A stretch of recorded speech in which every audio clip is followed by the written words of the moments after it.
Okay, now we're back. Did it only start when I did Scramble? Was it only on Scramble? Hello, hello. Hello, hello. It's so over. It's still bad. For no reason at all. What's the next Twilight movie? Breaking Dawn Part 1. It's fine the as of second now. one immediately went into two-parters? Really? Damn. Yeah. It's normal for now, but let it sit. All right, well, we'll do Scramble and see how it goes. Yeah, Breaking Dawn Part 1. Some would say the best Twilight movie. Wait, says August. Okay. Are you some? Are you some? Me? Yeah. I think it's pretty good, but I have a soft spot in my heart for the first one still. Okay. So stop, hold, wait a minute. It's still doing it. Well, I don't know what to do under these circumstances because it seems like a Twitch issue. Let me hold on. Let me see if doing this helps. Did you swap ingest servers to another location? I do not know how to do that.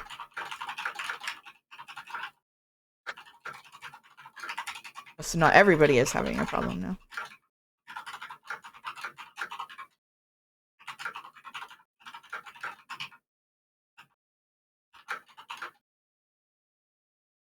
So on my end, I have like 5 green bars. So I have my Twitch has shown no problems. Or like my OBS has shown no problems this whole time. So I'm not sure if there's anything I can do about it because I don't think it's on my end. Seems okay right now. It only buffered once. Needs 6 to 7 green. I'm sorry.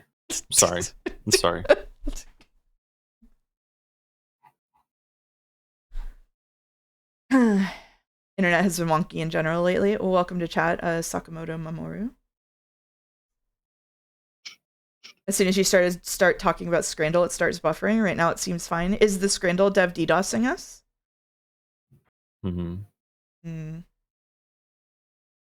Jonas, cancel stream, and I'll teach you how to play Factorio.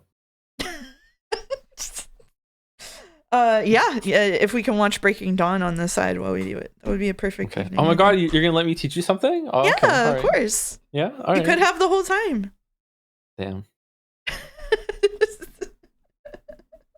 We never use trains, okay? It's belts all the time. We love belts. Only belts. Okay. Only belts. Only belts. Only belts. Okay, got it. Just like Kingdom Hearts.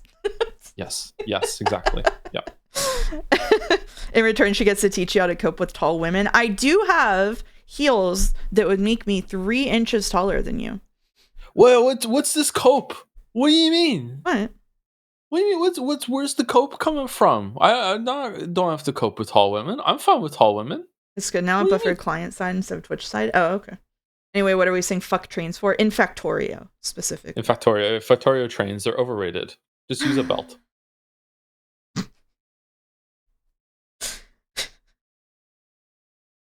Mouse, teach him to appreciate giant women. I have no power over what he appreciates, okay? Well... Don't do that. Don't do that. Don't do that. Teach him to appreciate giant trains. He already does. He only liked Umineko because you like it. That's true. That's what true. They say. That's true. Yeah. That is what they say. Yeah. All right. The first 10 minutes of the stream are going to be lost media. Thank God. Thank God. All right. I want the tape. I want this tape. Okay.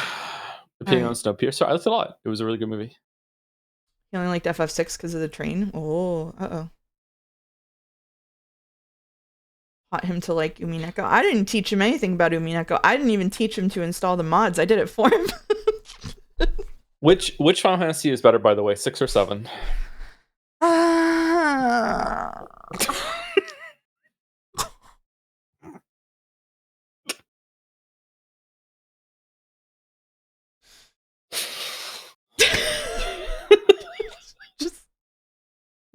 I'm pinning it. I've never seen Caps type of message like that ever. That's install so good. a mod and a streamer streams for a day. Teach a streamer to install a mod and he'll stream for life. I don't want him streaming Ryukishi visual novels for life. Man, it's been said before, but I don't think people understand the gravity of the situation that you got to front seat so hard that you installed the mod to fix Go. Like you got like on the computer, got to download the thing, set it all up. I just walked away. I had a shower and I came back and it was done. It's like holy shit. It was so much better too. Like the rain effects were so good. Yeah. Got to sit in the squeaky chair. Gatsby kept me company. Yeah, squeaky chair, squeaky life. Just got to pretending to be you for a day. Yeah. Yep, build the whole relationship just a backseat. Yep, just for that moment. Yeah. August installing Echo on your computer.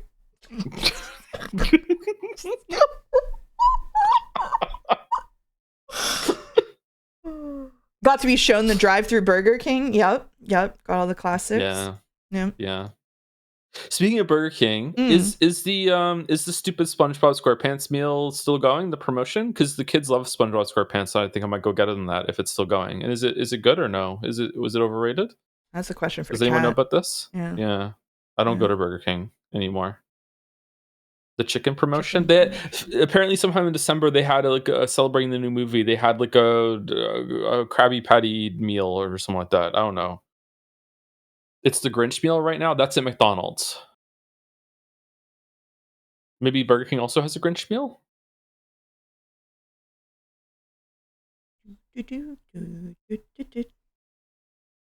I've never seen the Grinch movie. Me sending August a 100-line route recommendation order. He slips into your house Mission Impossible style late at 9 and pins to your PC with his own modifications. Hold your horses. It hasn't won. Hasn't won yet. Yeah. GG the stream says, I think the Burger King SpongeBob meal is still going, so there could be hope. Has anyone had it? I thought everyone loves SpongeBob SquarePants. Man, Why does my brain do this? Anyway, got to see the feet that bought the right to jumps.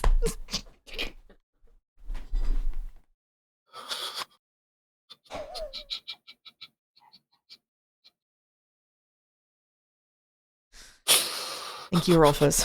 Your audio is fine now. Maybe it's good to go. Oh, it's been good to go. We're just fucking riffing because we just had a whole conversation about how people prefer it when we don't play the game anyway. Wait, we've been fine this whole time? Yeah. Oh, okay. Did you miss lore? Oh my god. Okay, so Joms was created by a Jads user, previously known as a name I'm not going to say, Top Lettuce, okay? And I wanted the rights to Joms because it was growing larger and larger in the community. So I messaged Top Lettuce and I said, okay, what do you want? Like, how much money do you want for the rights to Joms, in case I want to do merch or whatever in the future? And Top Lettuce responded with, it's fine, but like I want I don't want money. I want feet pics. So I had to send pictures of my feet to Top Lettuce in order to get the rights to Joms. Okay, so that's how it happened. And then the second part is, in case you didn't know it, I did go to Moncton and see Joe.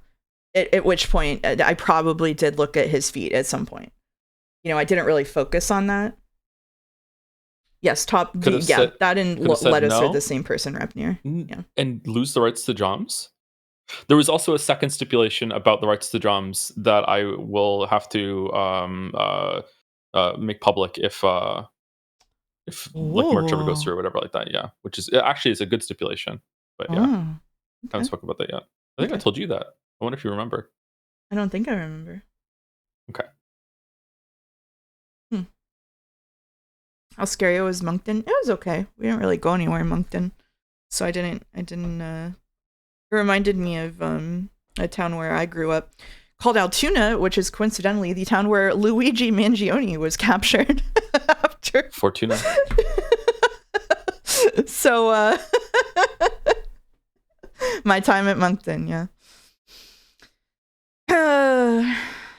Yeah. I think right. Okay. All right. Yeah, we can go right. All right, it's right. Master side quests are so powerful. I was just born there. Oh, it's got to be right?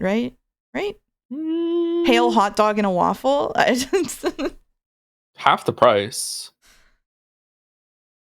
Oh, the hot dog is very pale. Are people gonna see Yeah, that though? I Yeah, think so. even if left was cooked properly, I would like right here. But like that sliver of onion might be grossing people out. I think right still. Did you meet his kids? No, I would not meet someone's kids unless I knew them for a lot longer than we've known each other. Hello, Mouse in chat. Welcome, Lancerowski. I'm not following Shibuya streams, but I'm very curious how long it is because they see this game being streamed from time to time. We have 2 more streams of this, which I think brings it up to like maybe 12 streams of about 4 hours each, but we go really slow, as you can probably tell. So I think it's like maybe a 20, 30 hour game, probably. Yeah. This is a tough one for me. I love loaded fries, but the meat on right looks incredible. Yeah. Yeah. I Side think not right. included in price. And I rub near. Oh, the side's not included, so it's just 2 skewers of meat for $7.50. That's really expensive. I think maybe the fries might take it. Yeah, it's a bit pricey. Okay. Yeah, I've swayed over to left now. Shit. 94%. No. What? I'm sorry. I swayed you. I'm sorry. Ew, on the right here, what is this picture? I don't like right at all. No, I don't like left at all either. But we're just not voting for right. Wow. Oh, I have a coffee. Remind me to go get my coffee after we're done Scramble. Okay. All right. I need to put it in the totally reasonably sized microwave though. Salty papas and meat in a bun. I think meat in a bun for me. The bun looks good, doesn't it? I like the bun. Yeah, it does. Yeah, I like the sort of think pretzel. right. Yeah. Yeah. Yeah. Is the stream lagging? Not the audio, but the visuals? God, I hope not. All right. Oh shit. I don't like the look of that chicken. I don't like it on the left. I say right me here. neither. I would say right. I'm not feeling left. Yeah. It looks dry and also frozen. Okay. Shit. Meat and potato pie for me. They hate the vegans. The cursor is jumping. Oh, I can see that on my OBS. I don't know why that's happening. For me personally, eating it, I think right, but they hate vegan stuff. You're right. And left is half the price, so yeah, it's got to be left. Yeah, they hate vegan shit. Okay. It does not matter for easy the right. dolls. No. Easy right. This is a freebie. Oh my god, left looks really gross. Free fucking. How is that so high? What? 35 on that left? I don't know. Oh. I think. Choropan? Right? It's free for fans. It's free. Yeah, it's easy. It's right. We're going for our 9 out of 10 grand here. Yeah, we are. Yeah. Yep. Let's land the plane. Salted pretzel versus mitralette. I don't know what that is. I don't know what that is either. I still think right. Do we like pretzels? I do like pretzels. This is pretty cheap, but it is cheese product. It is American cheese product. A pretzel is spread, or are there some nuts in them? No, they're just bread. They're like a special kind of bread. Okay. I don't like the bun on the right. I also don't like the bun on the right. It looks dry. They used to serve at school lunches. Try is a French for machine gun. It's a Belgian sandwich with half a baguette, fried meats, fries, and sauce. That sounds really good. I would like to say right here. Probably. Okay. I also think right. It's God's perfect bread roll. Oh, fuck me. What? How is it only 15? That's crazy, actually. How is left only 38? Those both look like... Can you bring them back? They both look like they should be way higher. Yeah. What the fuck are you talking about? Left should be like around 60 and right should be like an 85. Is this the wrong percentage for these? What? I don't know. This is crazy. I mean, it's still better than average, at least. That's crazy, though. Scrandle Dev explain? Where is the Scrandle Dev? Oh, my coffee. All right, I'll be right back. Yeah, go get your coffee. Thank you. All right. Sorry. Oh, God. Excuse me. Oh. Jesus. Okay.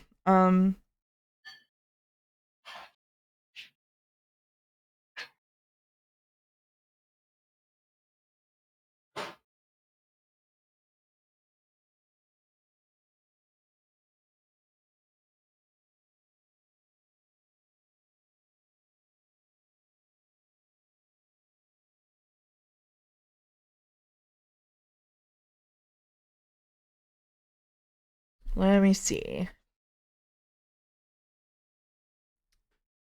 The delay caught back up, only a brief freak out. I still don't know. I don't know what was going on with my mouse. It seems okay now. I don't really understand what was happening. I just need to update my graphics driver or something. I'm browsing r/bald. It's mesmerizing, isn't it? Yeah, it seems smooth now. I don't know if it was just being annoyed by me streaming to Joe and you at the same time. Like, I don't. I just want to say I hate. Thank you, Rodney. Sorry you're having that experience.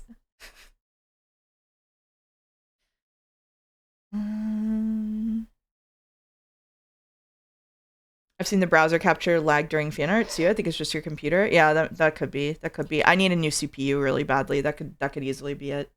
I was gonna build a new computer, but AI is ruining everything. So. Yeah, I'm due to build a new computer too, with all brand new parts and everything, because the GPU is like most of it. Yeah. I can keep my GPU and my RAM probably, which would be the priciest parts, but I need a new motherboard and CPU, which is the most stressful part. So invest now what you can. The prices of these things will go even higher. I had a $2,000 plumbing problem, a $1,500 hospital bill that's still rising, and in January I will have a $1,600 sleep apnea device. We ain't building a computer anytime soon. Tragically. Building a computer hard? Not really. Putting the chip on the motherboard is really stressful for me. I'm always scared I'll mess it up. I think that building a computer has actually gotten more difficult in recent time if you're going for an AIO for the CPU cooler. I feel like if you're building a very basic computer, then it's pretty easy. Although the CPU coolers have gotten a bit more difficult, and the GPUs are a bit bulky and harder to install. But it's not too bad. But if you're going for like a more stuff in your computer, it's gotten more difficult lately. Like the hardest build I did recently, you were on call with me when I was doing that build, wasn't I? It took me hours. Yep, I remember that. The last computer I assembled was the hardest one ever. It was really irritating. Yeah. But it worked. There's a problem for February mouse or something. Maybe we'll do a stream anniversary subathon with the goal of getting an upgraded computer. How about that? We'll do that. What should we marathon for Het Slap February? Oh God, 24 hours of Atome. Sorry, what? Het what? February. So February on the streams is Het Slap February. So we're playing Het Slap. Okay. Heterosexual slap, like romance. No, I get it. Yeah, okay. Between men and women. Okay.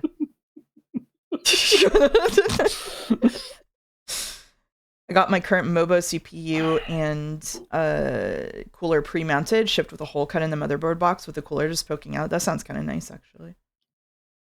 Between what and who? I guess you'll just have to come find out. I have a perfect Atome I've never read and know nothing about to suggest. Feel free to suggest things. The only thing is that a lot of Atome publishers require no streaming or have a really limited streaming permission on it because the publishers are really strict about that. So. Yeah, and some don't even tell you. Yeah. Busta Fellows? Oh, God. Well, we aren't going to do Busta Fellows anyway.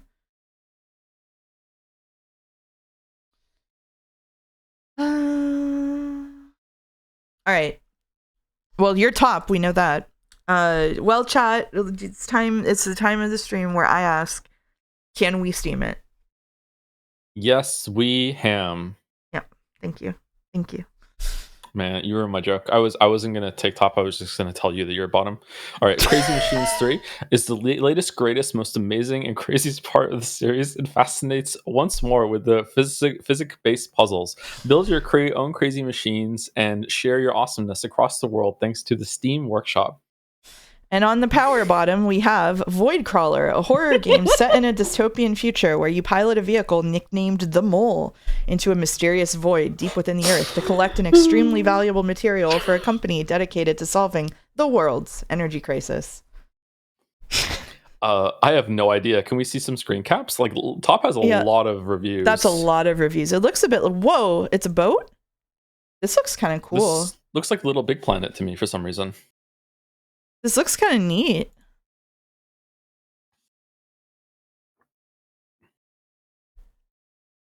It's not even head slot February. I can't believe this is on stream early. Okay, all right. And then on the bottom, we have this sort of... I think Top looks pretty nifty, actually. Bottom looks interesting to me too, but doesn't have that many reviews. It came out in 2024. This might be like a sleeper thing, and it has like a higher rate. I still think Top. I also think Top. Yay! Good mouse. Oh, bottom's pretty high though. Wow. Morning, Joe. I hope Joe recovered from the KCD2 streams. Have you? The what? Oh yeah, I'm fine. Yeah, really. I think some people were kind of freaked out a little bit, like just how not difficult that was for me. I've already lost my schedule though, unfortunately. Planet Explorers. Planet Explorers is an open world sandbox adventure RPG game set on a distant planet. The game uses a new OpenCL calculated voxel system to allow players to change the terrain in any way, create new objects such as weapons, vehicles, objects, and do it anywhere. That sounds interesting. Yeah, I was going to say this is the publisher for the My Time At games, and Drino says it's the tech demo for them. I've played Top. It's so bad. Uh-oh. It's free though. It is free. Was it always free? I don't know. It's early access versus 101 cats hidden in Antalya.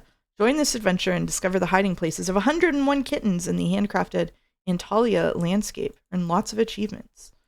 The cat games usually do pretty well. It's only $1. I think bottom. Yes, I think. There we go. Top is bad. Okay. Patrician 3, Rise of the Hans? What do we think? Hannes?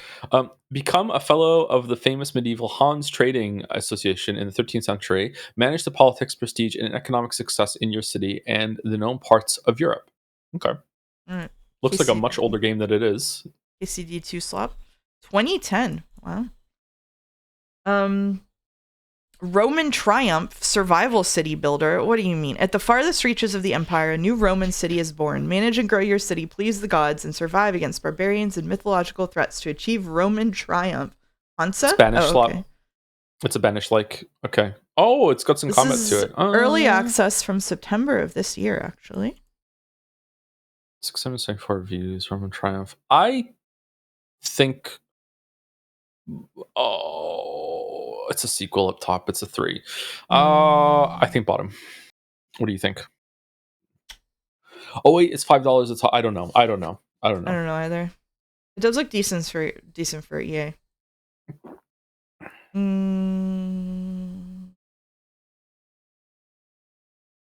Top came out in 2002, but Steam release. Oh, it was bottom. Steam release was 2010. Okay, that's why. That's why it looks so old. Yeah. Yeah. Okay, here you go. Esports Life Tycoon. Manage your own esports squad, expand your gaming house, and defeat legendary teams to become the best in the world.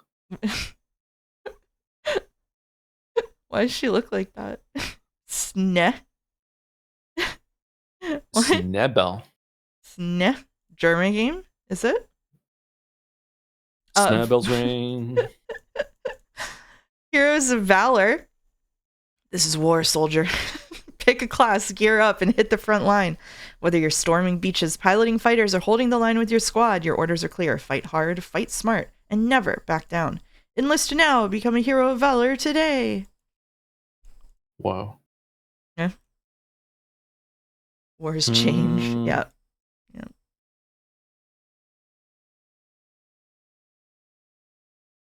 You can have a nice Waffles Wizapon type mustache in this one, so that's good. That's true. Or a horse head. I have a Waffles Wizapon mustache right now. Really? I also have a beard to go with it, so but yeah, oh, okay. Yeah, I do. Yeah. We see the header of bottom. Yeah. It's from this year. I think top. For no reason at all, I just think top. I'm just flipping a coin here. If you think bottom, let's go bottom. I have no strong feelings either way, so we can go top. All right, well. I've never been more wrong. Whoa. I've never been more wrong. Whoa. August game yeah, on the indeed. top here. Scandalous Secrets, Candice DeBibis. The beautiful, multi-talented Candice DeBibi returns for the sequel to her minor hit Candice DeBibi's incredibly trick lifestyle with another magical action RPG that also makes you have so many plosives when you say the fucking name of the game. Okay. Oh. This is an August game if I've ever seen one. Yeah. Oh yeah. Big time, baby. Look at that. It's gross. Yeah, it is gross. Versus Broken World, an exciting and post-apocalyptic low-poly game where players have to survive in a world overrun by zombies and chaos. Build and strengthen your shelters, fight various threats, and explore a dangerous world full of secrets and dangers. You didn't know about this game? Famed game. It has 24 reviews. A dangerous world full of dangers is pretty good, yeah. Oh. Okay. Is that it? Yeah. I say top. I also say top. Yep. I pulled up the debut game of the Top Game series and got the review: beguiling gay outsider art, stunning and hysterical soundtrack, the pink flamingos of gaming, essential. See August game. What are the Pink Flamingos? Pink Flamingos is a classic movie that's like kind of like a shock value queer iconic movie that has the drag queen Divine in it. Okay. When did it come out? In like the late 70s, early 80s, I think. Okay. Up top we have Q2. The sequel to the physics-based puzzle game Q Remastered, titled Q2 Humanity, introduces characters or humans that now appear in the game. These humans can jump, bounce, throw things, and sometimes even exhibit special abilities. Q2 can be played solo or with up to 4 players. Versus Sunset Survival Station, a survival game in which we upgrade our car and fight hordes of mutants. The game contains roguelike and RPG elements, a deep leveling system for each car, a wide variety of guns, and adrenaline-pumping gameplay. The characters laugh, cry, and have feelings. Yeah, Higurashi-ass thing up top. I don't really understand what's going on in the top game, to be honest with you. Yeah, these look like screenshots of 5 different games. Conduct electricity. I still think it's top somehow. Is this a Vampire Survivors like on the bottom? With a car, yeah. Oh, okay. Maybe it's I don't know. I still say top because I feel like no one's buying top unless they really know what they're getting in for, whereas someone might get tricked into buying bottom and not like it. But yeah. I don't know. Well, okay. 90 versus 100%. 100%. Goddamn. All right, there you go. Okay. Archipelago with a different name. That was nice of them to teach you how to pronounce it. Oh, I didn't even see that on the left. I read it from the thing. Okay. Whoops. Okay. Traverse the sky in this open air platformer featuring elegant, fluid movement and swift combat. Did you ever play Owlboy? No. Play as a mysterious assassin-like wielder of spirit energy to strike down enemies, restore the Great Guardian statue, and return the land to the earth. Oh, so this is from Digipen, actually. It looks cute. I like their background art a lot. Versus Broken Lens, a cozy game, self-defined, where you will discover the story of a little robot with a sight problem.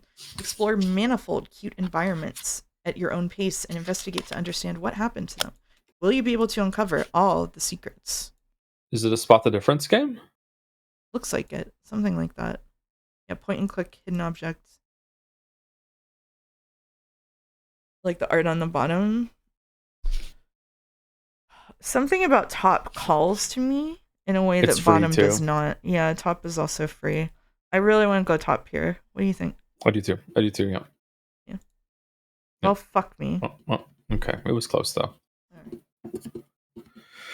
Pax Romana Romulus. Pax Romana Romulus is an RPG/adventure game that takes the mythological story of Romulus and Remus, legendary founders of Rome. Did it in a day, by the way, on a different fiction. In the meantime, let the players create their own farm and design home. I remember being taught about that myth in school, but I don't remember anything apart from the name of Romulus and Remus. Fuck. It's RPG Maker. It is RPG Maker. RPG Maker Slot versus Little Lives, a fun casual life sim game. Balance your time between your career, education, and relationships as you explore an exciting town filled with possibility. This is Sim Slop. Okay, so both of these are porn games without the porn. All right. I'm sorry. I think I would go bottom here.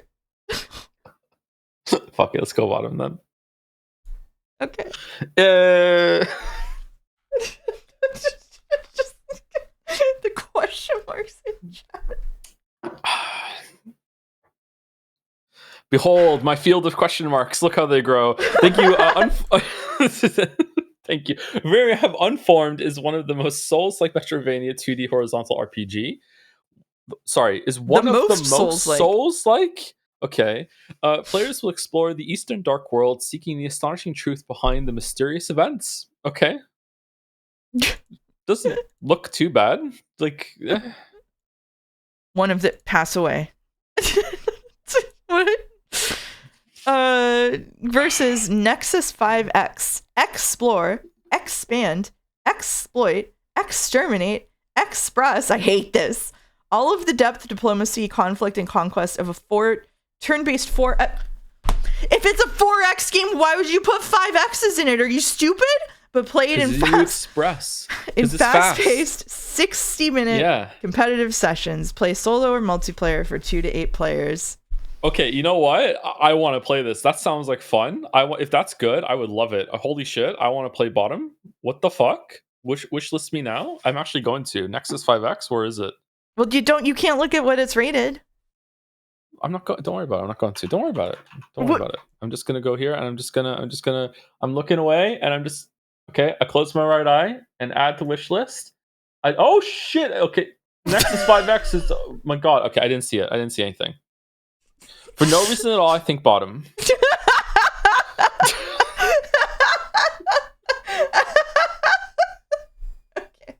What was it? I didn't see. Was it bottom? UV net going. Oh, it was bottom. All right. Okay. Let's continue. I really didn't see it. I swear to God. All right. Soulcaster. Escape an ancient temple by utilizing its arcane artifacts in an intriguing 2D puzzle platformer. Okay. Hyphen there. Platformer. Puzzle platformer. Versus Cold VR. Time is your greatest weapon. Move to slow it down, stop, and risk everything. So it's the opposite of super hot? I guess so. Sub-Zero edition, even. I don't know. I also don't know. The entire install base of VR has played bottom, so they might have liked it. I think we can go top. Top is just a student game. People probably aren't. It's free. It has Homestuck vibes. I think top, yeah. It has Homestuck vibes. Yeah. All right. We got 7. That's not bad. That's not bad. Wow. Way better than today's average. Yeah, a lot better. Probably better than I would have done on my own, too. Well, everybody wanted Q2 Humanity. I've been getting like 5s on Steamery. I haven't been doing so hot. It's just because like having someone else here like slows your decision process down a little bit. That's it. That's the only reason. Could be, yeah. It could be, yeah. It also means I listen less to chat. Ooh. All right. Bold. AI at the grocery store. Yeah, at the grocery store. Average correct is 71%. Uh-oh. Tomorrow's Steamery is still not available. It might be over. That would be really sad if Steamery is over. I really like doing Steamery. AI Lunacy They ran out of games. Yeah, they did all of the games that ever were invented, and there's no more. All right. We've got the Left vegetable aisle. Left is AI. Because of the writing, do you think? Just everything's stacked too nicely. Okay. Oh, we're on Nano thank God. Banana now. We're on Nano Banana again. That is the better model. So we gotta be careful. All right, we've got. look at the Pringles. Look at this. Is this how neat like grocery stores are in other parts of the world? This is wow. Not where Holy I'm shit. from. Let's see. All day snacking. All day snacking. The Okay. writing seems kind of fucked up on these ones too. I think that's just because some of the bags are turnaround though. I think left is AI. Let's look at it one more time. This has horror game vibes. There's something about the symmetry of it. Oh, that's worrying. Yep. It can make legible brands now. Yep, it is making legible brands. These ones look inconsistent to me though. Although the laser, you're right that it's too neat, right? Yeah. Yeah. The fact that both have 2 separate sections for the same chips is crazy. Yeah, they didn't even define the brands in here. It just did that. All right. Now we've got humans in them.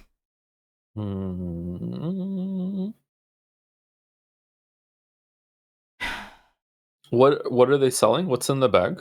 Those look like mushrooms to me. Those look like dried mushrooms. Okay. Left has AI shine. The lighting is a bit strange. Close up on the writing.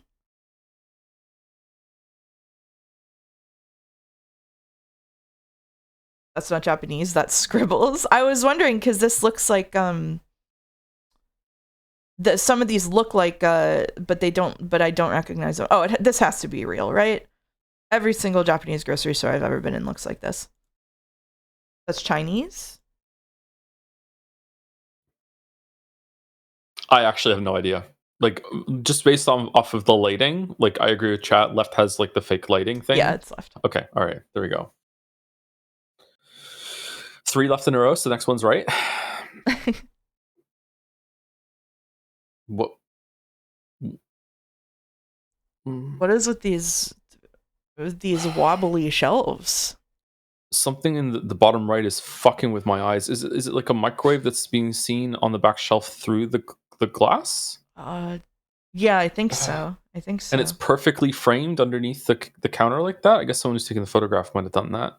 The wobble looks real. The detail of there being a random phone number up here makes me think this is real as well. Does the car candy box at the bottom say woke? Woko. Womo. Right looks too perfect. Yeah, right is way too perfect. Yeah, this is way too perfect. Right? It has to be. Also has a microwave in it. It does also have a microwave in it. They probably said to do that in the thing. There's also like bags on the scale already for no reason whatsoever, which would break the scale over time. Look at the T's. The T's look really silly, yeah. Yeah. Yeah, I think Ray is AI. Yeah, I agree with you. Yeah. Man, I'm bad at this. Fucking hell. All right.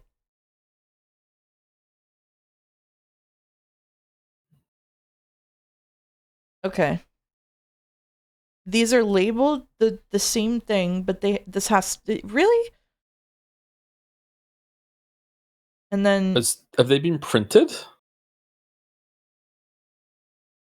Left the risotto they're all is risotto. Like perfect in each one. They're all risotto. They're all risotto, and it says al porcini, which is a type of mushroom, but they don't. But it's driving me crazy. It's exactly the same every one of them, but there's different things in them.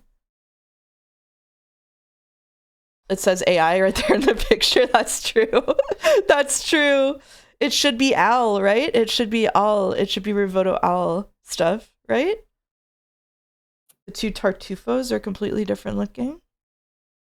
I thought there was only one kind of bread until I was 22 years old, so I'm not the one to ask about this. Really? Not 2 types of bread. It's left just is AI. yeah, it's left. Yeah, it's just left. Yeah. I'm just fascinated that it printed exactly the same sign, but then assigned it to like 5 different looking things. It's very odd. All right. Here we go. That mirror in the top left looks real clear to me. Yep. What? Is what is that a screen? What that's not on mhm. It would be reflecting the back corner, maybe? Yeah, maybe we can't see the back corner. Maybe it's fine. Yeah. That looks it looks very odd to me. Coca-Cola. It's with the cables coming down from the ceiling. This looks real to me because of all of the little details. Can we see the Coca-Cola logo? It looks completely real to me. So this little sign over here, which AI would have no reason to put in. Yeah, I think it's free left. Yeah.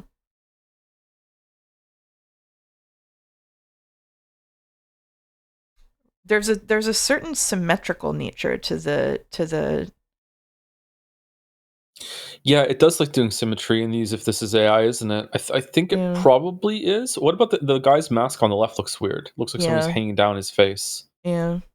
Yeah, okay. A couple of people's I think masks look really weird. I think left, but it could be right. I'm not sure. I'm not left, yeah. Okay. All right. What's going on with that mirror, man? I don't know.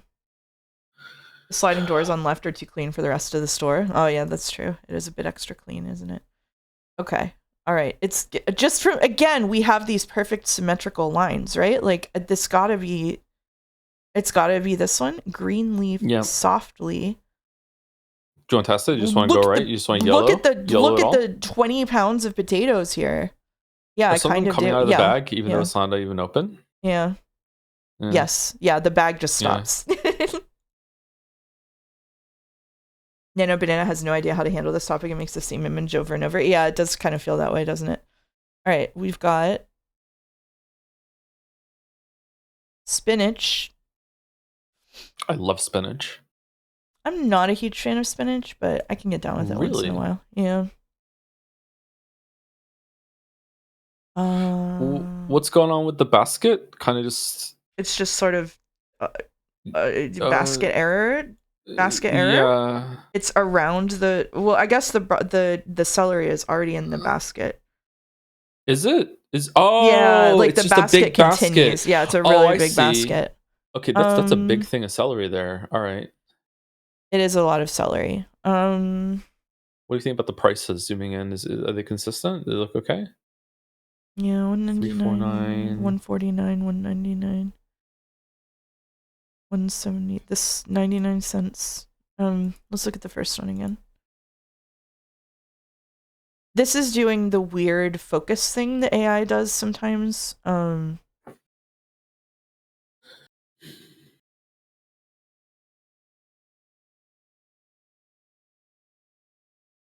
What's going on behind her back? This lady? I don't know. I hate to be critical of the people just in case they end up being real. She just looks weird to me. Like on the right, I couldn't tell you why. There's just something about her that looks odd. But then if it turns out to be real, then I just insulted some person. Sorry, just. But you are right. The left looks like more of the AI focus that you get. Yeah. And again, we have the same kind of angle that they've done so far with the shelf, right? Like it's this perspective where it's just in a slant line. Yeah. She does look like a bit like she was photoshopped on the right, yeah. But I would expect, I guess Nano Banana is better at this, but I would expect her hair to be less detailed. This asparagus is completely fucked up. I don't know, chat is saying left, but right has a bunch of weirdness in it. Why is left still examining it when she's already taking it down? I don't know. Maybe it's a pose photograph, right? Like, yeah, I don't know. What gets me on right is the ties are nonsense. Yeah, the ties on the lettuce down here make no sense. I think it's right. I don't agree with chat. I think it's right, actually. Why would anyone take either of these photographs? So they have to be posed. Yeah. I don't know. Again, it's because of the person. I feel rude, but I think it's right too. Nope. No, chat was right. Damn. I'm sorry. Yeah. No, it's okay.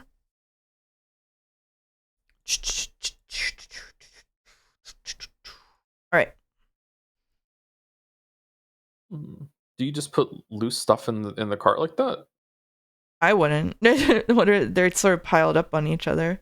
Yeah, those look like toys. Yeah. It's because there's toys in the background that my brain is saying that. Wines. The classic wines for $3.98 for a Well, Gallo wines. Yeah, don't usually see it said like that. play Gallo balls. wines. Play balls. I don't Play know, man. balls. This is just like a Home Depot or something. Like there's Sam's Club or something. This looks normal to me. But it has the same kind of two things on either side, kind of sweeping into the horizon at the distance that all the other ones have had so far. The warning sign the is writing clipping. on left is fucked up, man. The warning sign has like a chunk taken out of it, and stop is also upside down. Stop is upside down. It's Costco or looks like it. Yeah, it looks like a Sam's Club or a Costco. Price leader.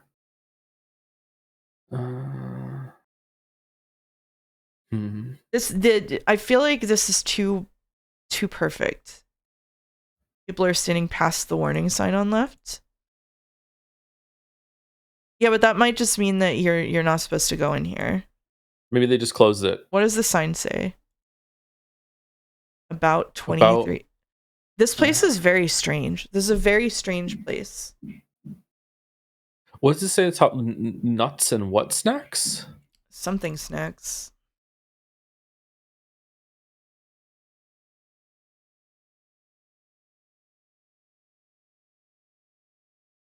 Every aisle has a cashier on right. I've never seen that. That's true. No, normally that will Costco's sometimes like that. Costco has a lot of them open. It's employee owned, but you're not allowed to criticize it. I'm allowed to criticize anything I want. Thank you for shopping at Vane Co Foods, an employee-owned company. You're right that the wines and play balls that's crazy. No one says that. Yeah, Winco. Right does look like all the other AI stuff though. I think it's right, but left looks like a nightmare to be inside. What does it say on the blue bag in front of thank you? Here? I don't know. Why would it put a sign upside down? Maybe it broke and fell. No, why would the AI put a sign upside down though? Oh, yeah, that's true. I do think left is real, but it's a strange purgatory sort of place inside next to the vegetables. Oh, that's a next level thing to think about, actually. Like a mistake that the AI wouldn't make. Yeah, like, exactly. An imperfection. Heavenly something. I gotta say, if left is AI, like that detail, that the warning, that looks so good. Like, yeah, I think right has to be AI here. Oh, I think it's right just because of the perspective. Left has some errors in it that I don't think AI would make. Okay, good. Holy shit, man. This is in the United States. Wines? Winco Foods. Oh, it's kind of a stressful one. All right, this will be halfway done. All right, fresh fruit, established 1940, daily. Okay. That all looks a little too perfect to me on outside. Recognizable fruits. Versus this. The floating bananas. The floating bananas? Hanging by a string to lure you in. Oh, they are. They're hooked. They're hooked on. What are they hooked on? Nothing? I don't know. Ooh. Oh, there's like a very visible, barely visible chain here. What the fuck? The floating bananas, they're crazy. Okay, so this has limes, onions, oranges, apples, peaches, all the different kinds of grapes together. Dragon fruit. The fruit in both of these images looks so good. Yeah. Maybe I'm getting into fruit now. Wasn't into that yet. I think the organization of the fruit here is bizarre, and it's look at these lights. The distribution of these lights is weird. I think this is AI.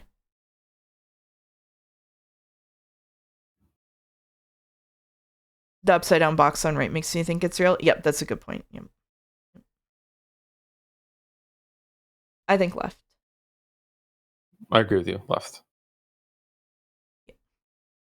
Or I don't contest. Is the page in the window just floating? It's probably allegedly stuck on the glass on the back, but you know.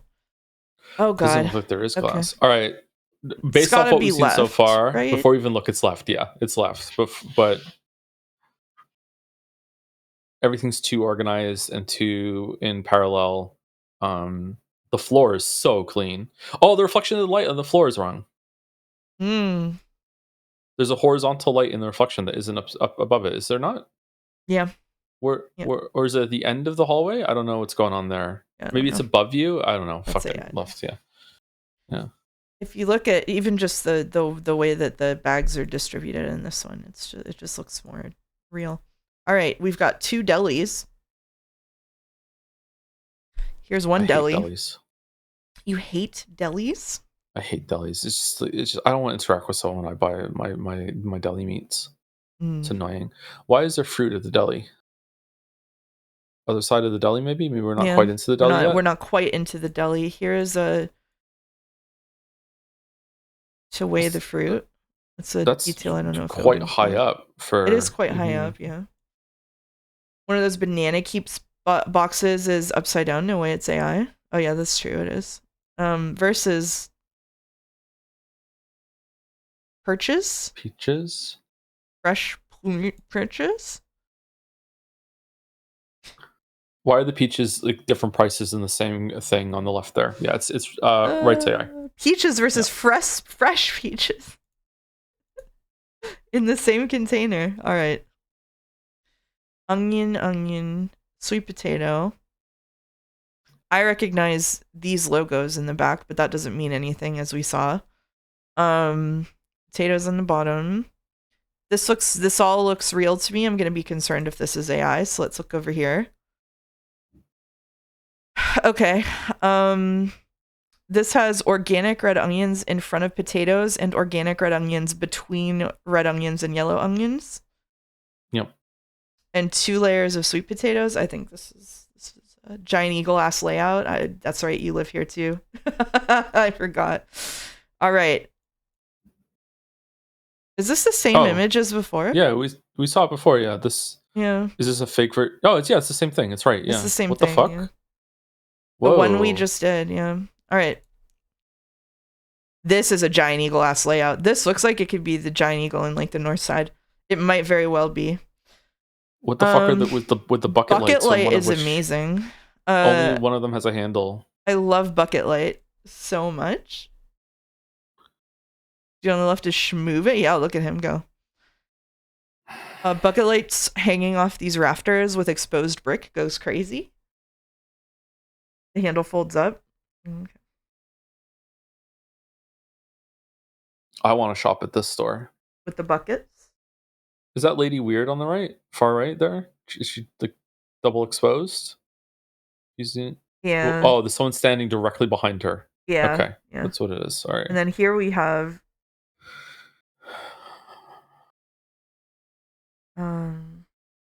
Ooh. $37 for a pineapple? What? The writing on the bucket light mounts goes nowhere. Also bucket light, but just one of them. The rest of them are different. A single bucket light, yeah. A single bucket light. Yeah, I think right is AI, based off of the left image. They're selling meat juices? Or maybe just juices. Wait, would there be those things on the floor? They're like, I don't know. Oh, the green things. What are those? Just random, just pieces that fell off the pineapples. Yeah. Is there any part of the world where pineapples would be that expensive? I don't know. These pumpkins look crazy though. Yeah, they do. They look like they've like deformed each other when they were set instead of it just being zoom in on the chalk sign. Yeah. They came like that when they grew. I have no idea what any of this says. Naranja, maybe?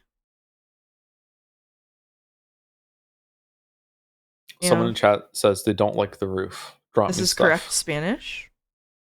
Well, the roof on the left doesn't look any better, I'll tell you that much. It's all Spanish. I don't know if it being correct means anything. Nothing here is labeled with any prices. The buckets are really weird. Boulder says the writing on the bucket goes nowhere. I don't even know what writing he means. The distinct white wiring that goes nowhere is so sus. That's true. These only wire to each other. That's where I think this is AI. Wiring? Oh, not writing. Oh, my bad. Look at the floor tiles under that right lady. Oh. That could just be the compression of the picture.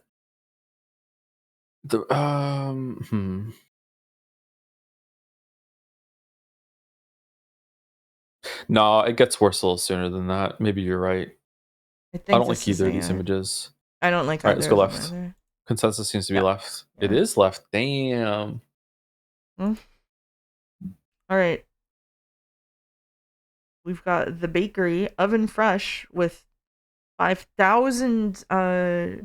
This one. Is this one? I've never seen a pile of onions this big in my life. And it's like, no, we need even more.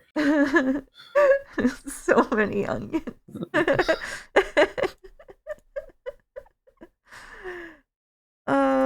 Also the bread that's piled up, falling out of the thing. Normal amount in Poland. Okay, it's a bread basket. Okay, this has a piece of onion on the ground, which makes me think it's real. Yeah, I think this one is real. You ever seen an open arch doorway in a store? I don't know about that. I think that's yeah, I saw. All right.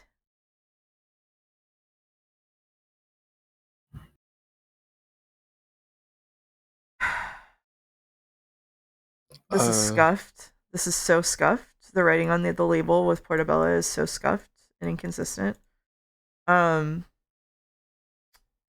This should be. I don't even know. I've never seen these kind of produce stacked in this way on a shelf like this, but you know, it's interesting. They're all recognizable produce, but and then we've got this, which is Portobello, shiitake.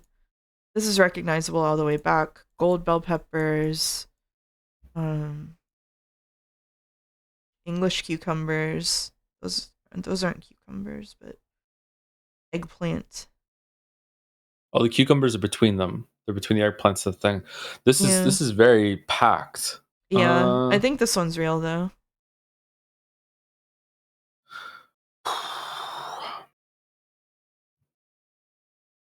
Is the produce in the left even refrigerated? It's just floating in the middle of the aisles. It is floating in the middle of the aisles, yeah.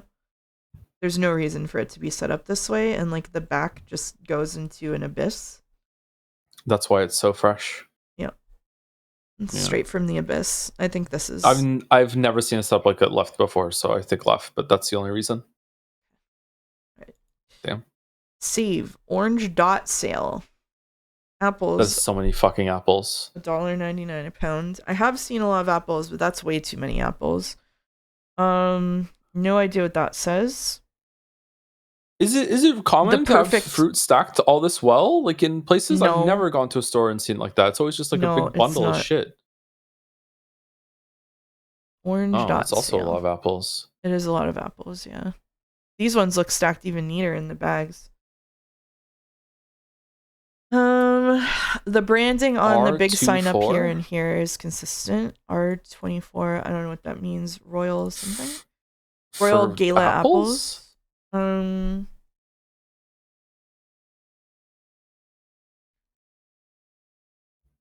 I think there's so much consistent branding in this one that left has to be fake. Save. Orange dot sale actually has an orange dot on it. Can we see any of the writing below the orange dot sale sign?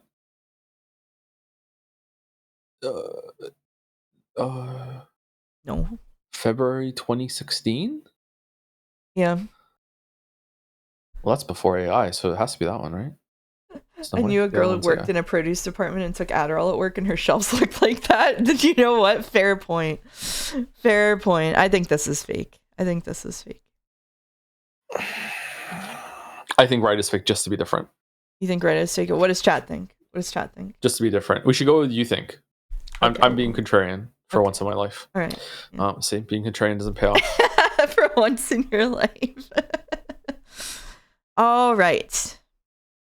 This looks so chaotic that I immediately think it's real. There's a cat in the grocery store.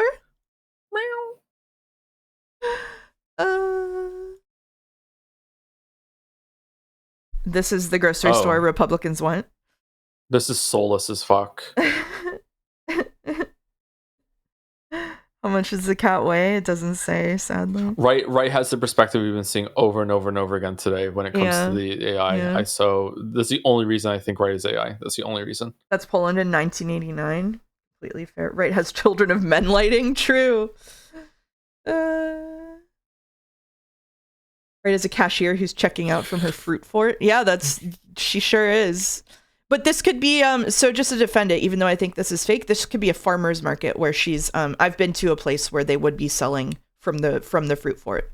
Like when I go to the Peach Festival, they sell from big piles of fruit. This is meant to be a farmer's market for sure, yeah. Yeah, for sure. Yeah. But I think this is fake. What's up with the baskets of clothes? I got no idea, man. What are those things?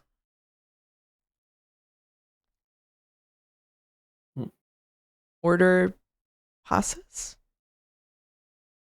Leaks? Those don't look like leaks to me. I use leaks a lot. Why are they tied? I've never seen leeks be tied. New details have hit the consideration. Sugarcane or banana leaves? Could be, yeah. Why is the cat being weighed? Yeah. It's just chilling. Okay. Still right for sure? All right. Yeah. There we go. Yeah, that's right. All right. One more. Oh, God. This is the hard mode. Look at this. We've got the provisioners market.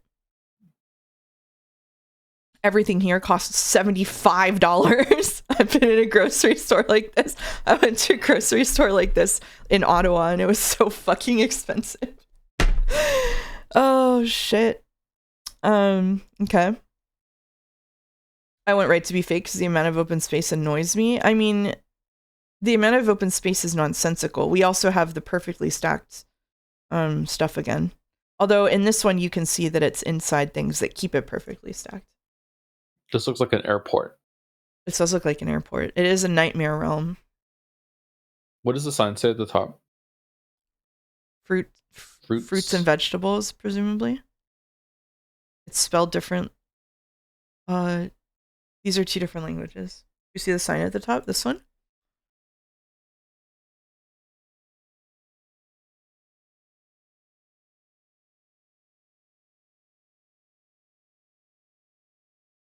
I think left's AI. Yeah. No. I think left's AI. I can't believe I'm saying that. Look at the way that these are stacked here. This is so unrealistic to me. Like all of this being completely stacked this way. I think that left is fake here. Yeah, from largest to smallest. I can't afford to shop at left, so I choose to believe it's fake. Live your truth. Live your truth. I hope I'm perfectly centered pineapple, yeah. One pineapple in the center. In a box. Yeah, I think this is pineapple fake. Box. I wonder what it did. I don't want giant empty space store to be real. Yeah, there's too many people in the aisles looking at the products. I love having a lot of space. I'm like Jennifer. There's two people stocking. They're not looking at the products. There are two employees stocking the two sides of the aisles, and I think any grocery store would be too cheap to hire anyone to do that. So I'm voting this is AI based on that alone. That's why I think it's AI is because of the people. Like you made some good points about like the placement of the stuff. Oh, we're right. Okay, good. I have my eyes closed. All right. Okay, why do you have your eyes closed?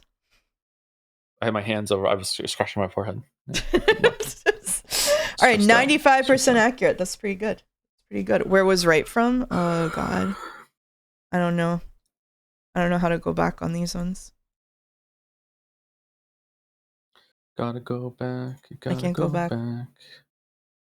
19 out of 20. So close to perfect. But not perfect. Yeah, so far the Thanksgiving one has been the hardest. The Thanksgiving one was so hard. Oh my God, that was impossible. All right. I guess it's time to do the thing. It's time.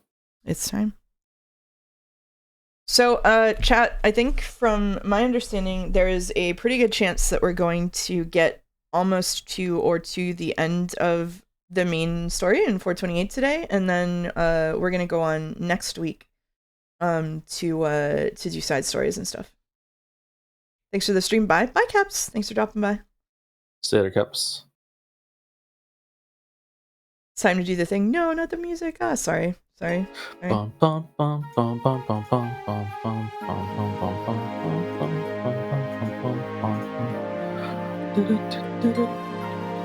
All right.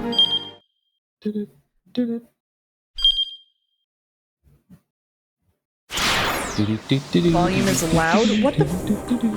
Okay, whatever. I'm over it. God, why is your volume so loud? Isn't there something more interesting to read in the future? What do you mean? What? Shibuya Scramble's been good. What do you mean? I've enjoyed it at least. Oh, I guess I should launch the game, huh? Okay. Still just as loud? I literally dropped it. It actually cannot still be just as loud. That is actually impossible.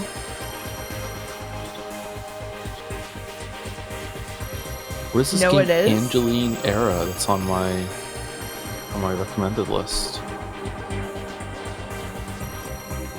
Better, Every but level is still a hidden in bit plain high? sight in this non-linear 3D action adventure game. Travel a vast country's unmarked overworld in search of the next challenging fight. This looks interesting. Okay, anyway, let me get. There you go, chat. Now you have it the way you want it.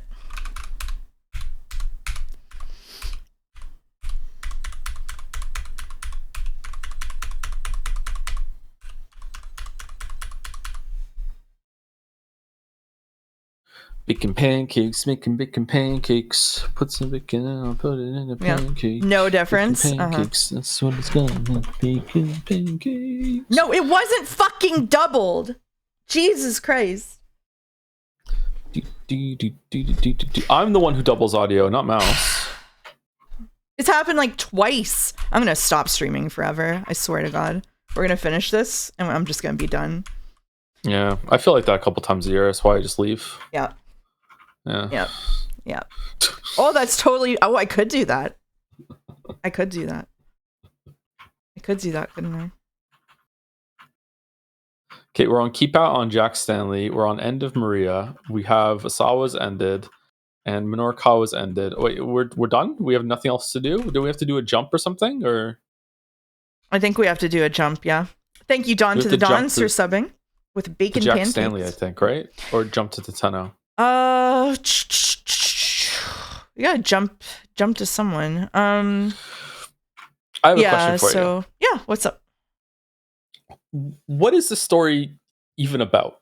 Do you think that there is like a message here or any theming or anything like that, or is it just like a fun twisty story? Because I was thinking about earlier, I was eating, and the only I could think of that repeats is the idea of like people close to you keeping secrets or not who you think they are. That seems to be like in every single path, like with Achi's dad and the history they went through, Kano with Tateno, Maria with the twin sisters and also their father, Sawa with his family. Minorikawa is probably discovering more about his mentor. Like, is there anything more deeper in the story, do you think, or is it just like a fun scrambled story?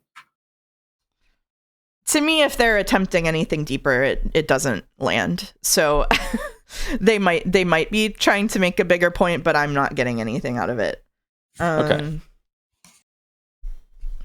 It's Japanese 24. What's the message of 24? Yeah, I don't know. It's you know, like, I feel like, so my opinion of the characters in this thing is that, you know, most of them have just kind of one thing going on. A couple of them are a little bit more complex, but when they try to be more complex, it kind of collapses. Like, Achi doesn't really work. It's just like it's not like a character driven story to me, and it's not telling some kind of deeper story. This is more of like a structural story to me. Like the structure is impressive. Like, if anything, maybe the structure of like how all of these people's lives intersect and affect each other is maybe the bigger point. But like, this doesn't have any kind of like serious emotional core for me or anything, so I can't really connect to it. You know what I mean?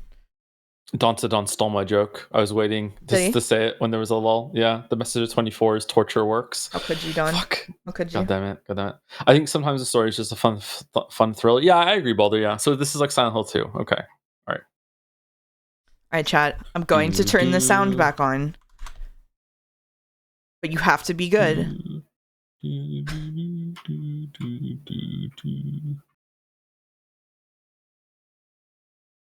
It's loud. It's loud. No. How could you Don't do it this, too streamer? loud. Oh, okay. The reason that I'm getting annoyed is that I was told everything was too quiet for a while, and now, even though all of my settings are exactly the same, all of a sudden it's too loud. That's why I'm getting annoyed.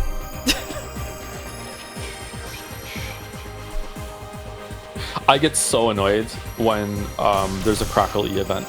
I can tell, yeah. I can tell. Yeah, it's not chat's fault, but I just get so mad. I don't know what it is about it. Just everyone just suddenly filling up with crackly. It's good that it's saying because I might miss it, but fuck, it makes me so mad. Yeah, I also get really mad about the audio thing. You know what's crazy? Somebody showed me. This is insane. Somebody showed me a clip. I think August showed me a clip of NL's stream where he had an audio crackle and people just didn't say anything and they let him live his life for like 25 straight minutes. Like nobody said anything. Are they that scared of NL? Holy shit. NL does slam back in his chat more than any other streamer I've Maybe ever we seen. should just ignore the audio posters. I think what I might do is just not acknowledge it verbally, and then just change it till I've changed it enough to care about it, and then people can either deal with it or leave. I think that might be the best choice for me. That's because they know NL doesn't react at all to audio problems. Yeah, I think that I've taught people the wrong lesson, so I think that I will start ignoring audio problems. No, but it's good to know about the audio problems. I want to know about the crackly. It's just irritating. That's all. Well, you can handle it however you want. I'm just saying what I'm gonna do, which is ignore everybody. Okay. All right. You live your life. Okay. All right. Sorry. Yeah. The audio levels in this game are very inconsistent. It happened yesterday too, where OBS was displaying Kingdom Hearts hitting the exact same levels, but everybody was like, "Oh, it's so loud." I don't know why that's happening. It's annoying. I'm ending a type of guy that complains about perfect audio to make it worse.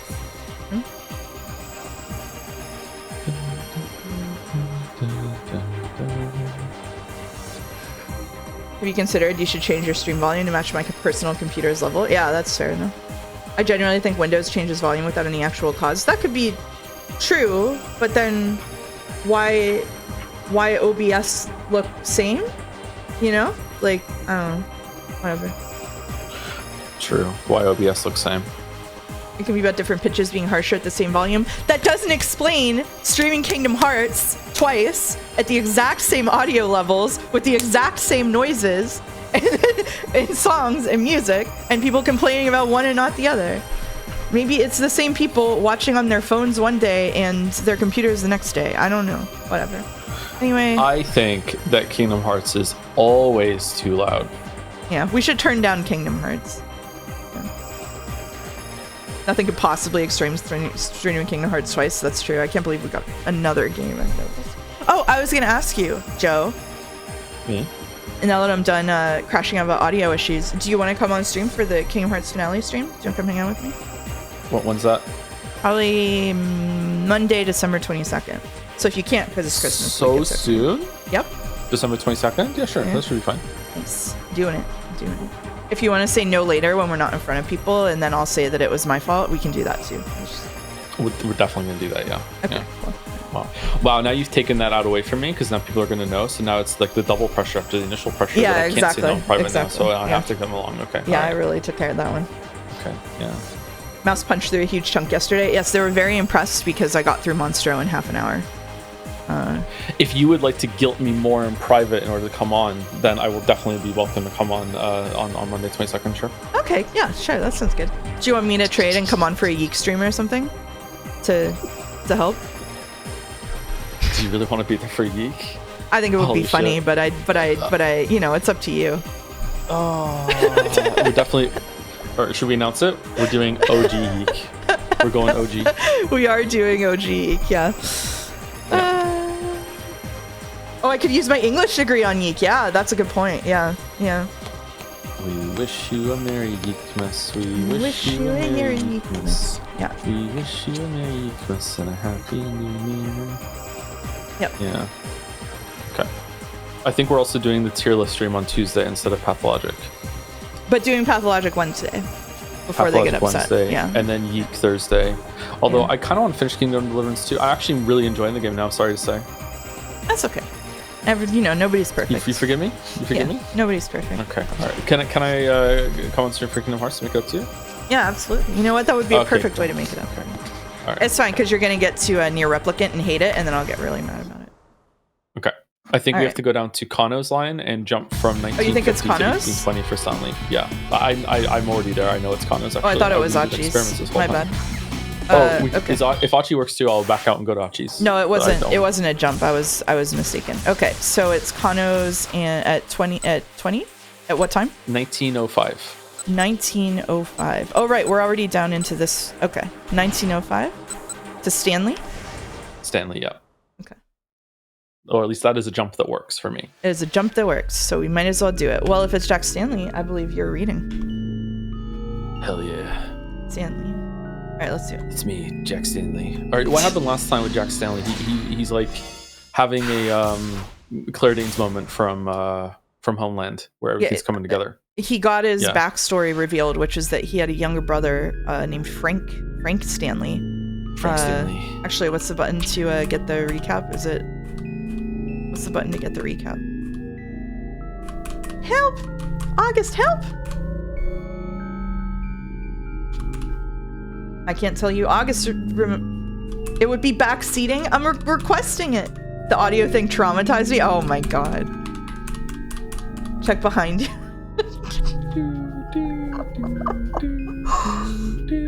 Was it left arrow? Left arrow doesn't work, so maybe we just can't do it here.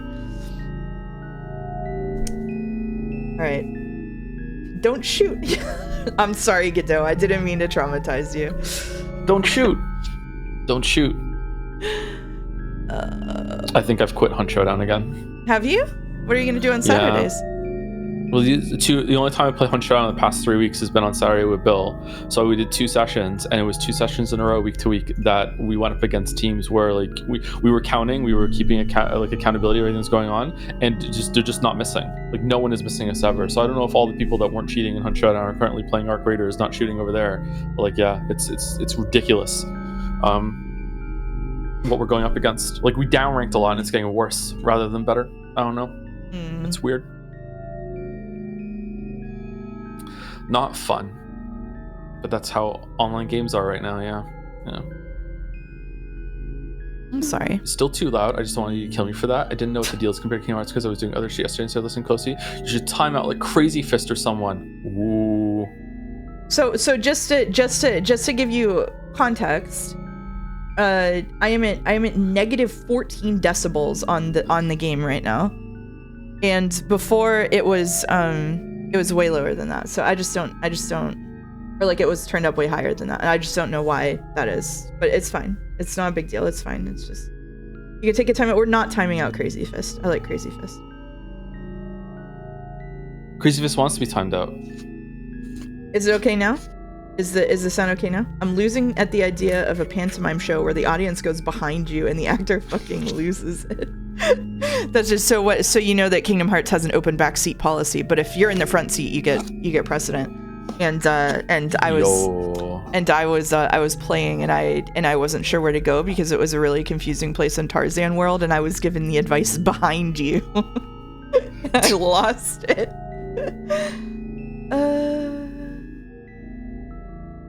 Yeah.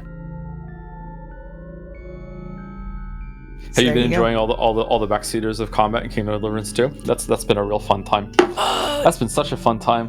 Holy shit! I stopped watching those streams. All right, that's for the best. I did come back to time them all out during the conversation the other day though. I think I had my best clapback of all time though when I banned that chatter. Oh, that was so good. I was so proud of that bit. It was so good. When I banned the chatter because the chatter said that it was like the worst stream they've ever seen live, and then I banned them, and then someone in the chat said they meant to say because of chat, and then I said, oh well, I meant to mute instead of ban. It was such a good clapback.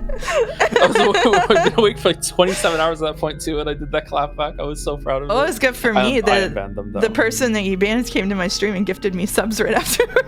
Oh, did they? Okay. Yeah, they did. Yeah, poor GoPot. Yeah, I felt bad about it. It's fine. Yeah. Hey, go they're pod. here. Hey, go in pod. chat. I'm sorry. I was awake for a long time and I was grumpy. Like, chat was really annoying me before that. With your armor is too loud, even though it wasn't because the armor was too loud. And just like, yeah. Famous This chatter. has to be a bit, right? Anyway, should we read? I guess so. I mean, I guess this is what we're supposed to be doing. Okay, all right. Kano's plan of action for the scramble was steadily coming together. Stanley half listened as the young detective discussed the stakeout with the rest of the group. His own mind was still caught up with the question of what he himself should do. He couldn't shake the conviction that he needed to head to the lab, even assuming that Alphard really did turn up at the scramble, and assuming that he carried out another bioterror attack there. The worst that could happen would be a disaster in Shibuya. Terrible though that might be, it would be far worse to let Alphard, who was already in possession of the Ua virus, destroy the world's only supply of the antiviral. If he succeeded at that scheme, his bioweapon would be unstoppable. He could hold the entire planet in the grip of fear. A terrorist arms dealer must never be allowed to obtain that kind of power. Stanley couldn't take that risk. Even if he was wrong in his suspicions, it only made sense to shore up the defense of the lab. There was only one person he could count on now, Kanan. She was on the way to the lab already. If Stanley could alert her to his conclusions, it would make it that much harder for Alphard to carry out his plan. I don't trust Kanan. If nothing else, hopefully she could buy time for Stanley to get there. Stanley approached Kano. "You need to go to the scramble without me," he said. What? Kano was visibly shocked. Where's this coming from all of a sudden? "Please, don't ask me to explain. Something else has come up, and I have to see it." Stanley hated having to do this.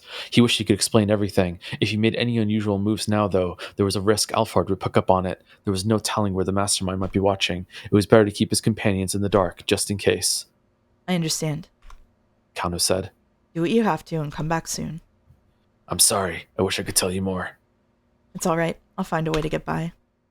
Oh, thumbs up! Kano gave him the thumbs up. The sight brought back some painful memories. Up until a few hours ago, Stanley had instinctively seen Kano as all too naive, and now he finally knew why. Kano was just like his younger Kano was just like his younger brother, Frank. Is this all a dream? Yeah, we are missing the counter. So What? part of the sound. Oh my god, the transition. Part of the sound issues might be because I finally upgraded OBS, and when I upgraded OBS, it broke the death counter add-on that I was using for the Bing Bong. So the Bing Bong has perished. There is no more counter. I'm sorry. See, that's why I never update OBS. Yeah, I should have. I should have done that. Yeah. Yeah. For no reason at all, is Rodney here? They might have looked very different, but in the way they mixed up their responsibilities with their personal feelings, they were totally alike. Stanley couldn't discount that naivete. In the end, that was all a part of the human condition. Jack, are you really okay with this? Frank cast an anxious look at his older brother as they made their way onto the University of Chicago campus. "It's my responsibility to look after you," Stanley told him. "As long as you take your studying seriously, I'm all for it." Frank had been worrying about tuition costs as he prepared for college. After losing their parents 5 years earlier, the two had struggled to get by. Yeah, but... Stanley set both hands on his brother's shoulders. "Listen to me, Frank. You're my brother, and I care about you. I just want whatever you do to be something you can be proud of." All right, Jack, I hear you, and thanks. Oh, he's a good guy. He has a family, a brother. "Kano, promise you one thing. What's that? Once this is all over, you'll go have a beer with me." Sure, all right. "That's a promise now, remember." Kano flashed him a grateful smile. And in that smile, Stanley again saw a little something of Frank. I think my Stanley is more and more becoming college humor Batman, but I don't know. Hurrying out of the electronics, Stanley tiled up to Tateno as he ran along. All right, that's our next jump point, I guess. Yeah. "It's Stanley." What's going on? "What I'm about to tell you is mere conjecture on my part, but for now, let's assume I'm mostly on the right track." He took a deep breath and steeled his nerves. "I think Alphard is heading to the lab. He's planning on hitting it to destroy the antiviral." Are you serious? Tateno's voice was laced with apprehension. "Yes, you need to turn back right away. I'll go to the lab with Kanan." The detective's only reply was silence. "Did you hear me, Tateno? This is an opponent who's out of your league. Turn back. I'll handle the..." Can't do that. Now, Tateno's tone was calm and steady. My job is to get Maria to the lab as soon as humanly possible. Whether Alphard is coming or not doesn't change that. "Don't be absurd. Even if you do have Kanan with you, you can't keep Maria safe and still win the fight that's coming." I'll give my own life to protect that girl if it comes down to it. Stanley could tell that he'd never overcome this degree of stubbornness. Fine, have it your way then, but I'm heading to the lab too. Whatever you do not let your guard down. Understood. Tateno would be no match for Alfred. If the terrorist spotted the detective, he'd probably kill him on the spot. Reassurance or encouragement would be meaningless. Instead, Stanley left Tateno with one final warning. Oh. Just stay? I guess just stay. If it comes down to it, just shoot him. If you hesitate for a moment, he'll have you dead. I think Stanley needs to visit R. Bald. Nah, he can hold. He can hold. Tateno hung up. What's R. Bald? R. Bald is a subreddit where people go and post their hairlines to ask if it's time to shave their head to make them look better, or if they should keep their hair. I'm a mod there. I'm kidding. Okay. I'm kidding. All right. I'm a mod there. Yeah, he's a mod there. Okay. All right. I should go there, I guess. Tateno hung up without saying anything. Okay. Stanley made it to. I still haven't cut my hair. Stanley made it to his car, still parked on the roadside. Jumping in, he sped off toward the laboratory. Traffic had gotten pretty congested by the time he made it out onto the main road. The chaos and panic from the area around Shibuya Station was starting to spread. His frustration steadily growing, Stanley fought his way along the congested streets. Just as his aggravation was beginning to boil over, he finally arrived at the Okoshi Pharmaceutical Laboratory. He could tell immediately that something was wrong. Whoa! Whoa. Yeah, a little bit.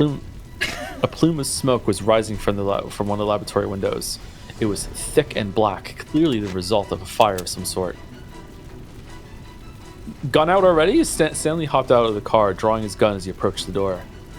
He was about to make his way inside when a scent on the air stopped him in his tracks. The smoke carried the telltale odor of explosive residue. Is this because he told him to shoot and he shoot a barrel or something? He hadn't made it on time. All his fears had come to pass. Maria, Asawa, Tateno, Kanan, they were all surely dead. Goofy, Donald, and no doubt the antiviral had all been either stolen or incinerated. In all likelihood, why did he say first let's all get off? Why did he say that? I don't understand. Why that phrase? Is he fucking crazy? In all likelihood, moreover, viral samples from the lab had been dispersed by the explosion. Stanley cursed he'd already inhaled some of the smoke. This really was the worst case scenario. They'd been utterly defeated. Stanley called up Gordon to request backup for a sweep of the laboratory. He knew that it was already too late to change anything. Even so, Stanley would go through all the motions before he admitted defeat.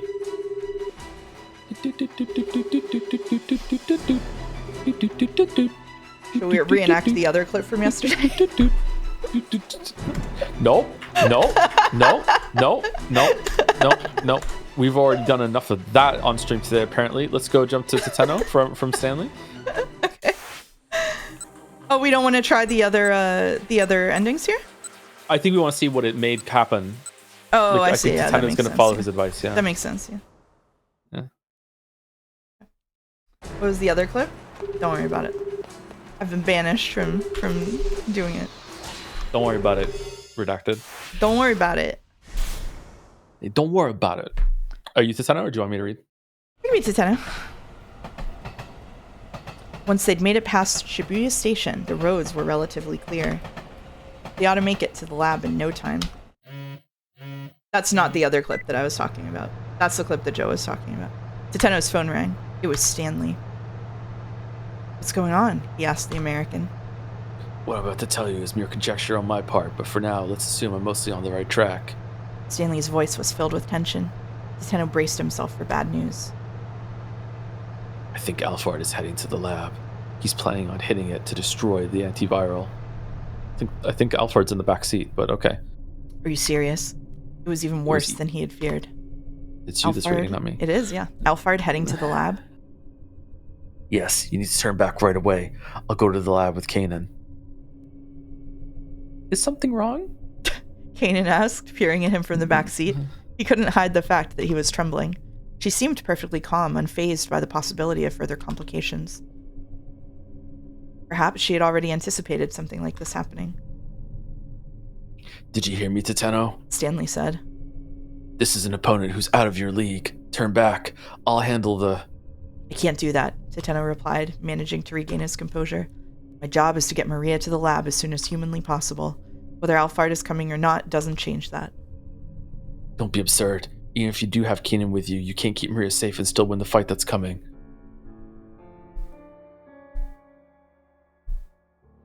Maybe Stanley was right.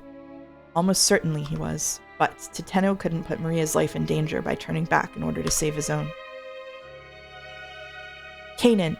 Tateno glanced at the young woman in the back seat. Yes? If Alphard shows up, don't worry about protecting me. Just keep Maria safe. You got it. That was all Tateno needed to hear.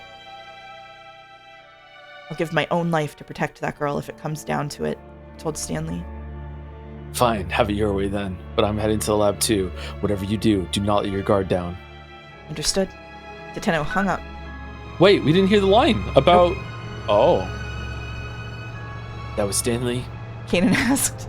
She'd probably already surmised the situation. Even so, she showed no sign of concern.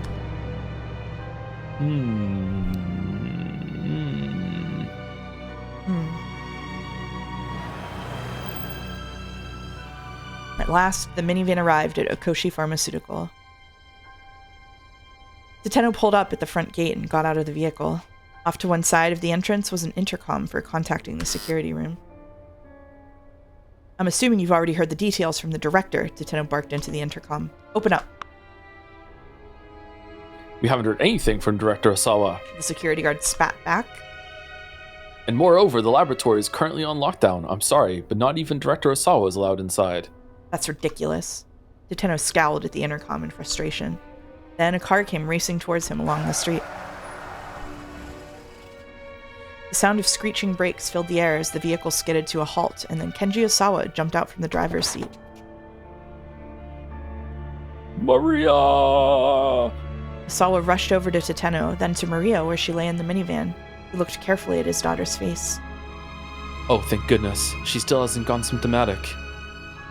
Mr. Osawa, why aren't people being allowed into the laboratory? Osawa tilted his head. Like a dog, they're not? Tateno explained what the guard had said. That's ridiculous. Osawa immediately called the security guard on the intercom. He got the same story. You've got to be kidding me. Osawa raged. I'm the lab director here. But the security guard wasn't hearing it. Is he wearing leather pants? Oh. Or dark denim? Are they wet, maybe? Maybe. I'm sorry, sir. These orders come from Mr. Makino. No, so am I just supposed to sit out here and watch my daughter die? Tateno racked his brain for other ideas. Maybe they'd have to climb the gate and break their way in? Then, over the intercom, they heard the sound of a phone ringing in the security room. The security guard answered it without muting the intercom speaker. His voice was faintly audible. He sounded rather deferential. Who in the world could he be talking to? Before Tateno could muse further, the gate suddenly opened. Huh? Why? Tateno and Osawa looked at one another in surprise. I have a message for Director Osawa from Mr. Makino. The security guard said. From Makino? Osawa huddled over the intercom and had a brief sotto voce exchange with the guard. What does that mean? In low voices. Okay. What was that all about? Tateno asked. It would seem that my wife was able to pull some strings for us. Osawa smiled uncomfortably. Tateno didn't have time to wonder what that might mean. Has that lock been opened for us as well? He asked. The smile disappeared from Osawa's face. No, she wasn't able to do anything about the final layer of security. I see. Well, let's regroup inside for now. Very well. Osawa said. By the way, who's going to be hacking the password? I am. Kanan replied. Gotta be Osawa. Ah, so you're Kanan. We should get you in the laboratory then. Wait. Shouldn't Osawa know who Kanan is? I don't know. Maybe Maria never introduced them? That is kind of weird, isn't it? Maybe. After checking to make sure there was nobody suspicious lurking nearby, Tateno headed into the laboratory with the others. His wife is the Shadow Board member? Oh, shit. The 16th board member. God damn it, I understand that joke now. It took about 20 seconds for the elevator to reach the first basement level. Yeah, okay. The biohazard storage area was evidently fairly deep underground. Hey. Yeah, okay. The doors opened to reveal a long, straight corridor. There was a door at the far end with a device at one side for checking IDs. I crashed out of Danganronpa 2. I don't know if I'm going to be able to go back to it. What part? I want to know. I got past the second trial and I just needed a break. It wasn't actually that bad. It was just that the opening to that game was so repulsive that I couldn't deal with it. You got past Fuckboy RD though, and I did. Then it's What's the second? Is the second case the one with the sword? Yes.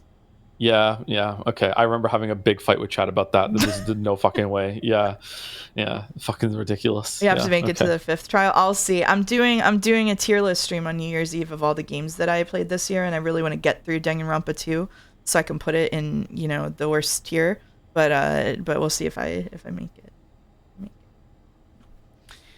Kanan approached the device, setting the laptop she borrowed from the security room on the floor in front of it. She affixed a scrap of paper with Kenji Asawa's password written on it to one side of the monitor. Then she connected a series of cables to both the laptop and the device. Tateno tried to contain his sense of urgency, focusing on keeping a watch over Kanan as she worked. Kanan began to slowly tap away at the keyboard. I fear for chapter 3. Nice I don't know about that. It is a nice laptop. Her screen displayed a series of numeric values that changed with each keystroke. She checked the changes carefully, timing the movements of her fingers according to some formula. The ID device let out a warning sound and the display lit up. Incorrect password. The input had been rejected. Was this really going to work? Tateno felt his impatience growing. Sawa's face showed a similar unease. Kanan turned to look at them. How many failed attempts are we allowed? Two, I believe. Sawa Maybe we should have said that first. Yeah, what the fuck? maybe. After a third failed attempt, the storage area is locked down and can't be reopened without input from the full board of directors. Kanan had already resumed typing before he finished speaking.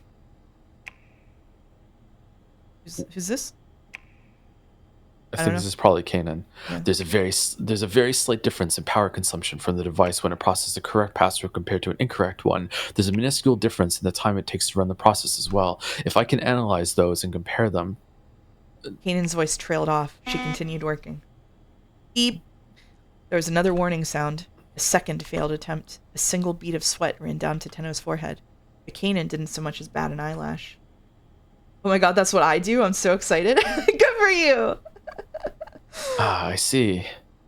Her face remained full of confidence. It won't be a problem, she assured them. This is my first time with this type of mechanism. Slowly, one at a time, Kanan pressed key after key while keeping her eyes fixed on the laptop screen. With each keystroke, a waveform at the top of the screen, looking almost like an echocardiogram readout, thanks, wobbled slightly. Amen. The laptop let out a tiny sound. A sequence of 10 characters appeared on the screen, and Kanan read them off. I got an echocardiogram on Friday, chat, in case you didn't know. Tateno jotted them down in his notebook, then stepped up to the scanner to enter the twin passwords for Asawa and Tanaka. You still have the heart monitor? I do not have the heart monitor. I mailed it on Friday. Oh, that's good. Yeah. The door opened. Kanan let out a sigh of relief. Mouse, we heard Joe's "What's your best hacker voice?" I'm in. Mm-hmm. Sawa gathered up Maria and headed into the storage area. Tateno felt a surge of relief as he watched the two of them go. Kanan, meanwhile, was fastidiously putting away her equipment. What do you think? Tateno asked her. About what? She asked, her gaze as serious as ever. About Danganronpa. About Alphard. Why hasn't he shown up? If what Stanley had said was true, Alphard ought to be coming their way. It was both strange and unsettling that they'd been able to get inside without any interference. This isn't over yet, Tateno continued. Don't let your guard down until we know Alphard has been dealt with. Do you think having a heart monitor displayed on screen next to your PNG to show your stress levels as you play would add value to the stream? No, I think it would make the audio people who are just trying to be helpful feel worse. Worse than I already made them feel. I don't want people to feel that bad. I feel bad. I got upset. Frazzled mouse. Right. Kanan pulled out a pistol. Damn. You keep those two safe. She said. I'll go check out things out front. Also, whenever that thing with the moth happened in Lost Records, you would have seen it just spike up to the ceiling, and that would have been really embarrassing that I got so scared of a moth. All right, anyway, she got back into the elevator and headed up.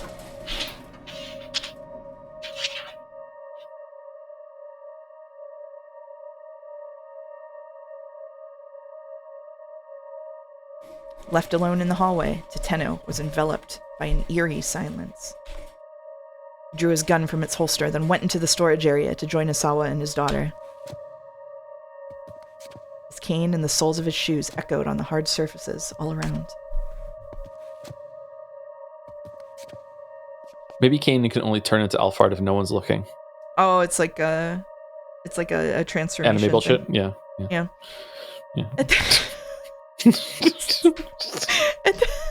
At the end of the hallway, Tateno came to another door. He took up position there, determined to guard the two individuals inside. This was the only way in. If anyone was coming, they'd have to pass through here. Putting his back to the door, he let out a sigh. A great weight of exhaustion settled over him. Too much had happened over the past few hours. He'd recalled too many painful memories that had long been buried deep within his mind. And he'd realized that his whole life was rife with things he could never undo. If you're coming, then come on. Tateno aimed his gun down the empty corridor. Right now, he just needed to protect Maria. That had become his life's sole purpose. I just automatically read the signs behind him to see if they made sense, to see if this is AI or not. Suddenly, the door that was in front of him was blown off of its hinges with a tremendous explosion. The shockwave traveling down the corridor struck him an instant later. Tateno had neither the time to wonder what had happened, nor any chance to avert his fate. Damn. Wait, what? So the choice that we did with had nothing to do with it. We also aren't getting any tips on these bad ends on how to fix them, which... Yeah. Whoa. Uh-oh. I don't think we got a jump during that, did we? No, we didn't. I guess we do. We changed the choice with Stanley and hope that changes to something. I don't know. All right, a warning for Tateno.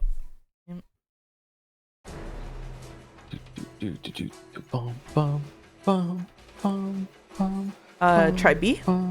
Yeah. They turn off tips for this part. Really cool voice, which didn't matter to me because I never used them. Good for you, August. Find some way to stall until I get there. If he realizes we're onto him, you're done for.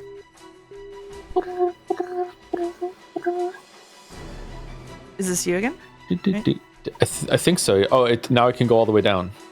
Oh, I can't. Okay. After I did B, I can go all the way down. You can't? I can't. No. Oh, did I go one more line and then see? Stanley made it to his car, still packed on the roadside. Then I can go all the way down. Oh, I can't go all the way down. Really? I can go even so Stanley would go through all the motions for you to defeat. That's the end. Oh, yeah, there we go. It? Yeah, it is the end. Okay, so if we go over, it's still a bad end. All right, so that did nothing. All right, so I guess we change it to C? Yeah, I guess so.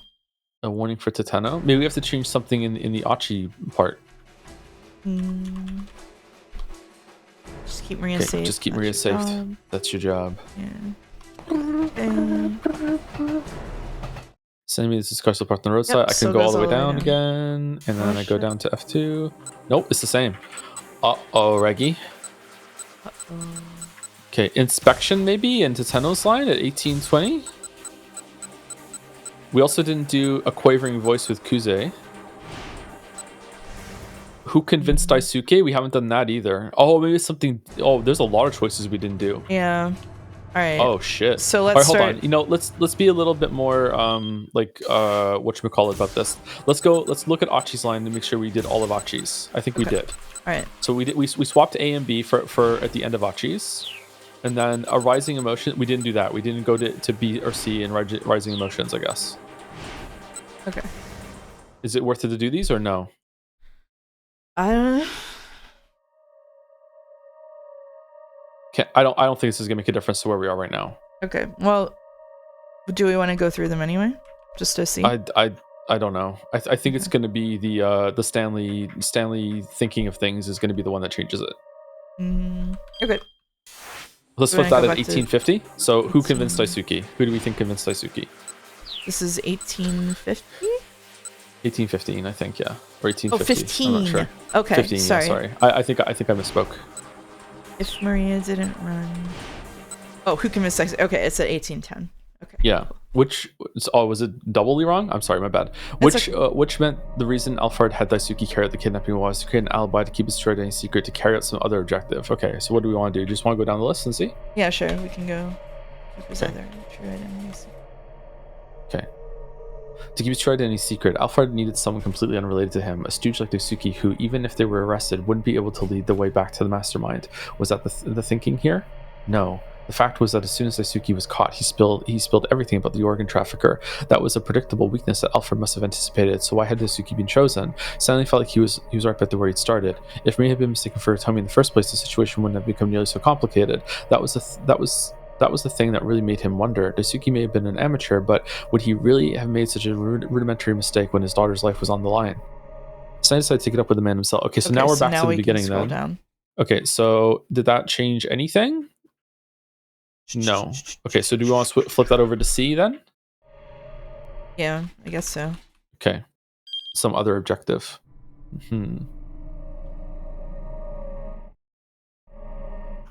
Whoops. Okay, to carry out some other objective. I just made the exact same mistake I just saw you make on screen. Wow. Okay. To carry out some other objective, he'd set up the kidnapping, devised the ransom relay, and kept the full attention of the police on that. All the while, Alfred himself was working toward his true goal, getting Hitomi's blood, which meant that Daisuke kidnapping Maria by mistake had in fact been a misstep. That was why, in the end, Alfred had proposed trading the password for Hitomi's blood. Could that really be it?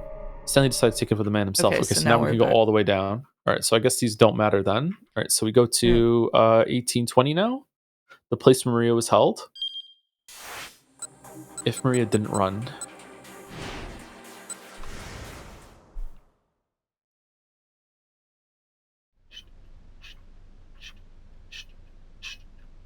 He's gonna trade her for Hitomi? Yeah. He was going to trade for Hitomi. It certainly seemed reasonable enough. He needed to kidnap Maria in order to infect her with the virus, first and foremost, and she had indeed been injected with it at 8 o'clock that morning.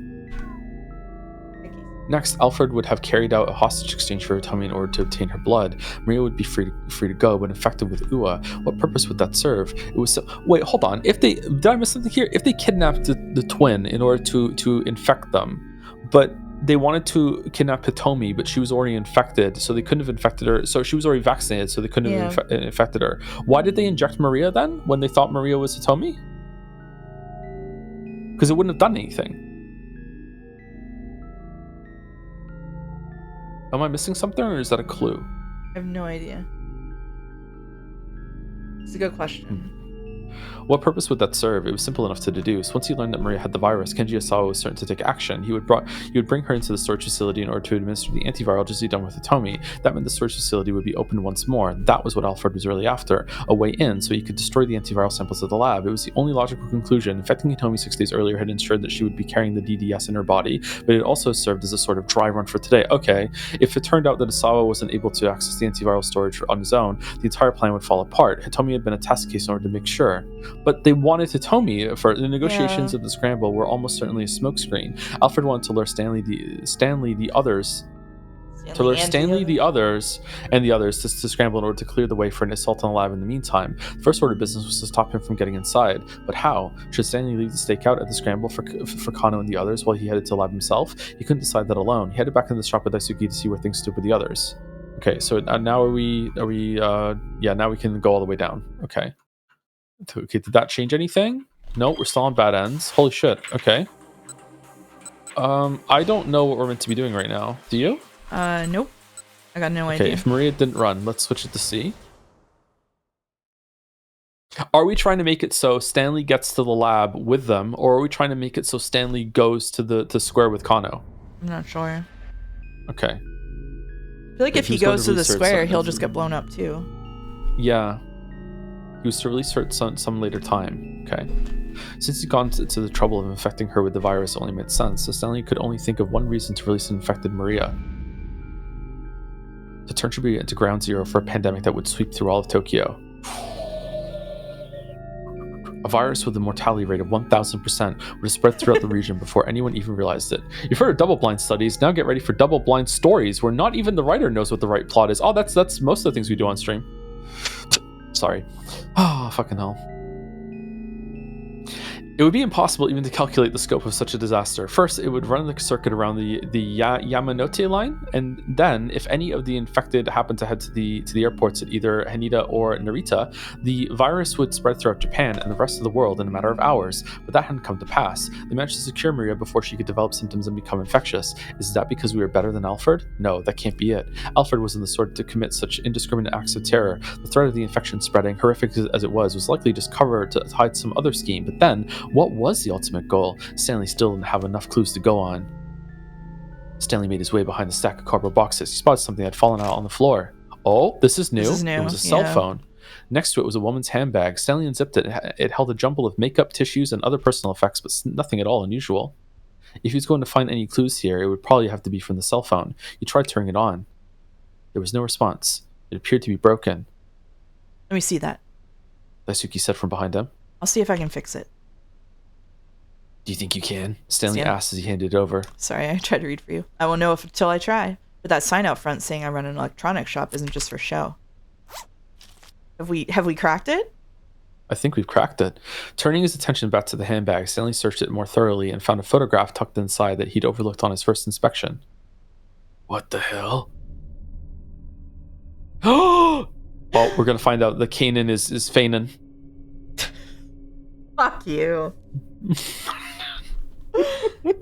Isn't this the plot of Mission Impossible 2? I've never seen it, is it? I loved that movie when I was a kid. Oh, I love that movie so much. I've watched that movie like 15 times. I love that movie when I was a kid. This probably sucks now, but yeah. Oh, it's me! He stared at the image, swallowing the lump in his throat.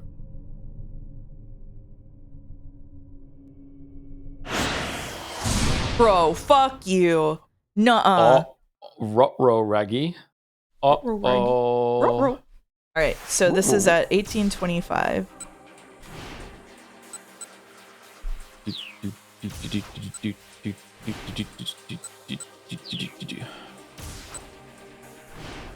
Jump from... Nope, that is a jump to Achi Endo. Oh, we just continue to Tateno now. Tateno is different. Oh, Tateno is different. Okay, all right. Oh, maybe we have to switch what Stanley said to Tateno. Yeah, well, let's do this. Yeah. All right, let's see. Let's go.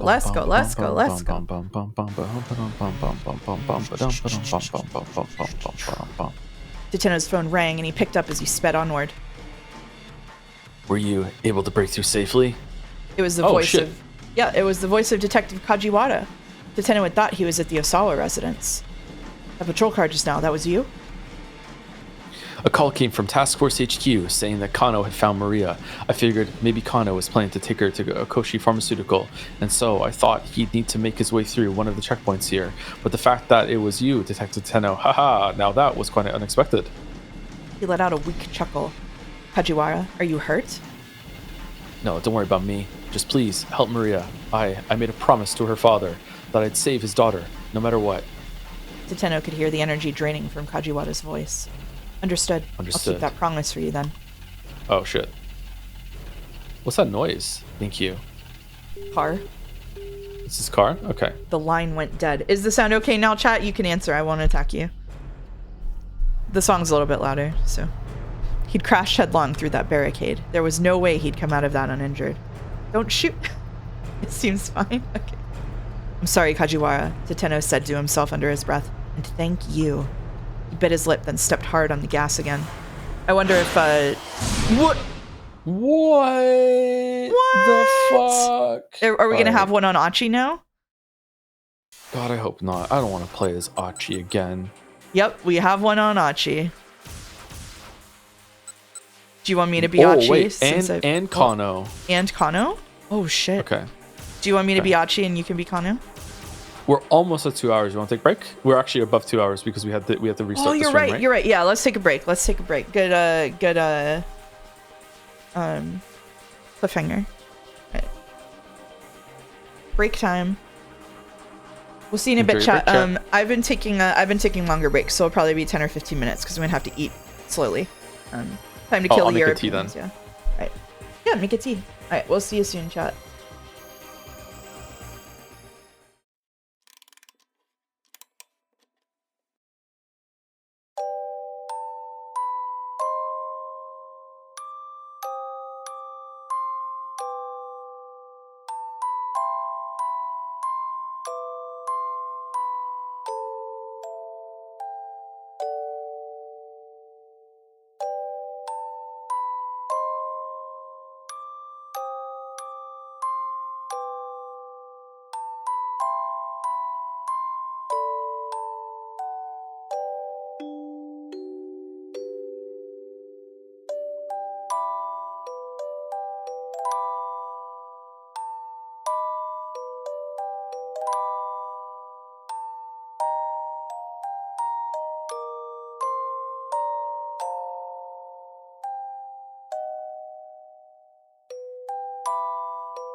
And we're back.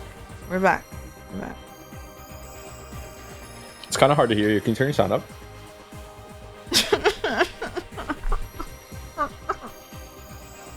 No. All right. Okay. I've survived. Congratulations. All right. Do we want to start with Achi or Kano? Same scene. I can play Achi if you want to be Kano. Sure. Let's start with Achi then. Okay. All right. You enjoy your Alfred's your composure. Alfred's composure. I guess it's not new, but sorry. Why did he still seem so confident? Something definitely didn't feel right. Let's go B. I think B, yeah. Really doesn't care if he survives. Oh no. He was gonna unleash the virus, accepting that it would kill him too. Alfred met Achi's eyes, and seeing the haunted realization there, the terrorist flashed a wicked and triumphant grin. Suzumu? Yeah, that can be you, I guess. Who's Suzumu again? Oh, the gang guy. The gang leader. Enough of the high and mighty act. Suzumu shouted. He began to stomp toward Alfred. But he didn't reach him in time.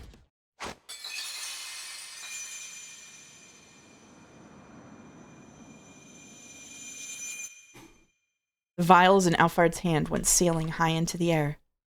Go, catch him, catch him! Achi gestured for his comrades to fan out across the open space. The vials seemed to almost vanish against the backdrop of the evening sky. How many of them has this guy even thrown? There was no way to tell for sure. And if even one of them broke open, it would be a death sentence for Shibuya. They had to make sure they caught them all. Spinning around in the midst of the chaos, Achi saw Susumu catch one vial deftly. Many of the other gang members appeared to have done the same. There's one more, over there! A desperate shout had come from Hitomi. Oops. She'd spotted a vial sailing in a high arc, away from all the other SOS members. Damn it! Achi launched into motion, ignoring the searing pain in his leg, but the falling vial was so far away. They were done for. He was sure of it. Stanley's gonna catch it out of nowhere. It's Kano. It's Kano. A pair of hands shot out and safely grabbed the falling vial.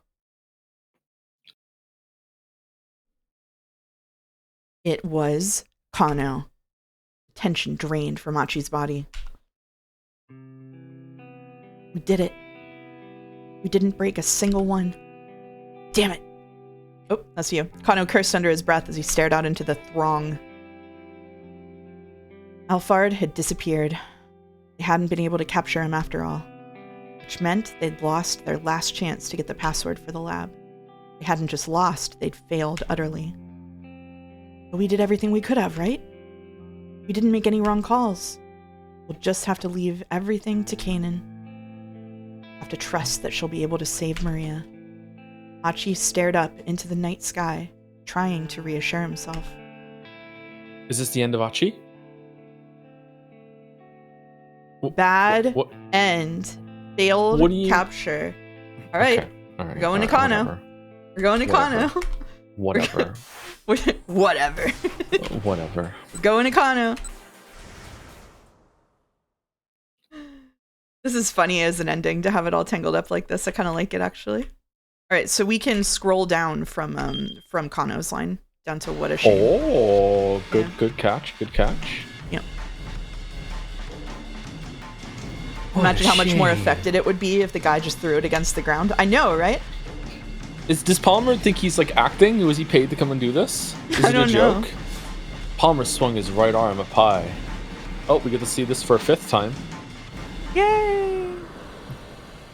Run Vial's animation. Here we go. That's right. Everyone watched in dismay as his hand shot up. The vials he'd been holding sailed up against the backdrop of the evening sky. Look out! Achi shouted. Catch him! Catch him! Gotta catch them all. The hurtling vials scattered and began to fall. It seemed impossible that Kano's team would be able to keep them all from shattering against the ground. Oh, I wonder if That's Kano just what can they run did. after him instead of catching the last vial. And he lets Achi do it. Or Hitomi can actually do something for the first time ever. The SOS members fanned out, positioning themselves as best they could to intercept the falling vials. Kano likewise prepared to catch one that was heading straight toward him. As he did, he caught sight of Palmer speeding away. Kano made up his mind on the spot. There was only one right call here. He needed to make it. He had to realize he had to chase after Palmer. Beep, beep, beep. Yeah, beep. Beep, beep, beep, beep, beep. Beep, beep, beep, beep, beep, beep, beep, beep, beep, beep. He had to chase after Palmer. It didn't matter if he didn't grab the vial. Something about the way this was playing out made Kano sure of it. Calling upon his rugby training, he broke into a sprint. Deftly dodging through the crowd, Kano kept Palmer in sight. He would catch him. One or another, he was going to bring this bastard down. Steadily, he gained on his quarry, and then he tackled him, once again calling on his rugby training. At last, he drew within striking range and immediately dived into an expert tackle. He caught Palmer around the waist. Their bodies collided with violent force. Oof! Oof! Palmer went down flailing and hit the pavement hard. Even then, he tried to resist, but Kano straddled him and held him down. Tell me the password, Kano snarled. The kidnapper sneered triumphantly. Oh, this is sexual. I mean, yeah, okay. Do you want me to say it, or you? You can. You're enjoying your voice somewhere. You made the wrong choice. Wrong choice? The UA is out now. Now nobody can be saved. You've just killed everyone in the city.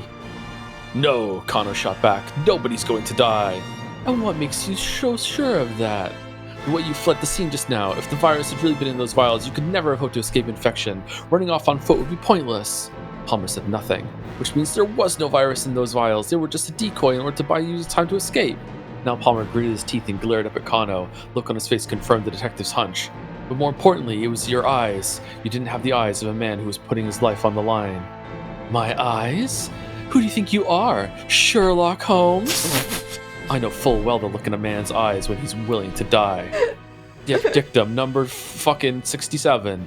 In the back of his mind, Kano replayed the moment when Tateno, doused in gasoline, had marched into that financial office to talk down a would-be arsonist. Now then, the password. Give it to me now. Kano tightened his grip on Palmer's collar, but the man just gazed back at him with an icy glare. Let me have Hitomi Asawa's blood. That was our original deal. Kano wasn't surprised. He'd known it wouldn't be easy to get him to talk. Maybe it really would be impossible to strike a deal without Kanan, but if getting her on the phone wasn't an option, Kano had to figure out something else. Sweat beaded on his brow as he cast about for ideas. Then he happened to catch sight of a car that had been overturned by an accident nearby. What? Hajiwara?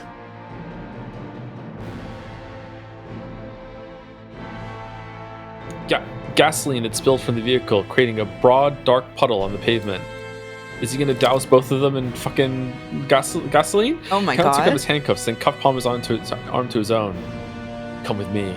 Jerking his captive back to his feet, Kano led him over to the car. You really did learn something working with an American. Dude, do you have any idea how difficult it would be to drag someone via handcuff? Then, without hesitation, he sat down in the pool of gasoline. Yanking on the handcuffs, he pulled Palmer down beside him. Kano pulled the lighter from his pocket. Palmer snorted. And just what's this supposed to be, Tell me the password. Or else what? You'll light the gas? You'll be burned to a crisp yourself. Yeah, probably. Kano heard the casual desperation in his own voice. What the hell are you thinking? The smile vanished from Palmer's face. Kano scowled down at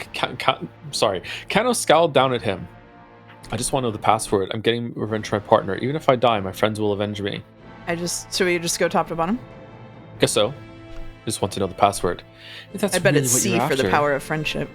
Then you can't kill me. Palmer and Kano locked eyes, both refusing to back down. The scent of gasoline fumes filled the air around them. Kano knew that the slightest spark could set off a massive fireball.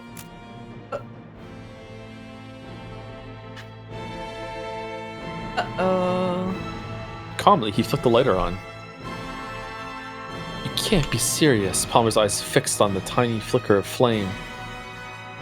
The password. Wouldn't this set them on fire? Because isn't it the fumes that light, not the... Okay. All right, whatever. Yep, probably. Right. Maybe it hasn't dispersed as much, I don't know. Maybe right. Put the gasoline in the humidifier. You value your life so little? The password. In his mind, Kano could see the pages of the Dick Diary clear as day. Dick Diary 57. If you ever need to get your way, threaten to set yourself on fire. Dictum number 1. Never lose sight of what you're supposed to protect. Ever. Okay, kind of a cool shot, though, gotta say. Yeah. Palmer glared in defiance. Kano brought the lighter closer and closer to the gasoline. He could practically feel his own life growing shorter as his hand descended, and yet he felt no trace of fear. His body was numb, his senses strangely distant. Time seemed to slow. The world around him dissolved into a blur. He was surprised at how calm, how remote he felt, here in the midst of this life-or-death confrontation. And then, far in the depths of Palmer's eyes, he saw the barest hint of doubt. He fixed his gaze on that point of weakness and did not look away. Palmer's shoulders slumped perceptibly. Now, Kano was certain of it. This was a man who'd never put his life on the line before. Shizuo's words sounded in the back of his mind. You need a cool mind, but a fiery spirit. A detective without both of those is worth nothing. Thank you, father-in-law. Let me go. Promise to let me go, and I'll tell you. Is that your answer? I don't think you quite understand the situation here. Kano brought the flame still closer to the gasoline. Palmer's eyes went wide. No longer was he able to hide his trembling uncertainty. All right, I'll tell you. Just put the thing out. The password first. His voice a strangled snarl. Palmer gave him the password. Kano extinguished the lighter. Damn. What was the password? We know the password? Keep out! Oh my god. Pulling out his cell phone, Kano dialed up Asawa. As he did, he recalled his last exchange with Stanley at the electronics shop. Looks like we'll be able to have that beer together after all. Bing bong! But Asawa didn't answer. Kano guessed immediately that something was amiss. Detective! Achi's voice was full of worry. I've got Stanley on the line! Are you just reading the whole thing, yeah? I guess I do, yeah. Sorry. Is this Achi? Okay, go ahead. Yeah, it is. He says that Detective Tateno.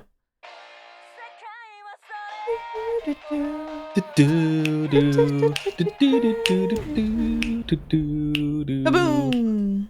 Uh-oh. What about the gasoline?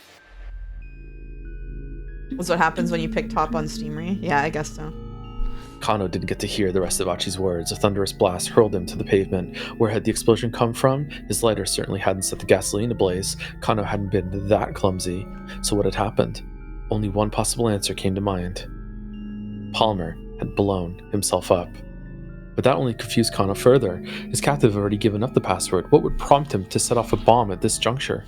As he was losing consciousness, Kano continued to rack his brain.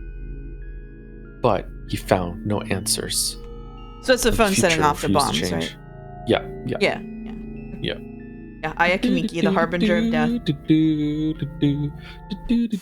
All right, so we have to jump to our boy Jack. Wait, Achi can go further. Now Achi could, what? Because we yeah. All right, do you want to see that or no? Yeah, let's see it. Okay. For completion. I'm gonna hold down until I get there like a smart boy. Okay. A desperate shout had come from Hitomi. She'd spotted a vial sailing in a high arc away from all the SOS members. Damn it! Achi launched into motion, ignoring the searing pain in his leg, but the falling vial was so far away. Yeah! It was now or never. He threw himself into a headfirst slide. Nice catch, bro. The gang members broke out into cheering and applause. Everybody stood up and clapped. Achi got to his feet and looked around, but saw no sign of either Kano or Alphard. Hey, Achi, if you're looking for the detective... Susumu gestured with his chin. Achi looked and saw Kano far away across the scramble, chasing after Alphard. Soon, both men were lost in the crowd. Achi would have charged off in pursuit as well, but his wounded leg made that impossible. Get him, detective, he murmured under his breath. The only reason why his leg is injured, so he couldn't be in the scene. Yeah, we're counting on you. Achi's cell phone rang. It was Stanley. Mr. Stanley, what's going on? Something isn't right. Huh? Where is she? I can't get in touch with Tateno, Stanley said. What about on your end? Anything unusual going on? No problems here for the moment. Detective Kano managed to catch Alphard. Did he get the password? Dunno. I think he just finished his interrogation. Could you put me on the line with Kano? Yeah, give me a sec. Achi turned to Kano and shouted, Detective! Kano turned to look at him as he was flipping his own cell phone closed. I've got Stanley on the line. He says that Detective Tateno.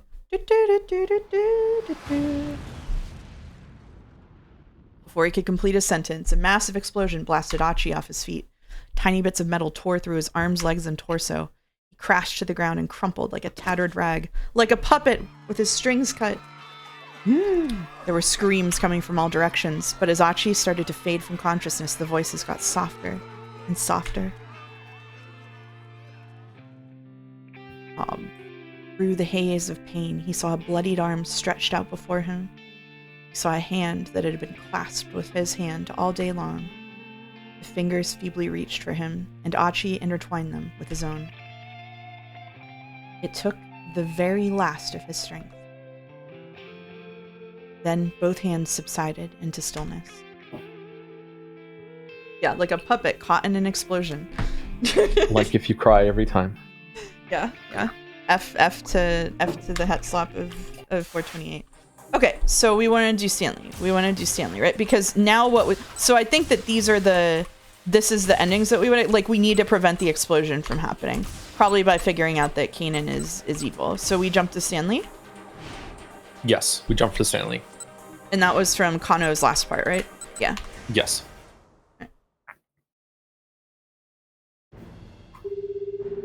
Like a spider crawling on the walls in a typhoon. That's right. No. Stanley. What do you think, everyone?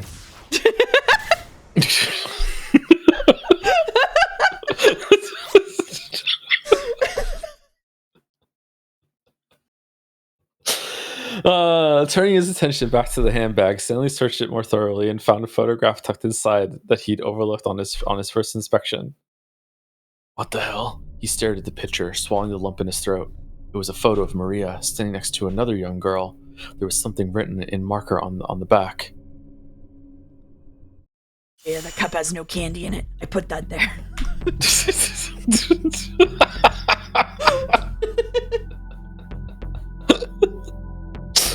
Meet in Kanan, 7:30. Stanley hurriedly flipped the photo back over and looked at it again. What does this mean? The girl in the photo with Maria looked nothing like Kanan, who had been there at Endo Electronics, who had left with Maria and Tateno just a few minutes ago. Good call. Why would from Alfred you. try to pretend to be Kanan of all people? Why? What do you mean you were the one that noticed that? You're the one that I thought you were the one that did.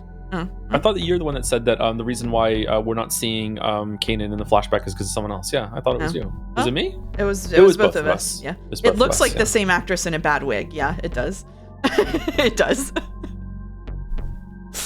But if the girl but if the girl they were working with wasn't Kanan, who was she? No. Stanley felt his blood run cold. Could she be? Was she Alfred? The more he thought about it, the more it all added up. Assuming Alfred were masquerading as Kanan, the whole sequence of events suddenly began to make sense. She was strikingly audacious and fiendishly clever, but she hadn't outmaneuvered them just yet. As luck would have it, they still had a chance to stop her, and at long last, Stanley could see the outline of Alfred's plan. You were the one who started calling her fake Kanan. It was you was all I? along. Yeah. Okay. Her goal was to get the antiviral. But extracting the DDS from Hitomi's blood wasn't enough. Akashi Pharmaceutical still had the drug at their laboratory. The antiviral's value came specifically from having a monopoly on it, which meant that in addition to obtaining the drug herself, Alfred also needed to destroy Akoshi's research facilities. That was the crux of her plan. The problem was finding a way to infiltrate those facilities. In all likelihood, Alfred's scheme went something like this. Have Maria Sawa kidnapped, then infected with the UA virus. After that, eliminate Tanaka. Once Asawa learned that Maria had been infected with the virus, he was certain to use the antiviral on her. Blackmailed the leader of the company to not give him access, but he needed his partner Tanaka in order to access the storage facility, and Tanaka was dead. That was why Alfred had been masquerading as Kanan. Kanan was Maria's friend and an expert at hacking passwords. If she could secure Asawa's trust, he would let her into the research facility in order to carry out the hack. That's why Alfred, in the guise of Kanan, had saved Hitomi's life repeatedly. Getting Hitomi to trust her would likewise earn the trust of her father. There were still some finer details that remained a mystery. For instance, how was Alfred going to destroy the lab? Still, Stanley could look into that once he had her in custody. He needed to move quickly and stop her from ever getting into the Akoshi facility. I fixed it. Daisuke approached Stanley and held up Maria's cell phone. Well, as best as I could, at any rate. It looks like it'll get a signal, but whatever data was on it is all gone. So is the professor just an underling of hers, or is he being blackmailed into doing all this too, or whatever? Probably an underling, since he's so villainy about it. Yeah, like I don't feel like he could put on that good of a show, but yeah. Yeah, I feel like when someone's gonna blow you up, you break kayfabe. Yeah, you're like, yeah.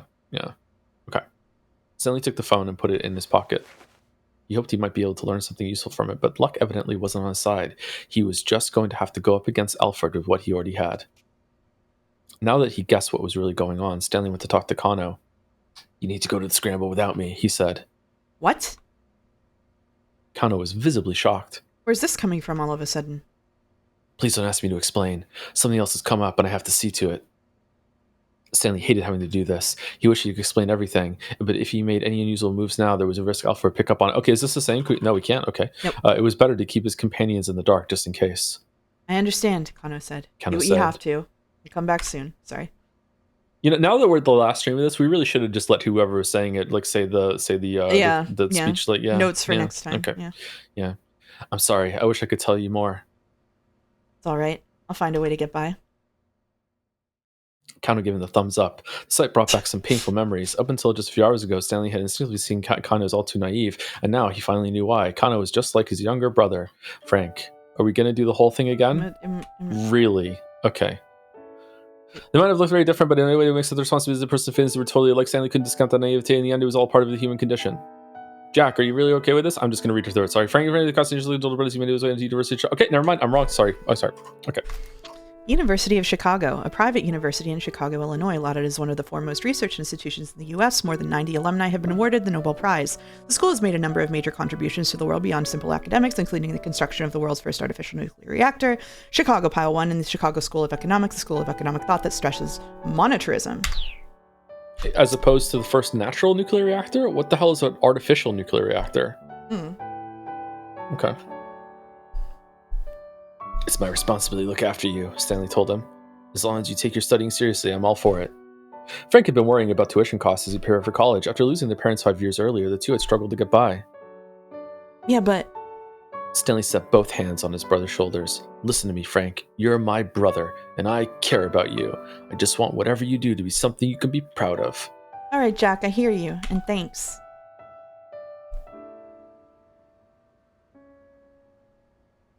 The sun is a natural nuclear reactor? Yeah, that's true. Okay, are there any on Earth? Does that happen naturally?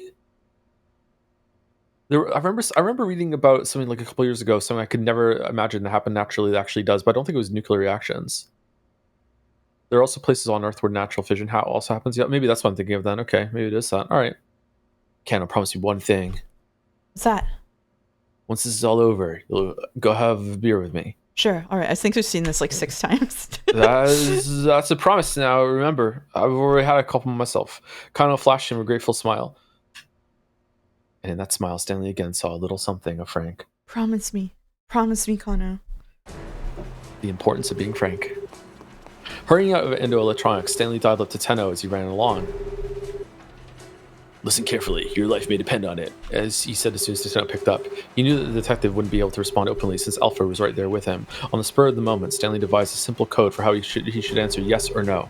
He told Tateno to respond with "that's right" to mean yes, and "will do" to mean no. Genius. There was no time for anything more complex. Right now, Stanley just needed to stop Alfred from getting into the lab. He quickly explained his suspicions about Kanan. Tateno sounded distinctly unnerved. At any rate, Stanley said, you need to find a way to turn back without her realizing what's going on. Will do, Tateno replied. So he was going to head to the laboratory despite Stanley's instructions. Saving Maria is your top priority, isn't it? That's right. I already forgot the code. Will do means no, that's right means yes. Yeah. That was so fucking stupid. That's right. His observation was firm. All right then. I guess I have to let it that way myself. In the meantime, do not let her get inside that lab. Jack, I already forgot the code. That's right. Tateno was no match for Alfred. If she figured out what was going on, she'd probably kill him on the spot. Reassurance or encouragement would be meaningless right now. Instead, Stanley left Tateno with one final warning. Oh, I bet these matter now. Want to go A? Yeah, let's go A. If it comes down to it, just shoot her. If you hesitate for a moment, she'll have you dead. Tateno hung up without saying anything.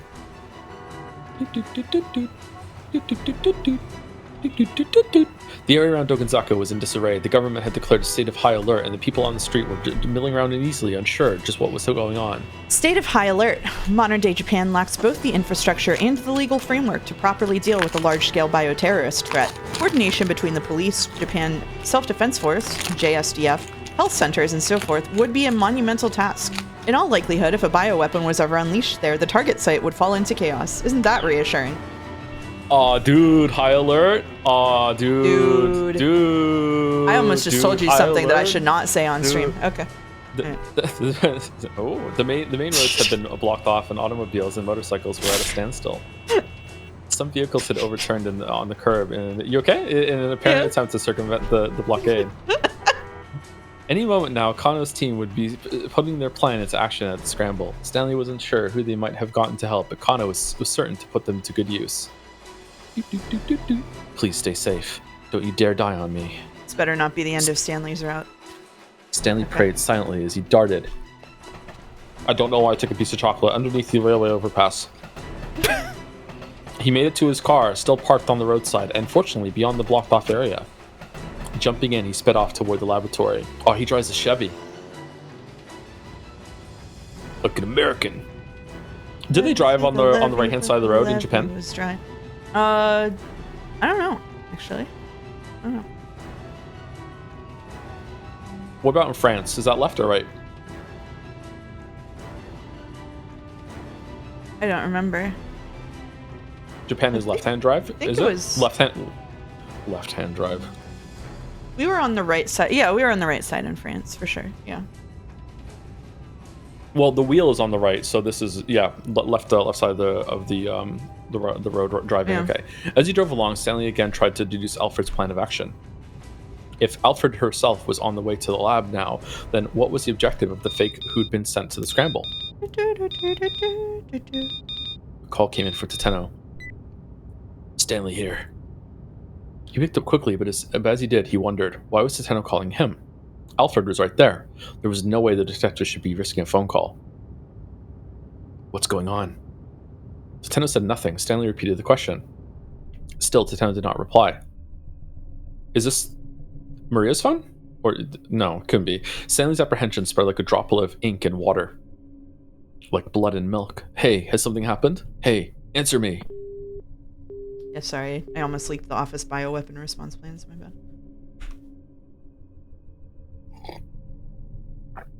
The call cut out. Stanley hurriedly dialed Tateno's number, but he couldn't get through. Something had gone badly. He was sure of it. Had he been too arrogant in thinking that he might be a match for Alfred? His worries turned to the team at the scramble. What if they had walked into a trap? Figuring that it would be too dangerous to call Kano in the midst of the negotiations, Stanley instead dialed up Achi. Oh. Mr. Stanley? Mr. Stanley, what's going on? To Stanley's relief, it sounded like things down at the scramble had gone well enough, so he asked Achi to put him on the phone with Kano. Yeah, give me a sec. The young man said. Detective! Stanley could hear Achi shouting on the other end. I've got Stanley on the line! He said the detective Tateno! There was a sudden tremendous boom, and then the call cut out. Like a vine boom, Stanley's jaw dropped, which was a big movement. He felt his mind emptied out by despair. He opened his mouth, but he couldn't even bring himself to scream. All he could do was curse inwardly. Whoa, again. That jump scared me. Whoa. Whoa. Stanley slammed his fist into the steering wheel as hard as he could. Stanley then rage! He did it again, and again, and again, and again, and again. He didn't stop, even when his fists were marred with blood. Despair! Will Damn. you make the right choice or the dreadfully wrong one? Cat walking on xylophone vibes. Yeah, that went crazy there for a minute. All right. Okay. So we have to change it so Tateno doesn't try to shoot Kanan, I'm guessing. Oh, let's find out. It's crazy. He still remembers that. Yeah, it's just lodged in your mind. So you want to try B? Yeah, let's try B. I think this is gonna fake too. This is gonna. I also think it's gonna be fake. Yeah. But, yeah. Let's just do it. Yeah. Once we saw until we get the realization, dump for Tateno hung up. Okay, if we hold down, is it gonna be the same shot? Let's see.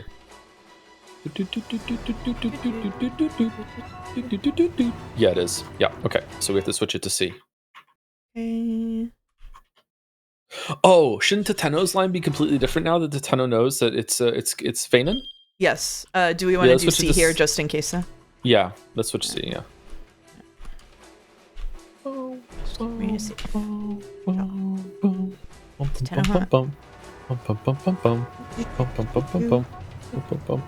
it's the same thing. It didn't make a difference.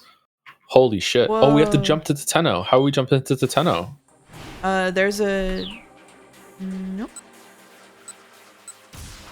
We have to jump to Tateno.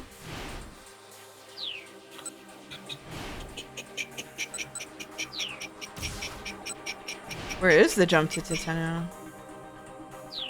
Is it... What time is that at? 18:25. Shit, dog.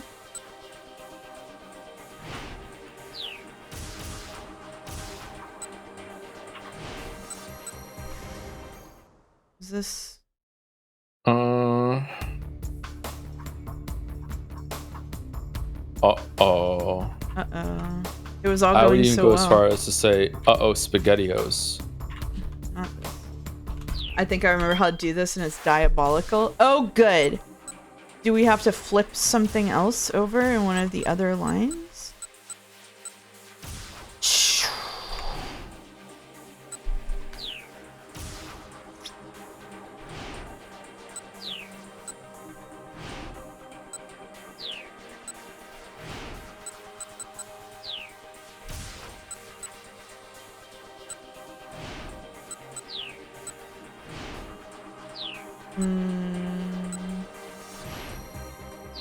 Achi jump. Achi. I say we switch What Are You Thinking over to the Power of Friendship one, which is C. Just to see what happens. Where is that? At the end of Kano's line. And it'll probably be like, yeah, Tateno will avenge me or whatever. Or let's just do B and C and see where it goes. Let's go. Yeah. All right. Kano scowled down at him. B, I'm getting revenge from my partner. Maybe there's like a blue thing in here that links to Tateno somewhere. Yeah. All right. Do you want me to read it? I just put 4 chunks of chocolate in my mouth, so yes, please. Getting revenge from my partner, Kano thought back to the sight of Sasayama sprawled out and bleeding on the pavement. Screw you, by the way. I want chocolate so bad. Thanks to this man's scheme, his partner was now teetering on the brink of death. Alfred should pay for that. It's really gross. Don't worry about it. It's gross chocolate. Okay. Calmly, Kano flicked the lighter on.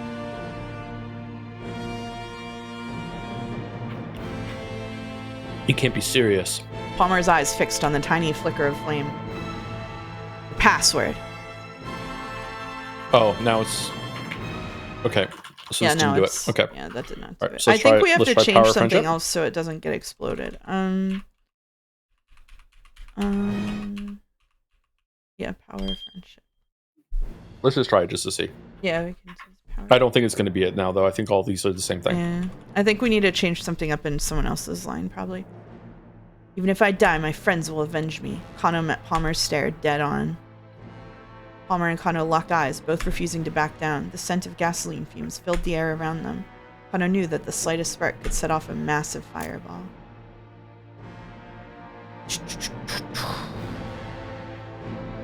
This is some Final Fantasy music. Holy Calmly, shit. he flicked the lighter on.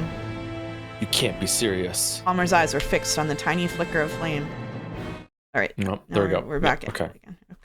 Is there like who is calling for the van to blow up? It's Feinen, right? So if is there like an option in Tateno's line that like makes her lose her phone or something like that?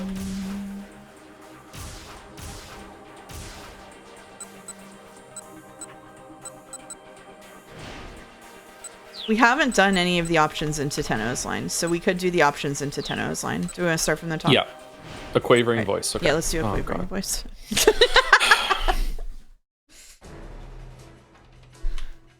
He was confused. Now was their chance to make a run for it. Tateno signaled with his eyes to Kanan, then got ready to sprint past Kuze and his team. He didn't get the chance to, though. Suddenly, Kuze let out a pained yelp. Then, as Tateno watched in surprise, he proceeded to collapse onto the pavement. It hurts! It hurts! Have I been infected with the virus too? The riot squad immediately rushed to the director's side. As Tateno stood there dumbstruck, Kuze secretively flashed him a knowing wink. Oh, I see. Okay, so now inspection? I guess so. I think we might have to get chat's help for this one. I'm not sure. Wasn't there a jump to Tateno and Stanley's line when you tell him to shoot Alfred? I don't... Was there? Was there? Do we want to look for them? Yeah, sure. Let's look. I thought...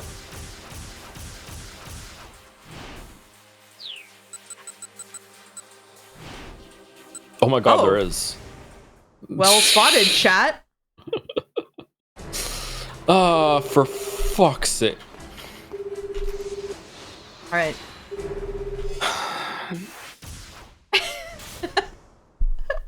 I remember making a mental note of it too, and then it just went out of my fucking head. Now that's comedy. Yeah. 10 out of 10 best backseat. Yeah. Behind you. Once they made it past Shibuya Station, the roads were relatively clear.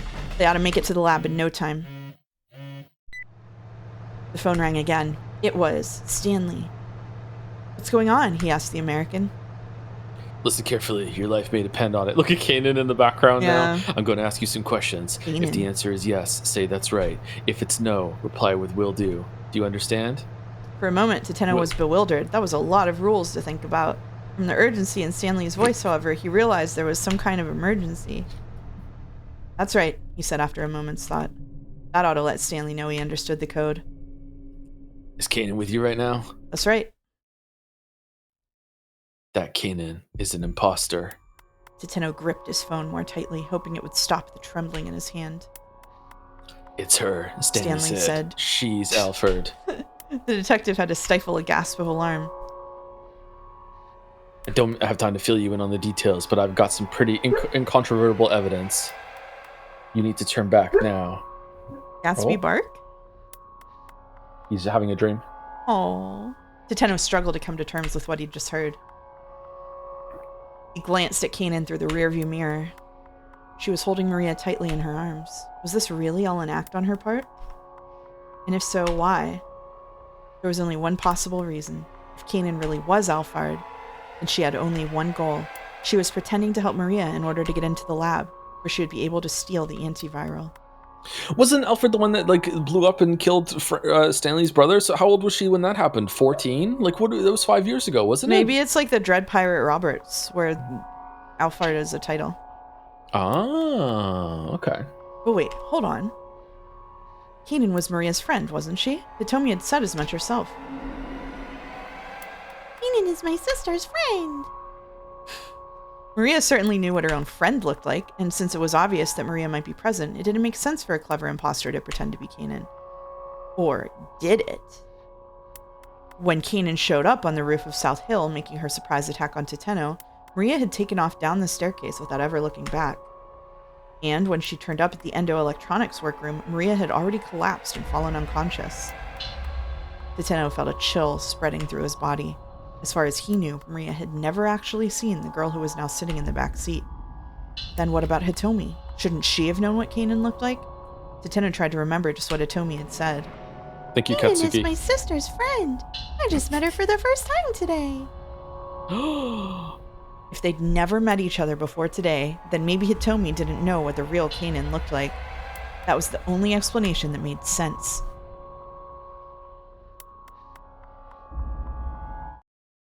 Hey, Tateno, are you still with me? That's right. Stanley. Stanley sounded like he was on the verge of panic.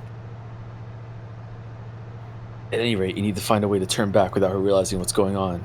Even if Kanan really was Alfard, Tateno had to keep heading toward that lab. He went over the coded responses in his head. Yes was, that's right. No was will do. Will do, he said. Saving Maria is your top priority, isn't it? That's right, Tateno affirmed. All right then. Guess I'll have to head that way myself. In the meantime, do not let her inside that lab. That's right. Tateno hung up. Who is that, and why did you only say 2 different things for that whole entire phone call? Kanan asked. Tateno felt as am I letting you just say the Kanan asked? Or are we just taking it over? Are we doing it? Are we making a call? That's what we're doing. All right, that's what we're doing. Okay. Yeah. Tateno felt his heart skip a beat. That was Kuze, that cop from earlier. He tried to keep his voice as level as possible. He was worried about us and wanted to check up. Okay. Kanan muttered, sounding disinterested. Tateno could only hope she hadn't guessed the truth. It felt like the specter of death himself was breathing down his neck. You can actually hear when I wave my hands dramatically, if you listen closely. At last, the minivan arrived at Akoshi Pharmaceutical. Tateno pulled up at the front gate and got out of the vehicle. Off to one side of the entrance was an intercom for contacting the security room. I'm assuming you've already heard the details from the director, Tateno barked into the intercom. Open up. We haven't heard anything from Director Asawa. The security guard spat back.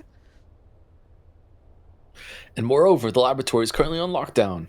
I'm sorry, but not even Director Asawa is allowed inside. That's ridiculous. Tateno scowled at the intercom in frustration.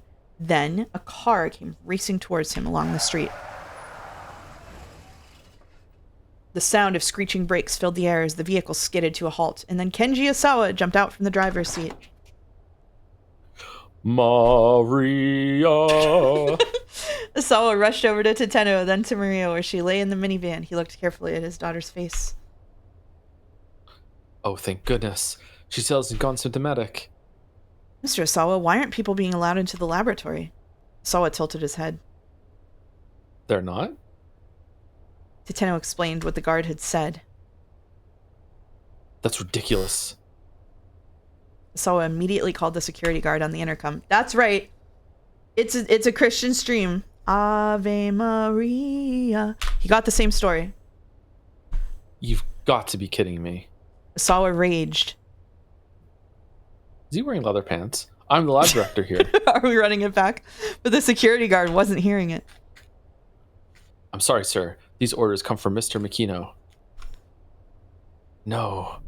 So am I just supposed to sit out here and watch my daughter die? I would have already rammed through the gate. What are you doing, man? He wasn't singing West Side Story. He was singing Final Fantasy VI. West Side Story would be, Maria, I just met a girl named Maria. Don't get him twisted. Tateno racked his brain for other ideas. Yeah. Maybe they'd have to climb the gate and break their way in. Then over the intercom, they heard the sound of a phone ringing in the security room. The security guard answered it without muting the intercom speaker. His voice was faintly audible. He sounded rather deferential. Who in the world could he be talking to? Before Tateno could muse further, the gate suddenly opened. Huh? Why? Tateno and Isawa looked at one another in surprise. I have a message from Director Osawa from Mr. Makino. The security guard said. I was waiting for you to finish. You gotta be consistent. It was more than 2 words. You should do it, I think. Why not? If it's in the middle, you do it. And if it's at the end, I handle it. But what if it's just 2 letters, 2 words? Then you can do it if you want. This is why we didn't do this before. What's the rule gonna be? Fucking complicated, man. Fucking complicated. It's you. I'm Tateno? You're Osawa. Oh, I skipped over. I'm sorry. From Makino. Osawa huddled over the intercom and had a brief sotto voce exchange with the guard. What does that mean? It means in lowered voices. What was all that about? Tateno asked. It would seem that my wife was able to pull some strings for us. Ooh, wife tip. Wife. After Osawa left home, I had a change of heart. Even if it meant losing everything, she decided she wanted to save Maria's life. Although Maria was not Ai's real daughter, it turned out that the time they'd spent living together had sowed the first seeds of a familial bond. Or, you just don't want another person to die. But okay, sure, whatever.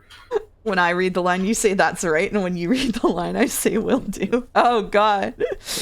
Osawa smiled uncomfortably. Tateno didn't have time to wonder what that might mean. Has that lock been opened for us as well? He asked. The smile disappeared from Osawa's face. No, she wasn't able to do anything about the final layer of security. I see. Well, let's regroup inside for now. Very well. Osawa said. By the way, who's going to be hacking the password? I am, Kaden replied.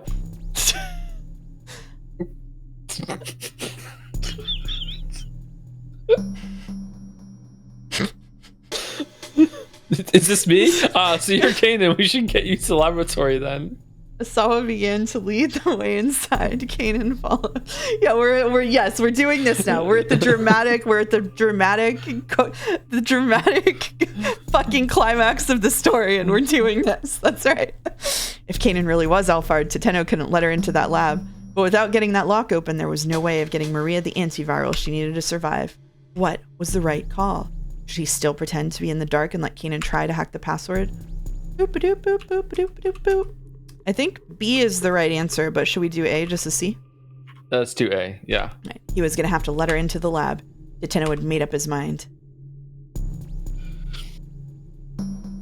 Is something the matter? Osawa asked warily. Nope, no, it's nothing. Then if you would be so kind. Osawa led the way. Kanan and Tateno followed him toward the storage facility.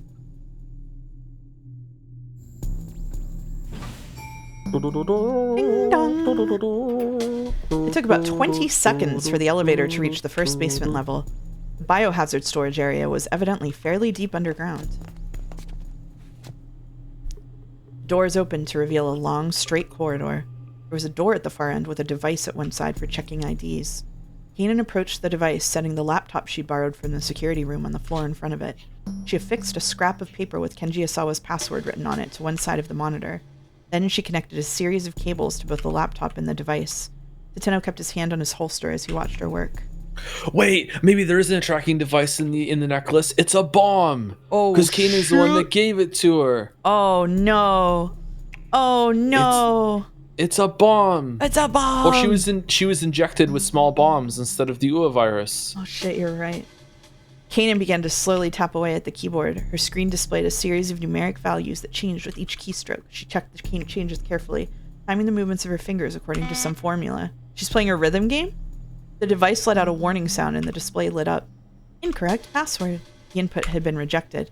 Was this really gonna work? Tateno felt his impatience growing. Sawa's face showed a similar unease. Kanan turned to look at them. How many failed attempts are we allowed? 2, I believe. Sawa answered. After a third failed attempt, the storage area is locked down and can't be reopened without input from the full board of directors. This is your brain on Danganronpa. That's his brain on Umineko and Danganronpa. He's cooked. Kanan had already resumed typing before she finished speaking. He finished speaking. There's a very slight difference in power consumption from the device when it processes the correct password compared to an incorrect one, she said, lying. There's a minuscule difference in the time it takes to run the process as well. If I can analyze those and compare them. Kanan's voice trailed off. She continued working. Beep. There was another warning sound. A second failed attempt. A single bead of sweat ran down Tateno's forehead. But Kanan didn't so much as bat an eyelash. Ah, I see. Her face remained full of confidence. It won't be a problem, she assured them. This isn't my first time with this type of mechanism. Tateno should just blow her head off right now, right? I know. Like, well, yeah. Yeah. Slowly, one at a time, Kanan pressed key after key while keeping her eyes on the laptop screen. With each keystroke, a waveform at the top of the screen, looking almost like an echocardiogram readout, wobbled slightly. I mean, I guess if she gets them in, then he could blow her head off because then they can get the antiviral and save Maria, right? The laptop let out a tiny sound. A sequence of 10 characters appeared on the screen, and Kanan read them off.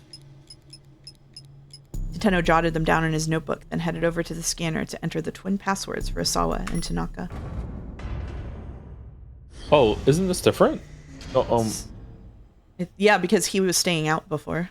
He was staying in the hallway. The door opened. Kanan let out a sigh of relief. Asawa gathered up Maria and headed into the storage area. Get out. Damn, okay. As soon as Asawa and his daughter were out of view, Tateno drew his pistol. Kanan arched an eyebrow. What do you think you're doing? Just get out of here. Tateno pointed the barrel of his gun at Kanan's face. All right, don't shoot. Bye. Don't shoot. Silently, she did as she was told, turning and walking toward the elevator. He followed a few paces behind. She gave no hint of resistance. Now Tateno needed to let Stanley know that they'd successfully opened the laboratory door. He pulled out his cell phone as he followed her into the elevator. As soon as he did, Kanan pressed herself flush against the wall. Kaboom! A sudden explosion from within the corridor sent Tateno careening off balance. He slammed into the elevator wall. Then, as he lay in a daze, the elevator doors drew slowly closed, and the cab began to rise upward. Tateno could tell that the impact had broken several of his ribs. Blood rose up from his throat and filled the inside of his mouth. He felt his grip on consciousness fading, but he managed to flip open his cell phone. Stanley, please, pick up. He jabbed his thumb hard on the call button. Stanley here. What's going on? Hey, has something happened? Hey, answer me. Oh. But it was that too was late. The phone call. Yep, for Tateno even to hear Stanley's voice. Damn, the dead phone call. Shit, dog. Bad end. Number Wordless 84. warning. A wordless warning. Are there 100 bad ends? I don't know. 100 lines? Just like another game? Alright. Let's go back to send Kanan in. Kanan in. Mm. What was the right call? I should still pretend to be in the dark and let Kanan try to hack the password. Right. They couldn't go anywhere until Stanley got there. Tateno knew exactly what he needed to do. What's the matter? Sawa turned and cast a look of confusion back at Tateno and Kanan, both of whom had stopped in their tracks. We'll wait out here, Tateno said. But, I mean, isn't Kanan going to hack the password? There's been a slight change of plans. Go ahead and wait for us at the lab, Director. All right, but we don't have much time before Maria develops symptoms. I'll be inside. Please don't keep me waiting too long. With Maria in his arms and a worried look on his face, Asawa hurried through the gate and disappeared from view. He has a gun to her back for sure, right? Oh, yeah. Oh, yeah. Yeah. What do you think you're doing? Kanan asked, stiffening as Tateno nudged the barrel of his gun against her spine. You're Alphard, aren't you? I have no idea what you're talking about. It's no use trying to play dumb. Stanley found proof. Before he finished speaking, Kanan seemed to disappear from view. Oh shit. She's so fast. She cartwheeled away at blinding speed. A cartwheel too quick for Tateno to keep a beat on her. By the time she'd righted herself, she'd already drawn a gun of her own. Abruptly, he found himself facing her in a stare down, weapons aimed at one another. Then, Kanan's phone rang, and she reached to answer it. Don't move, Tateno roared. Did you forget the plan? That might be Hitomi calling. I don't care. Don't you move. If Kanan really was Alphard, the whole plan might be a sham. Tateno kept the barrel of his gun squarely on its mark. Kanan let out a little sigh. Have you considered that Stanley might be lying to you? Yes, it's possible, but I need to make sure we avoid a worst-case scenario. If you don't let me into the lab, who's going to hack the password? We've got your little decoy. My friends will get the fake Alphard to cough up the password. Once her phone had stopped ringing, Kanan sighed again. And what about Stanley then? Is he on his way here? Who knows, Tateno said. At that, Kanan lowered her gun. She seemed disturbingly full of confidence. Kanan flipped open her cell phone. Who do you think you're calling? Tateno adjusted his aim, pointing his gun at the young woman's head. Look, I'm going to call Hitomi and have her clear up these suspicions you have about me. We don't have the time for this right now. Wouldn't you agree? Kanan stared back at Tateno, cell phone in hand, waiting for his reply. Okay, so A? it's definitely B, but let's go A. Yeah. It doesn't matter what Hitomi says. I trust my own judgment. Your own judgment, huh? And is that always correct? Kanan began punching in numbers. She never took her eyes off Tateno as she waited for Hitomi to pick up. She's not answering. Kanan hung up and tried calling again.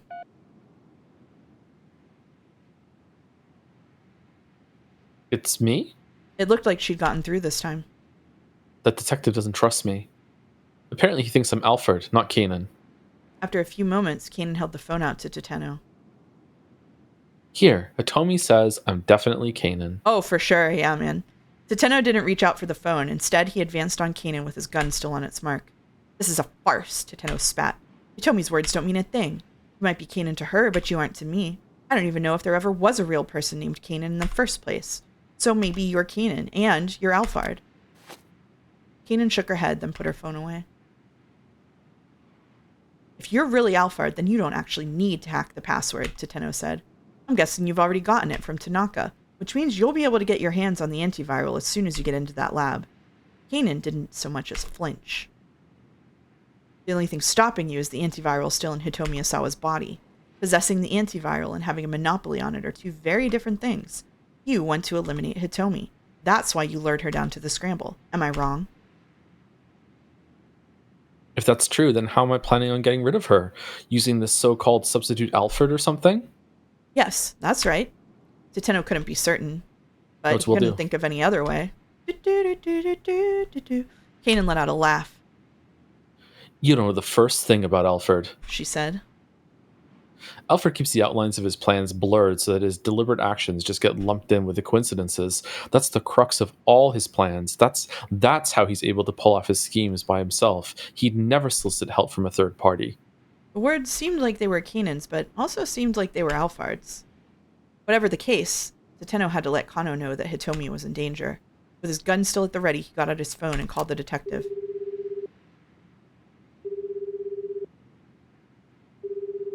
Uh-oh.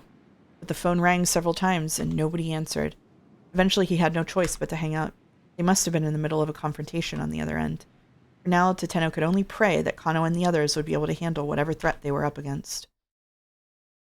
I am not letting you in there. Oh, shit. Oh. At that, Kanan let out a faint chuckle. She's going sicko mode. In that case, I'm going to have to eliminate you. Even without her gun raised, she still radiated intimidation. Tateno might have had her at gunpoint, but he could feel the threat of her presence like a gathering storm. Eliminate me, he said, doing his best to mask any sign of weakness. You're the one who doesn't have your gun ready. I don't need my gun, Kanan said simply. And why's that? Because you can't shoot me. What's that supposed to mean? Kanan glared sharply at Tateno. The look pierced him like a blade. and she quirked an unsettling smile and took a step closer to him. Don't move, he warned.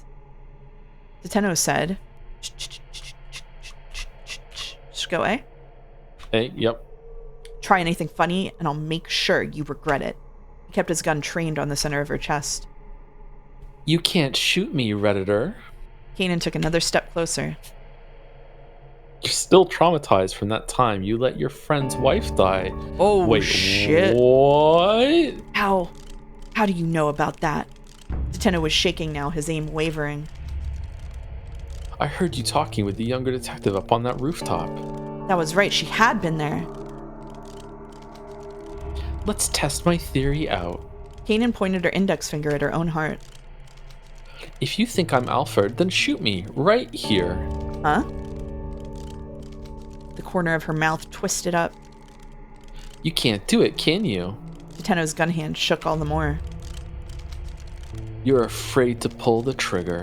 It was as if her words were a spell that she was casting over him. You can hardly even stand the thought of pointing your gun at someone. Tateno shook his head violently back and forth, but he couldn't get Kanan's words out of his head. I can't wait for Jack Stanley to show up and just shoot her. Just shoot her immediately. Plow her with his car or something, just like out of nowhere, yeah. Just keep Maria safe. That's your job. Oh shit! Oh shit! That's what Stanley had said. What if we told him to shoot her? No. And he was right. Don't hesitate. Don't think. This was Alfard, a sadistic terrorist. He just needed to trust himself and pull the trigger. Pull it! Pull it! Pull it! Pull it! Pull it! When There the was a seagulls horrid, cried. visceral sound. Gastric fluids rushed up to Tateno's throat, pitched forward onto his hands and knees, and vomited on the spot. The sensation of pulling the trigger, the recoil in the wake of the shot, it was exactly as it had been all those years ago. He never wanted to fire a gun again. At this point, he'd probably never be able to. Oh, shit. Where were you even aiming? The voice had come from right in front of him. Oh, shit. He looked up to see Kanan standing right there. His heart began hammering like mad. This was the end. He braced himself for oblivion, even as his body cried out to survive. Jesus. There was the dull roar of a gunshot, and then silence. Damn. So now, should we make it so Stanley says something else? Just shoot at the first opportunity? Yeah, maybe? just shoot at the first opportunity. Yeah, let's do it. Let's do it. Let's do it. Let's do it. Let's do it. Let's do it. Let's do it. What time was that at? A warning. There it is. A. If it comes down to it, just shoot her. If you hesitate for a moment, she'll have you dead. Okay, there we go. It's on A. And we go back. And oh, it's different. Oh, aiming at Kano. Oh, shit. All right, which one was that? There, it's Tateno. Do we just want to go with A again and see what happens? Yeah, we can do that. Okay. Tateno said, try anything funny, and I'll make sure you regret it. You can't shoot me. me. we can go down, but we don't have anywhere to go to. He kept his gun trained on the center of her chest. Let's just skip forward until we get to the to the thing. Jack Stanley's line echoing in his head. Okay. All right. I'm doing my best. Echo. Echo. Missile.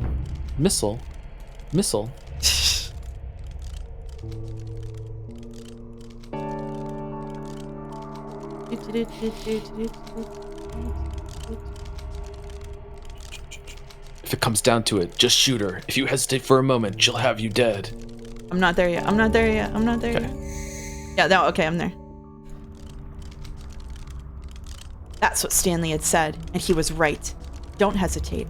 Don't think. This was Alfard. Sadistic. Oh, shit. A sadistic terrorist. He just needed to trust himself and pull the trigger. It's still the bad end. No, is it really? It's still the bad end. Okay, let's see the other thing that he can say if it makes a difference. No. That's some bullshit. I don't think it's gonna make a difference. Do you? It could.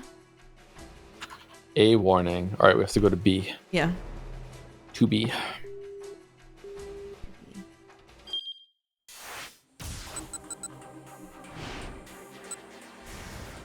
Oh, is he going to pretend to be convinced? Maybe you are just Kanan, and then Jackson is going to show up and shoot her? Yeah, that would be cool. Interesting. So we switch this to be then? I don't want to shoot you if I don't want to? I don't want to pull this trigger if I don't have to. Okay.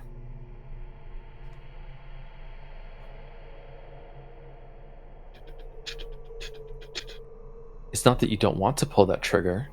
It's that you can't pull that trigger. Kanan took another step closer. You're still traumatized from that time you let your friend's wife die. Shit. Okay, so now we're going. We can just skip through this.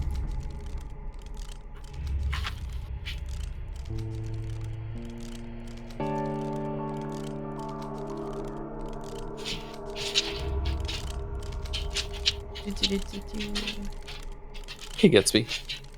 Hi, Gatsby. Katone's final moments. Okay, there we go. Katone's final moments flash through Tateno's mind. Oh shit, it's a whole flashback. If he hadn't fired back then, maybe Katone would still be alive.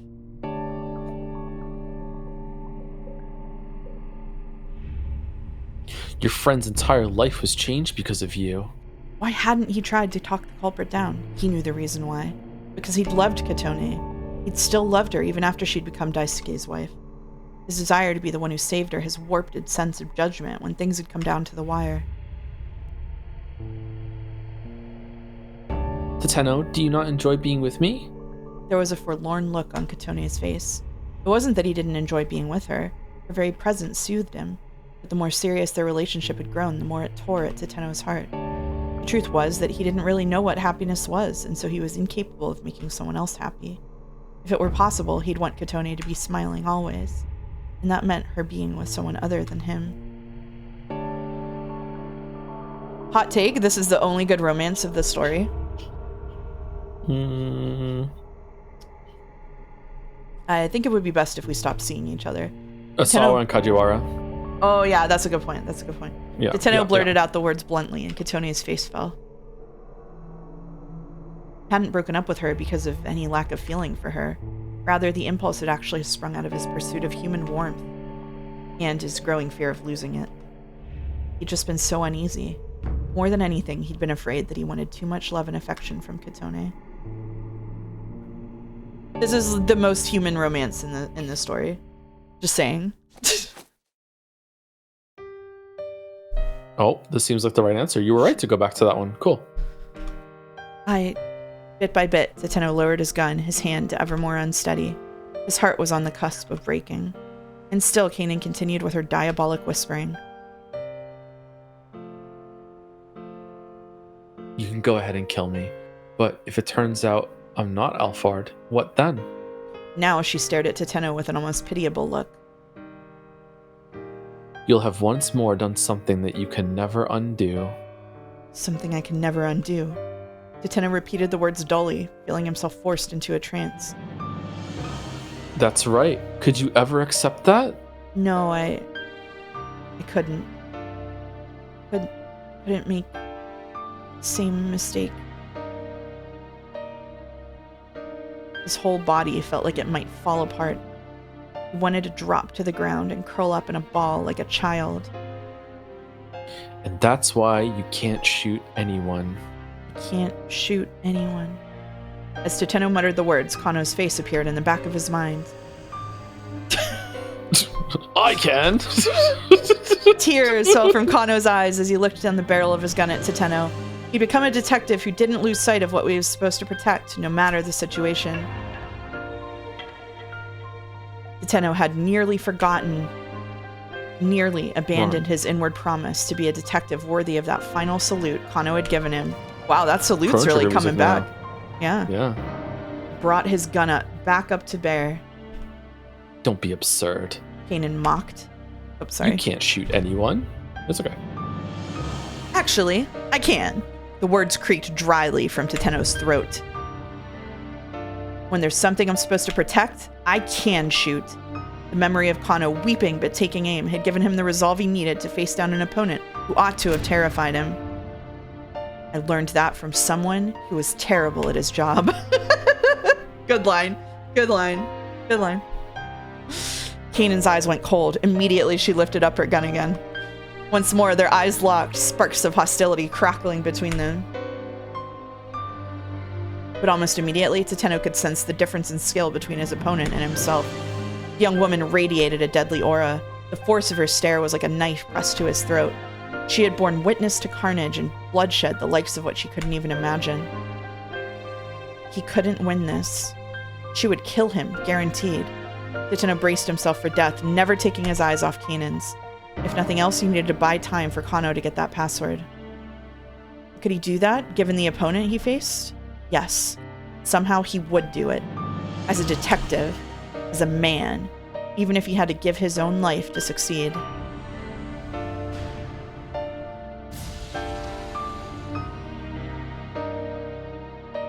Even if it couldn't come close to making up for the sins he had committed.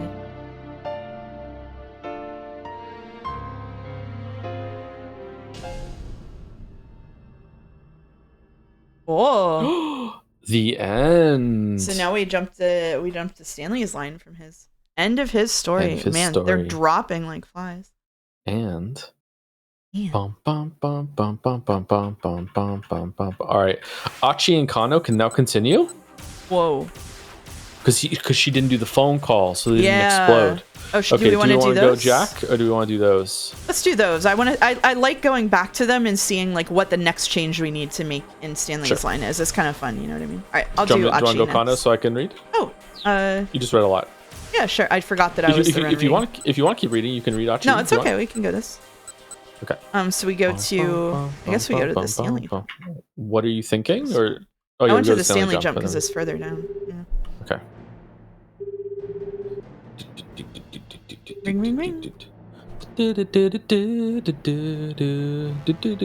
ring, ring, ring, ring, ring. Phone call. Playing on his cell phone, Kano dialed up Asawa. As he did, he recalled his last exchange with Stanley at the electronics shop. Looks like we'd be able to have that beer together after all.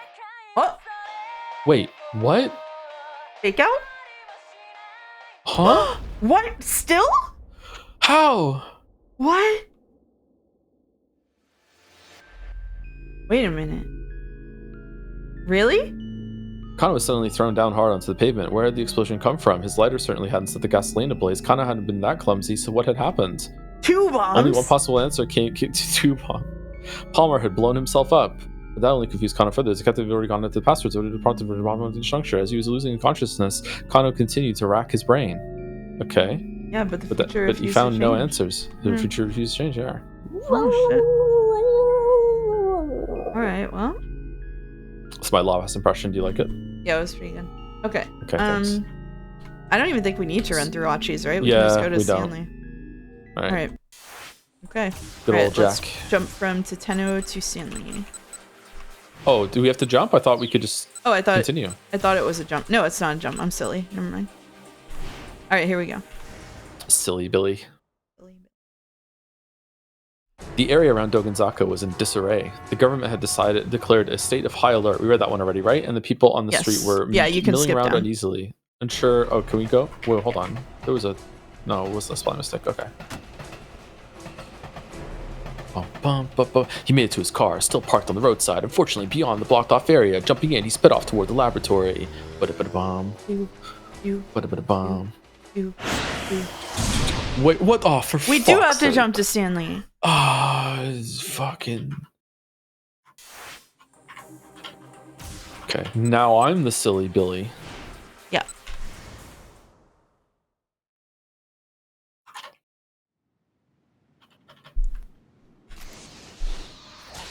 Jump into Stanley. Jump. Thinking about what Stanley said. Stanley. Love is watching someone die. As he drove along, Stanley again tried to deduce Alfred's plan of action. If Alfred herself was on the way to the lab now, then what was the objective of the fake who'd been sent to the scramble? Decoy, Huttung's blood, indiscriminate terrorism. Decoy. I think decoy. A is right. Yeah. That's a decoy. Surely that was the imposter's purpose, but it wouldn't be a simple matter of providing a brief distraction. Alfred had been careful to wipe out almost everyone she'd associated with in the past. That was precisely why all of her defining characteristics, such as age and sex and nationality, had been unknown. It was unthinkable that she'd allow this decoy, who almost certainly knew who she really was, to stay alive. And since Hitomi carried the antiviral in her body, Alfred likely wanted to get rid of her as well. In all likelihood, the terrorist mastermind was planning to steal the antiviral from the lab, but as long as some of it remained in Hitomi's bloodstream, she wouldn't have a monopoly on it. Aha! Stanley suddenly blurted aloud. He just realized what Alfred hoped to accomplish at the scramble. She meant to eliminate both Hitomi and her own decoy at the same time. The question was how. Beginning with her bombings in Chicago, Alfred had made frequent use of remote-controlled explosives. It was likely she'd opt for something similar here as well. But she wasn't going to be at the scramble herself. So how in the world was she going to trigger the explosion? Was there some clue to be found in something she'd said or done earlier? There's a bad ending after what we saw with Tateno, where she still makes the call. And we have to avert it with Stanley. That must be what it is, yeah. Think. Feel. Try to remember. Think. Try to remember. If he didn't do something, everyone at the scramble was probably going to die. Then, as he desperately racked his brain, he remembered something Kano had said. It had been while they were at the scene of the minivan explosion together. He'd said he heard a cell phone ringtone at the time of the explosion. Not sure if that's significant, though. Oh, that was Kano and you. My bad. Stanley recalled the recent exchange between Alfred and Hitomi. The two had called each other's cell phones. That's okay. Alfred really had. Do you want me to read you Echo? Just in private? Alfred hadn't really been checking to make sure she had the right number. She's been checking to make sure Hitomi hadn't changed her ringtone. That was it. The bomb was set to detonate in response to a specific piece of music. And wait, what? And not the phone call itself is. Yeah, Aya Kamiki is the explosion song. Okay, and the ringtone on Hitomi's phone was the trigger. Where could the bomb be hidden then? Stanley didn't have the time to think. He needed to alert Kano and the others right away. As he pulled out his phone again, he recalled the map of the stakeout positions. Kano would probably be right next to the decoy Alfred. It might be a mistake to call him under the circumstances. Maybe he couldn't risk calling Kano, but he could call Achi. Stanley dialed Achi Endo's number. Please, don't let me be too late, he muttered to himself as he waited for the call to connect. Achi, get the fuck out of there. But although he recalled repeatedly, Achi still didn't pick up. That's different. Was he already too late? Stanley dreaded the answer to that question. Yeah, usually he does. What? Another key phone? Maybe we have to use the same jump again.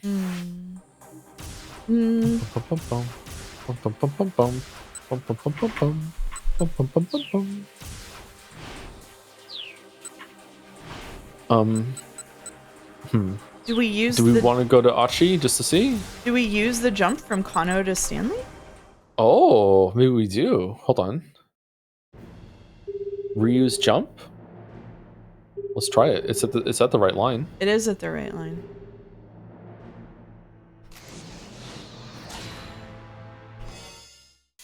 Nope. Oh, fuck. It's earlier. That was a good idea. Okay, I guess we just continue Achi just to make sure that something different doesn't happen there. I don't think so though. Yeah, I guess we have to find out. Oop. Bless you. Did you sneeze? Nope. I said oop. Oops. Even funnier when you again. When you consider that the Aya Kamiki song appears to be the only song that exists in the entirety of Shibuya. It does, doesn't it? Alright. Why did you still we can still... Okay, we can scroll down pretty far. Achi would have charged off in pursuit as well, but his wounded leg made that impossible. Get him, detective, he murmured under his breath. We're counting on you. Kaboom! Nope. Before he could complete his sentence, a massive explosion blasted Achi off his feet.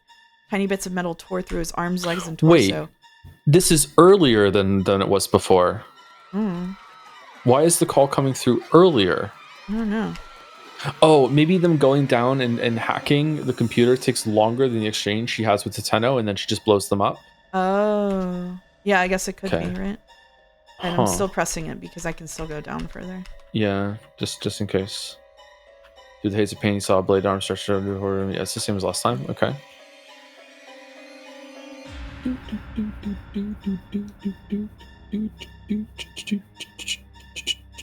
Alright, well. Or somebody's just listening to Aya Kamiki without headphones on. They're fucked, man. Alright. So it's not that. I don't think we can change anything on Jack Stanley's line. Do we have to change something that happens here at the scramble?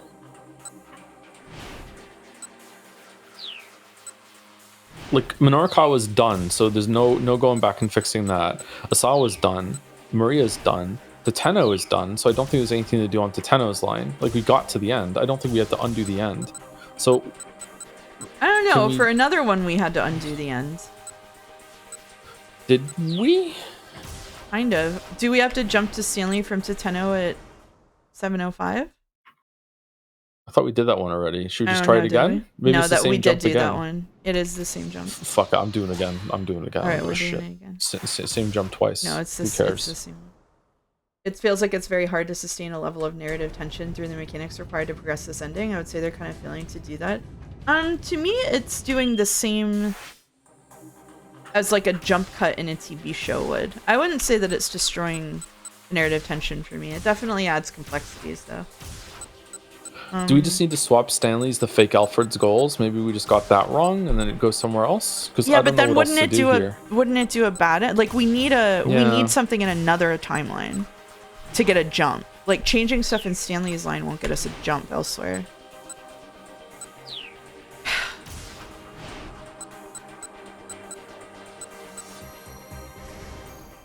Let me look at this. Bum, bum, bum, bum, bum, bum, bum. I like the number of bad ends that occur here. It shows a good ending is a miracle, or all of the characters have to be in specific places. That's right, only in one fragment.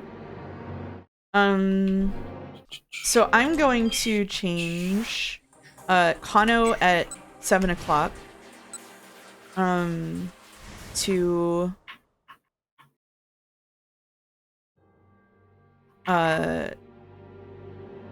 at this point they couldn't count on Kanan anymore. Maybe. Did we do this already? No, I don't think we did this. All right, let's try it. Yeah, okay. Okay. Freeze! Kano drew his gun and trained it on Palmer. Nearby pedestrians scattered in fear. Seizing the moment, Achi darted in to protect. Okay, so now we go down. Okay, can we switch it to B for the next choice too? Which one is that? The UA virus? Yeah. How can I even know that's real? Or you can't let that loose here? I don't think this is going to matter either, but let's just flip it to B and see what happens, I guess. Yeah. Okay, so you'll be infected too. True, solely all the bystanders around us. A thin smile crawled across Palmer's face. Did you come to carry out a suicide attack, Mr. Alfred? Hardly. I have no desire to die here. All I want to do is get a little of this girl's blood and then go quietly on my way. So we're on but that's all depends on you, doesn't it? All right, so that's now we're back to that. Okay, and did anything change? No, nothing changed. It's weird that jump to Stanley in the last part goes so far up. Yeah. So then we did all of the choices down farther. Okay. It has to be. What if we let what if we get Kano to grab the vial? Okay, I'm trying it. Wait a minute. She still called Hitomi in the timeline that we're in on Tateno's, I think. Oh. On calling Hitomi. Yeah. Can we stop? Hold on, let me switch this back. Yeah, we do stop. This is the sort of nonsense we don't have time for right now. So she blew them up already. Okay, so we have to stop her from calling. Say okay. Stop. This is the sort of nonsense we don't have time for right now. Okay, hold on. I need to flip mine back because I switched something in Kano. 1 second. Yeah, I think this is it. Kanan shook her head and put it in front of it. Yeah, it has to be it. Okay, good catch. Good catch. If you're really Alfred, then you don't actually need to hack the password, Tateno said. I'm guessing you've already gotten it from Tanaka, which means you'll be able to get your hands on the antiviral as soon as you get into that lab. Kanan didn't so much as flinch. The only thing stopping you is the antiviral still in Hitomi Asawa's body. Possessing the antiviral and having a monopoly on it are two very different things. You want to eliminate Hitomi, that's why you lured her down to the scramble. Am I wrong? Okay, so this is still new, it says. So go ahead. I was catching up to you, sorry. Oh, sorry. If that's true, then how am I planning on getting rid of her? Using this so-called substitute Alfred or something? Yep, that's right. Tateno couldn't be certain, but he couldn't think of any other way. Kanan let out a laugh. You don't know the first thing about Alfred, she said. Alfred keeps the outlines of his plans blurred so that his deliberate actions just get lumped in with the coincidences. That's the crux of all his plans. That's how he's able to pull off his schemes by himself. He'd never solicited help from a third party. The words seemed like they were Kanan's. Yeah, but also seemed like they were Alfred's. We did read this, yeah. Oh, because Kano will be able to answer now. Oh, with his gun still at the ready, Tateno got out his phone and called Kano. The young detective was quick to pick up. Oh, that makes sense. Detective Tateno, what's going on? You need to get Hitomi Osawa to safety immediately. Alfred isn't trying to get at her blood. He wants her eliminated. What? Hurry. Yes, sir. Once he'd gotten Kano's confirmation, Tateno hung up. With a jump point. Okay, and now is everything going to be seen? And now your little plan has been foiled, Tateno said. Kanan snorted. Has it now? If I really am Alfred, then all I need to do is eliminate you here and head right on into that lab. Even without her gun raised, she still radiated intimidation. Tateno might have had her at gunpoint, but he could feel the threat of her presence like a gathering storm. Eliminate me, he said, doing his best to mask any sign of weakness. Yep. Okay, cool. All right. Well caught with the phone. Thank you. Okay, so we can continue Jack Stanley Kano? now. Okay, what do you want to do? Do you want to go Jack or you want to use the jump? We don't have to jump. We can just go to Stanley. Although I think it's going to do the thing where it... I thought the jump was to Kano. Oh, yeah, we do have a jump to Kano. I don't think we have a keep out on Kano yet, though. We can also continue Kano. All right, let's continue Kano. Let's continue Kano, yeah. Okay, jump Stanley. Okay. Stanley. This crazy self-blazing from Alfred. Yeah, it is. Just talking about yourself in the third person and how smart and cool and awesome you are. Hey, self-positivity is a really important skill. That's true. It's good to have. You need to do it, yeah. Self-affirmations in the mirror every morning. Yeah. Okay, phone rang several times before Sawa picked up. It's Kano. Or I skipped over a line. Pulling himself on Kano Delta Sawa, as he did, you recall the last exchange with Stanley at the electronic shop. Looks like we'll be able to have a beer together after all. Phone rang several times before Sawa picked up. It's Kano. I have the password. Are you serious? Sawa blurted in shock. Here, let me give it to you. Are you ready? All right. Yes. 59FBAI4QL1. As he passed along the alphanumeric sequence, Kano kept his eyes on Palmer. The man stared back at him with an expression of bitter defeat. Why would he actually legit have the password? I shrugged. You just shrugged? I forgot that you can't hear me, that you can't see me. I shrugged. I just put my, yeah. Wow. There was a long silence on the other end of the phone.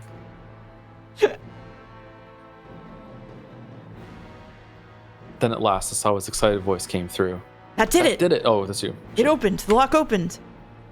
Kind of let a deep breath of utter relief. Palmer snorted. Do you want to read him? You love reading him. Sure. Yeah, you're really satisfied with catching me and saving the life of one girl? I suppose it's the Japanese way to forget the pain that's been visited upon you. But it's not over. The bloodshed will continue. All over the world, women, children, the elderly, innocent, all will bleed because absolute justice is on our side. Is that right? Kano drove his fist into Palmer's face. There was no such thing as absolute justice. It was that kind of blind faith that kept the world in conflict. Well, this sure is quite the mess. It's Kuze. I'll do it. Quite the mess. I got you. You do it. Whirling around surprised, Kano saw Kuze standing there. Director Kuze! You son of a... He bowed his head apologetically. He may have apprehended the criminal mastermind, but only because he'd ignored the direct order to place Maria under quarantine. I'm sorry, sir, but I... Do you think you should just shave it? Yeah, this is definitely a go for it. Save the apology. Is that a subreddit bald opinion? Yeah, that's Kuze a subreddit bald opinion. You're the one who solved the case. You did good, kid. Once again, Kano bowed, this time even more deeply. Oh, and one more thing, Kano. Yes, sir? Sasayama has regained consciousness. I thought you'd like to know. Oh, that's good news. We love Sasayama. Yay! Sasayama? They were able to save him? I got a call from the hospital. Looks like he's gonna pull through. Nanako came around. That's great. Really great news. Tears of relief came to Kano's eyes. And if Asawa was able to get the lock at the lab open, he should also have been able to get Maria the antiviral without any further difficulty. What if Kanan Kano. is... What if Kanan is Sasayama? Sasayama. Yeah. Kano dragged... I hope so badly. Kano dragged Palmer to his feet, then undid the handcuff from his own wrist, using it to properly bind his captive. You punched someone while you were still handcuffed to them? The metal ring snapped shut with a soft, satisfying click. Palmer limply hung his head. It was over. It was all finally over. It really had been quite a day, Kano reflected. Beyond all the challenges he faced, he had come face to face with his own shortcomings. Now he... What Disney song does this sound like? What? Okay. Now it's in a whole new world with you. If the fucking Sounds like a whole new song world. plays now. Yeah. Da-da-da-da-da. Now he knew what a long way he had to go to be the man he wanted to be, but at least he'd learned what it truly meant to be a detective. Huh? Kuze was muttering to himself nearby. I mean, you don't even look alike, but... Disney is banned on the stream. Fucking streaming kingdom, fucking hard. The director shook his head and cleared his throat. You know, Kano, for a second there, you looked just like Tateno. Really, sir? Kano smiled, fussing sheepishly with his hair. Kuze's words were the finest praise he could have asked for. Someday, he hoped he really might be a detective like Tateno. No, he decided he would be. And until then, he'd never give up on that dream. It might be a long, long road, but he would walk it. Kano looked up into the sky. The neon lights of the city shone from all over. This was the same old Shibuya that it always was, but one that he looked at now with new eyes. They're really laying it on thick, huh?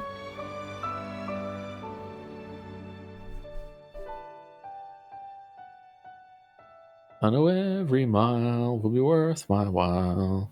I'll go just anywhere. Is Leland just gonna turn and stab him?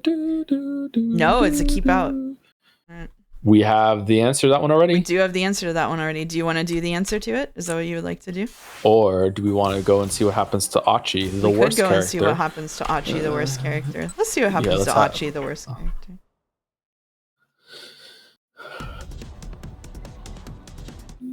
Okay, I'm skipping down to Achi would have... The answers are... Achi would have charged off in pursuit as well, but his wounded leg made that impossible. Get him, detective, he murmured under his breath. We're counting on you. Oh god, we still have to resolve everything with Achi's sister and shit. Oh, for Lord fuck's sake. almighty. Oh, jeez. Oh, god. Yeah. Keep out. All right. Susan A, who gives a fuck, oh, yeah. Alright, we got another keep out. Alright.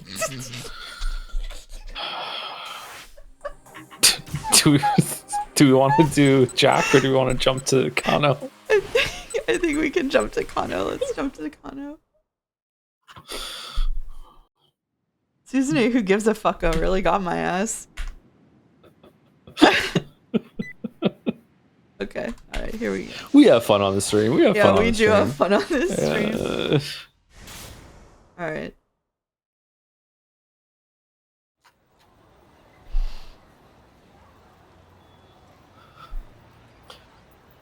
This was the same old Shibuya that it always was, but one that he looked at now with new eyes.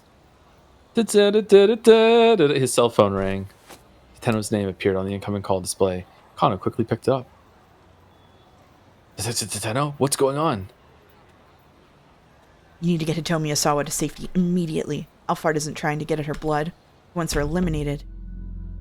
What? Tateno wasn't making any sense. Alfred, Palmer had already been arrested. The threat was over now. Hurry! Tateno barked. Yes, sir! Detective! Achi called out suddenly. This point is so funny. You! He was standing with Hitomi and the others near the statue of Hachiko. Fucking Hitomi does not look happy to be here at all. Look at her. She's done. No. She just wants to go home. Fucking hell. Give the girl a couple lines. What are we doing? Detective! That's not the real Alphard. He's a fake! A fake? Yeah, I just got a call from Stanley. Kano didn't want to believe it. If this Alfred was just a decoy, that meant the real culprit was elsewhere, still on the loose. How does Stanley have Achi's number? Achi's voice rang with desperation. He said the real Alphard is planning to get rid of both Hitomi and the fake was some kind of bomb! What? To get rid of Hitomi?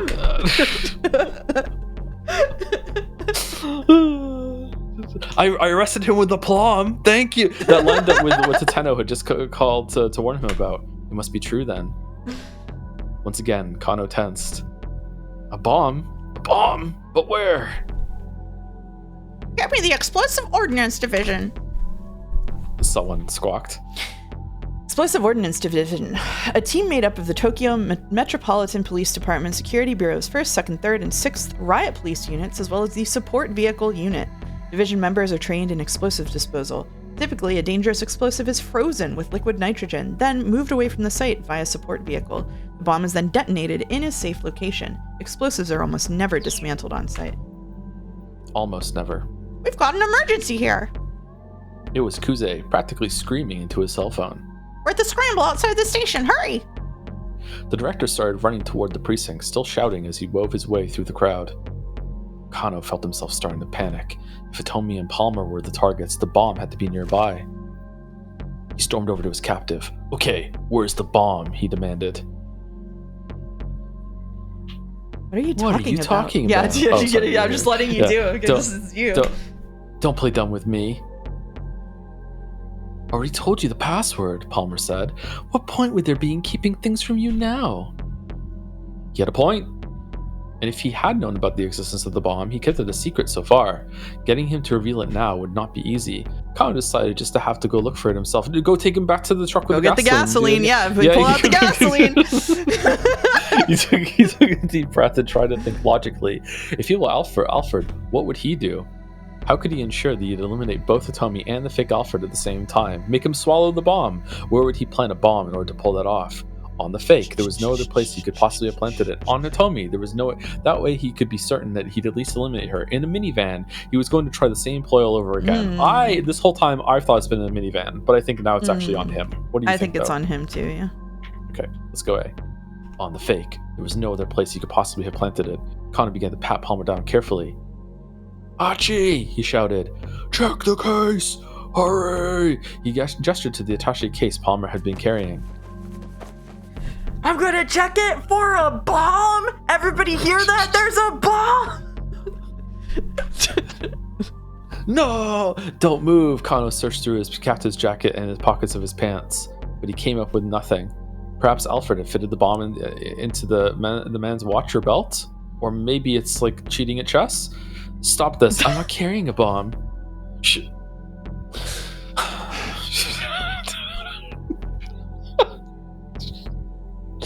Shut your mouth. But Kano couldn't spot anything suspicious about the watch or the belt either. He clenched his jaw in frustration. Did Palmer really not have it after all? We were wrong? Detective! It was Achi. He looked alarmed. Kano hurried over to him, dragging Palmer along. When he looked inside the attaché case, Palmer's face went pale. No, it can't be. Alfred, why? His voice was hoarse with betrayal. I can't believe the international criminal mastermind who kills everybody that they ever work with so they can't be identified was going to kill me too. Yeah. So I thought tough. It was different. So tough. Yeah. I didn't realize the leopards were going to eat my face. Then he abruptly broke into stilted laughter. Trusting someone really does make you blind. Such a simple, childish ruse, and it went right under my nose. Palmer looked over at Kano. Who's this? Palmer? We need to get out of here immediately, he said. That right there is C4. The pre-workout? A high-yield plastic explosive used by the military. And that's enough to blow this whole area to smithereens. I love that word. Good word. C4, a plastic explosive created for military use. The chief component is RDX. Trimethylene trinitrimine. Trimethylene trinitrimine, which is combined with a plasticizer such as diacetyl sebacate. It is highly reliable and is used by many military forces around the world, most notably the U.S. Armed Forces. Is it highly reliable? Wait, what? Yeah. Okay. Wile E. Coyote loves it. A chill ran up Kano's spine. Do not let this man go, he said, handing Palmer over to Suzumu. Got it. Just leave it to us. Suzumu signaled to his followers, who immediately dumped Palmer unceremoniously on the ground. Oh shit. You didn't realize you were carrying all this shit? Kano carefully inspected the inside of the attaché case. Achi had found a false bottom in the case. The space beneath it was indeed packed full of plastic explosives. Set within it was what looked like a detonator. Kano didn't know much about bomb disposal. I had to pass the D20 there so hard. He'd only been taught the very basics during his police academy training. Nonetheless, something drew his eye.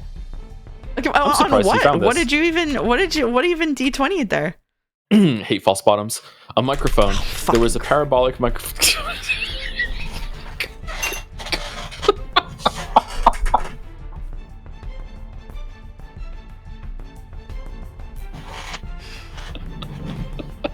There was a parabolic microphone attached to the detonator. In all likelihood, the detonator had been set to go off in response to some sort of sound. Hey, detective, is that thing going to explode or not? Achi's voice was shaky. It looks like it's sound activated, but it hasn't gone off just from having people talking nearby. That means it must be set to explode in response to a specific sound trigger. This is a crazy way of having a bomb go off. What the fuck? Specific sound, huh?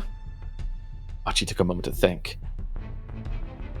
That's it. It must be Hitomi's ringtone. That's why Stanley had me power her cell phone up. No fucking way! They dipshit ass motherfucker Achi, whose only personality trait is being a goddamn moron for this story, made this connection right now. Ain't no way. I'm calling bullshit. This man is like fucking has the brain power of a 5-year-old for this whole fucking story, and you're telling me that he makes the explosive connection on the spot? That's what you're telling me? Fucking... What's it like to be on the other side? It's good. It's entertaining. It's entertaining. I like it. Okay. Yeah. I see why they want me to stream more Weeb games. Okay. Yeah. All right. Oh my god, she gets a line. Enjoy. So that means we're safe then? Hitomi asked. It's not going to explode anymore, right? Kano had to fight back any feelings of relief. They couldn't forget that this was Alfred they were dealing with. Assuming they were safe would be a dangerous mistake. Carefully lifting up the detonator, Kano spotted another cable connected to the bomb. Oh shit. As calmly as he could, he tried to remove the plastic explosive from the attaché case.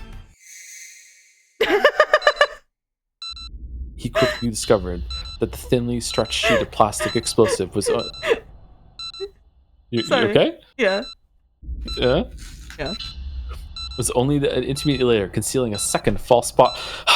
Yeah, that's what I was laughing at. That's what I was laughing at.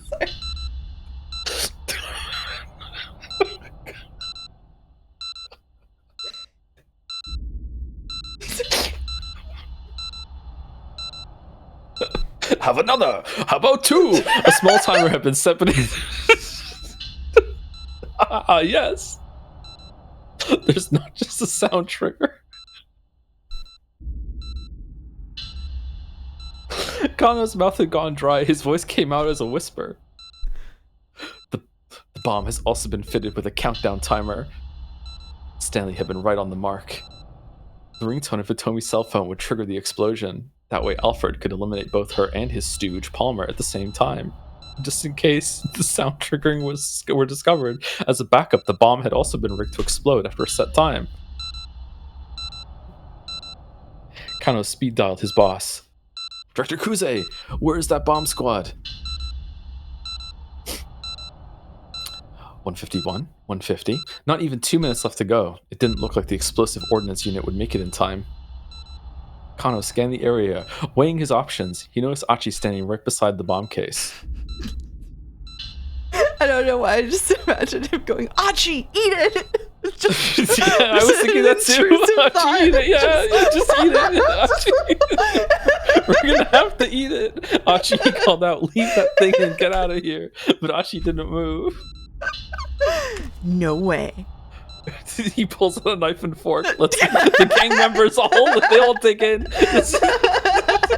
He sat down. The attaché case cradle in his arms. Achi, what the hell are you doing? I'm hungry. I'm not going anywhere until everyone's made it to safety.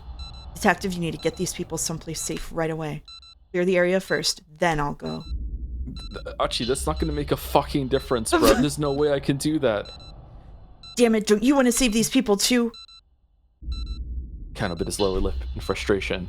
Achi was right. If the bomb went off and missed a crowd like this, there was no telling how many casualties there'd be. He needed to do whatever he could as quickly as possible. It would be an incredible final bing bong it was setting up if that lady who keeps eating insane amounts to devour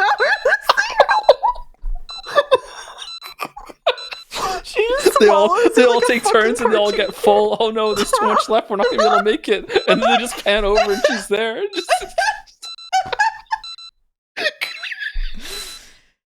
Oh fuck!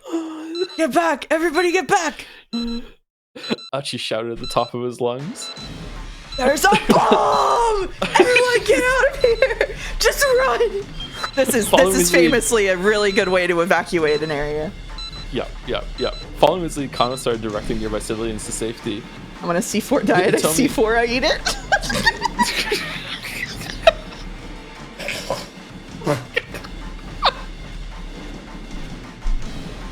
Thank you, Godot.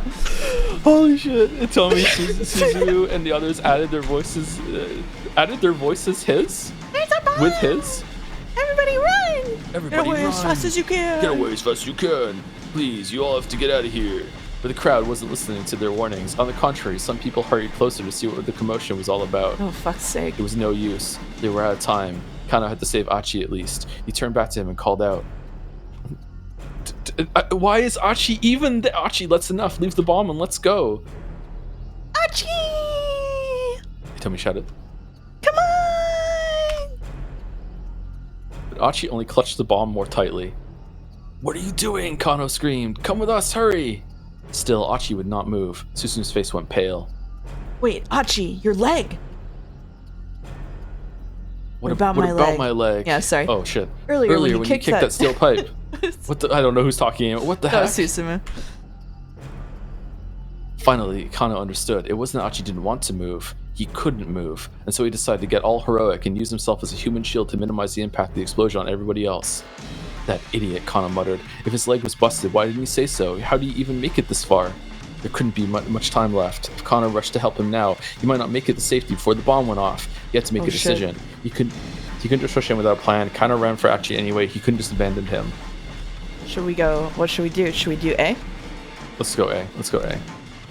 He couldn't just rush in without a plan. A detective needed both a cool mind and a fiery spirit. True. And the more heated the situation was, the more he needed to stay cool. Wait, stay cool?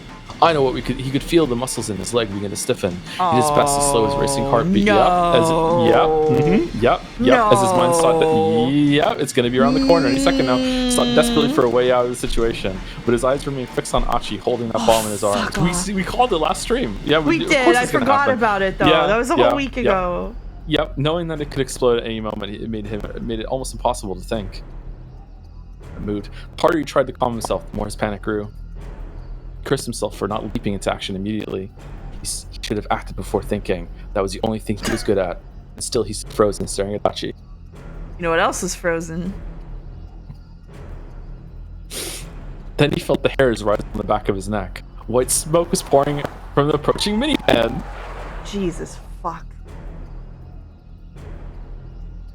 The vehicle teetered to a stop along the shoulder of the road. Still, the smoke spilled down, roiling from the partly open window. Kano could feel a strange chill in the air. Is that?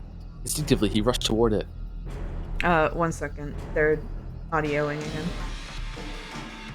Alright. Me? Yeah, preferably you. But it's not happening for me. No, it's not happening for me. Uh-oh. It's on it? Yeah. Is it fixed? You have to talk for them to know if it's fixed. Peering through the event, saw a clunky shaped device back. It's a major crackle? I literally can't hear him being robotic. It's fine on my end. Well, I guess you should do your thing. How is it possible that you're not hearing it? I don't know.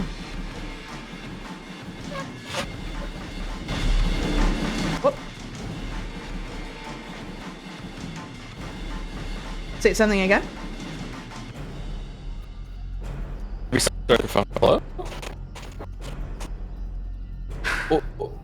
No, hold on. I'm really confused. How is it possible I'm cracking to guys when going through mouse system? Boulder, I did that 3 times already.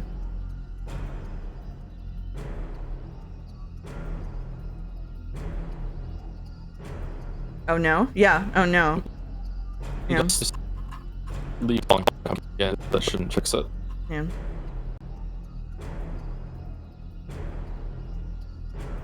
Domo arigato, Mr. Roboto. It's fixed? That's stupid. Okay. Okay. Why not? Alright, where were we? Whatever. Peering through the minivan's windows, he saw a clunky box-shaped device in the back. It was rumbling fiercely, spitting out an unending mound of white clumps. A dry ice machine. Sorry, Hey, I have to Kyle, catch up bang hard to on the you. door. Sorry, 1 second. Okay, sure. Alright, you're good. Open up! By freezing a bomb that used an electronic activation trigger, it was possible to kill the battery cell and deactivate the detonator. The explosive ordnance unit used liquid nitrogen, but maybe dry ice could work as well. Liquid nitrogen. Nitrogen that has been cooled to a liquid state with a temperature below negative 195.8 degrees Celsius. It can be poured onto explosives to stop the function of components such as the battery cell for the detonator. However, in situations where the surrounding area can be safely secured, it is preferable to destroy the explosive via detonation rather than simply arrest its function. Also, dry ice. Carbon dioxide in its solid state. Because it evaporates at negative 79 degrees Celsius at standard atmospheric pressure, it must be kept refrigerated or it rapidly dissipates into mist, thus its use in smoke and fog machines. The odds of dry ice being able to stop the detonator of a bomb are quite low. Battery cells do lose electromotive force in a sub-zero environment, but there's no guarantee this would actually work. Interesting. There were 3 men inside the vehicle. Kano shouted at the one in the driver's seat. I need to borrow that machine. Oh. Huh? The man replied in a lethargic drawl. No way, man. We haven't even paid this thing off yet. There was no time to explain or negotiate. This is a long 2 minutes. Kano was just going to have to take it by force. No. Oh my fucking god. Hold it right there. Another man appeared suddenly in front of the vehicle, the pushy fellow Kano had run into at the scene of the explosion. You guys are with the Wandering Angels theater troupe, yeah? He said to the van's occupants. Wandering Angels, episode 6, the finale. The minivan carrying Tozuka, Bondo, and Amo veered wildly through the streets of Shibuya, leaving a trail of white smoke in its wake. The trio, now definitely impaired by oxygen deprivation, came close to causing several accidents. Teetering on the brink of consciousness, they were still trying to reach Endo Electronics when they ran into Kano and his companions instead. After Kano takes the machine off their hands, the three will happily head back to the theater, clean up, crack open some beers, and look over one long, crazy day. Then he pointed at the dry ice machine. That thing's defective! The guy from the electronics store said he'd refund your deposit! Huh? For real? For real? Yeah, he told me to tell you that the machine has been recalled. We'll bring it back for you, so hurry up and open the door. Yeah, okay. The newcomer helped the 3 men unload the dry ice machine from the minivan, then turned to Kano.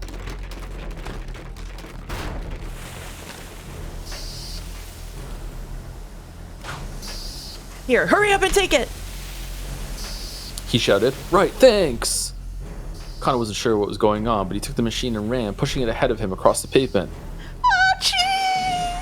Hitomi wailed, tears in her eyes. The detective blew right past her, trailing a billowing plume of white smoke in his wake. Please let me make it in time. Please let me make it in time. Please let me make it in time. He's gonna slip on Kajiwara's banana peel. Who is also in the scene for some reason. Yeah. Kano let loose a wild yell. He ran as fast as his legs would take him toward Achi and the bomb. Keep out. To be continued. To be continued? Whoa. That's different from keep out because of the spelling.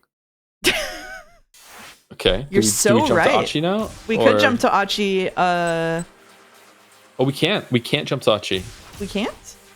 It's grayed out. It's grayed out. We probably have to do Stanley first. Stan the man, yeah. We should take break before that. You okay to keep going if we take a break? Yeah, I'm okay to keep going. We should definitely see the ending. We're right at the end, right? Like yeah, we are right. It takes an extra hour. Yeah, and then next time we can do side stories. So, all right. And that, ladies and gentlemen, is the entire contribution of Minorikawa to the main storyline. My God. Holy shit. All right, let's take are you okay with a quick break? I don't need a big amount of time this time. Yeah, I'll just go get some water. Yeah, that sounds good to me. I'll also go get some water. All right, we'll be right back, chat. See you in a minute. Sorry for the tech issues.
All right, we're back.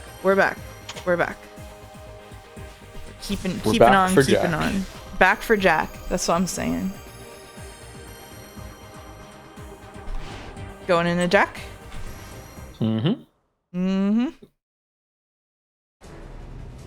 Let's do this. I guess we're gonna follow with A, right? Because that seemed like the I right guess so, decision. yeah.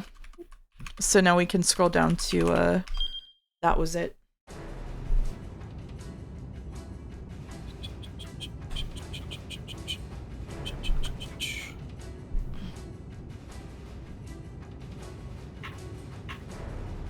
Okay.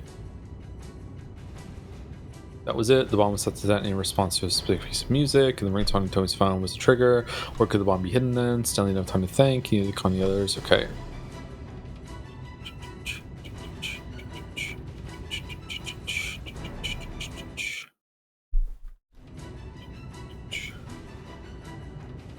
Okay, I think we're at Stanley dial Achi Endo's number. Please don't let me be too late. Yep. Okay.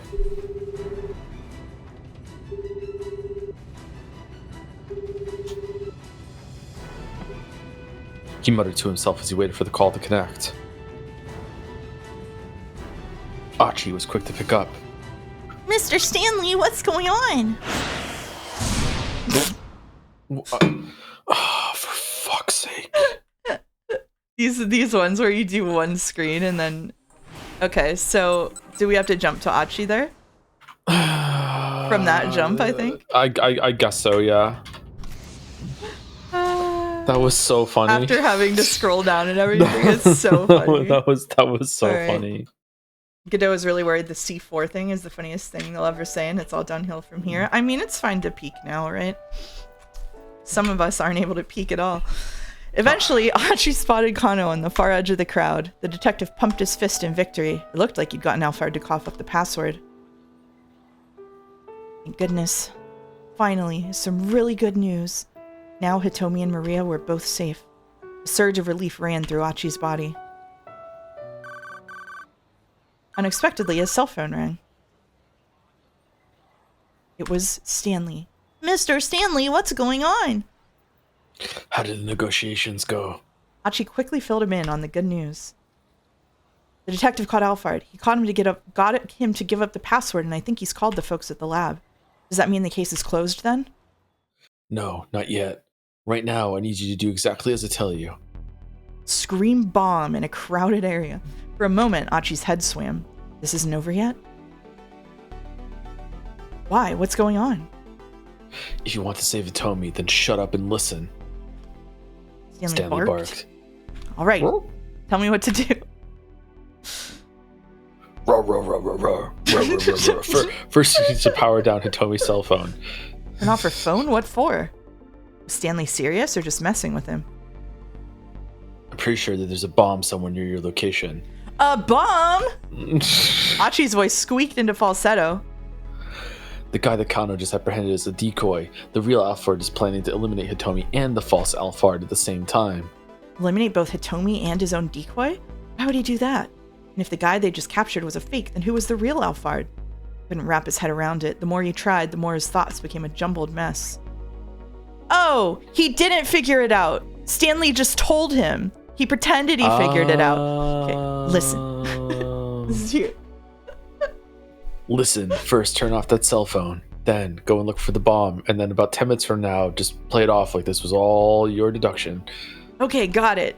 Wait, maybe he forgot that Stanley told him and then accidentally figured it out on his own, but was actually just remembering. Right now, he just needed to do what Stanley told him to do. He didn't have time to make sense of the situation. Hanging up, he called out to Hitomi. Hitomi, you have to turn off your cell phone. She stared back at him, too confused to act. Look, just hurry up and do it. Right, okay. Pulling her phone from her pocket, she switched the power off. Then Achi turned in Kano's direction. Detective! He shouted. Kano was looking toward him, seemingly already aware that something was amiss. Detective! That's not the real Alphard! He's a fake! What? A fake? Kano looked understandably shocked. Yeah, I just got a call from Stanley. He said the real Alphard is planning to get rid of both Hitomi and the fake with some kind of bomb. There's a bomb here, a bomb. Kano hurriedly turned back to the fake Alphard and began a fresh barrage of questions. Meanwhile, Achi's mind was racing again. If the bomb was meant to wipe out both Hitomi and the imposter, it would have to be pretty powerful, so it couldn't be anything particularly small.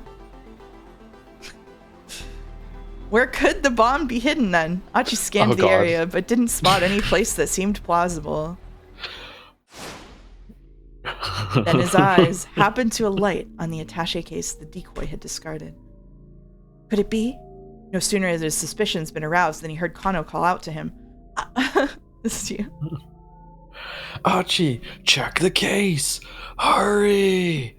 Do you see the bomb? That's right! He hurriedly opened up the attaché case and searched the interior. Attaché case, syringe, false bottom! But the only things inside were pieces of medical equipment, tubes and syringes and the like. There was nothing that looked remotely like a bomb. Still, where else could the bomb possibly be hidden? Damn it! He had to find the explosive, and soon. He took another hard look at the case.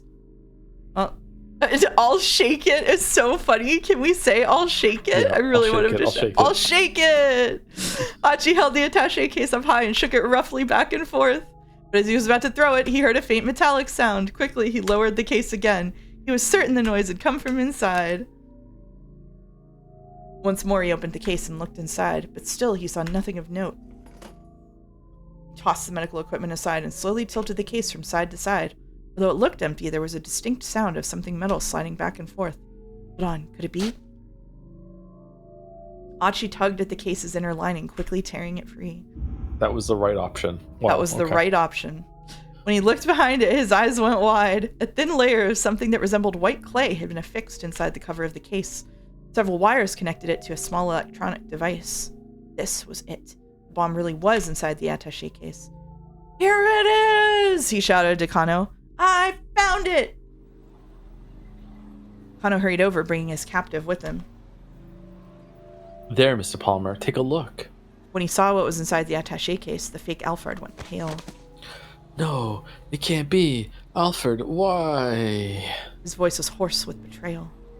Then abruptly he broke into stilted laughter.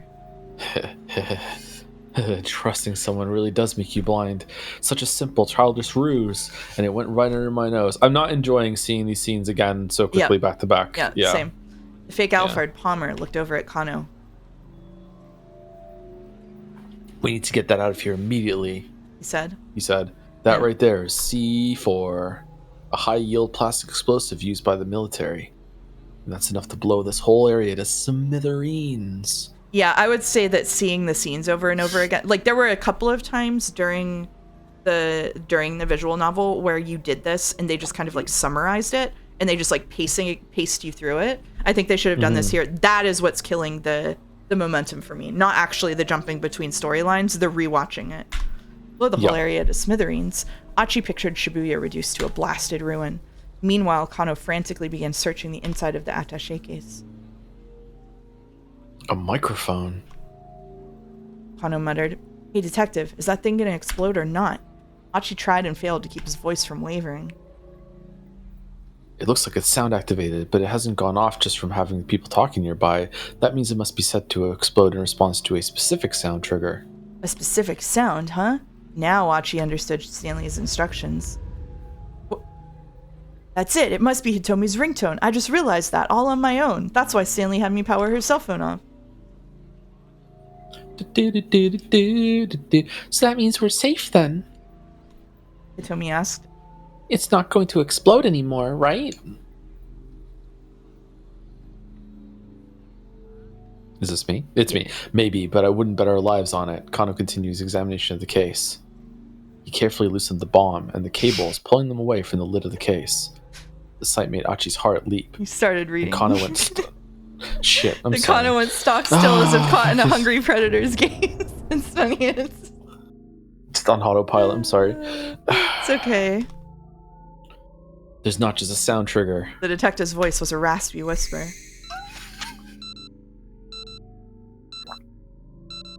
The bomb has also been fitted with a countdown timer. You know what annoys me about fake timers in media like this? Why, when they realize the timer's off, why can't they just go back and like figure out how much time they had for the scene and then just increase the time? Why can't they just like, what's wrong with that? Write them an angry note. They should, yeah. Achi could see the timer now. It had been planted underneath the plastic explosive. His blood ran cold.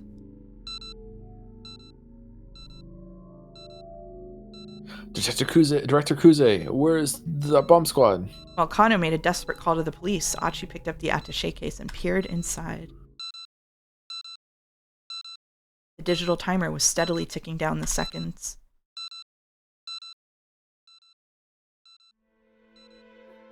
Achi scanned the nearby area. There were too many people around the scramble. This is like that picture of the people at the party all staring. Hitomi was there. Yeah, I know what you're talking Susumu about, was yeah. there. Several more of his old pals, along with a bunch of innocent bystanders. People are the lifeblood, Achi reminded himself. Geralt was there too, yeah. The blood that coursed through the body that was the city. Like cells, they brought to life the city he so loved. And Achi wanted to be one of the red, or was it white? Blood cells of Shibuya. Achi! Kano called out, leave that thing and get out of here! No way! Achi sat down, cradling the case in his arms. Achi, what the hell are you doing?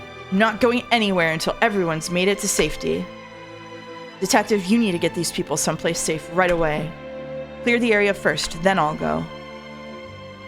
But there's no way I can do that. Damn it, don't you want to save these people? Achi snapped.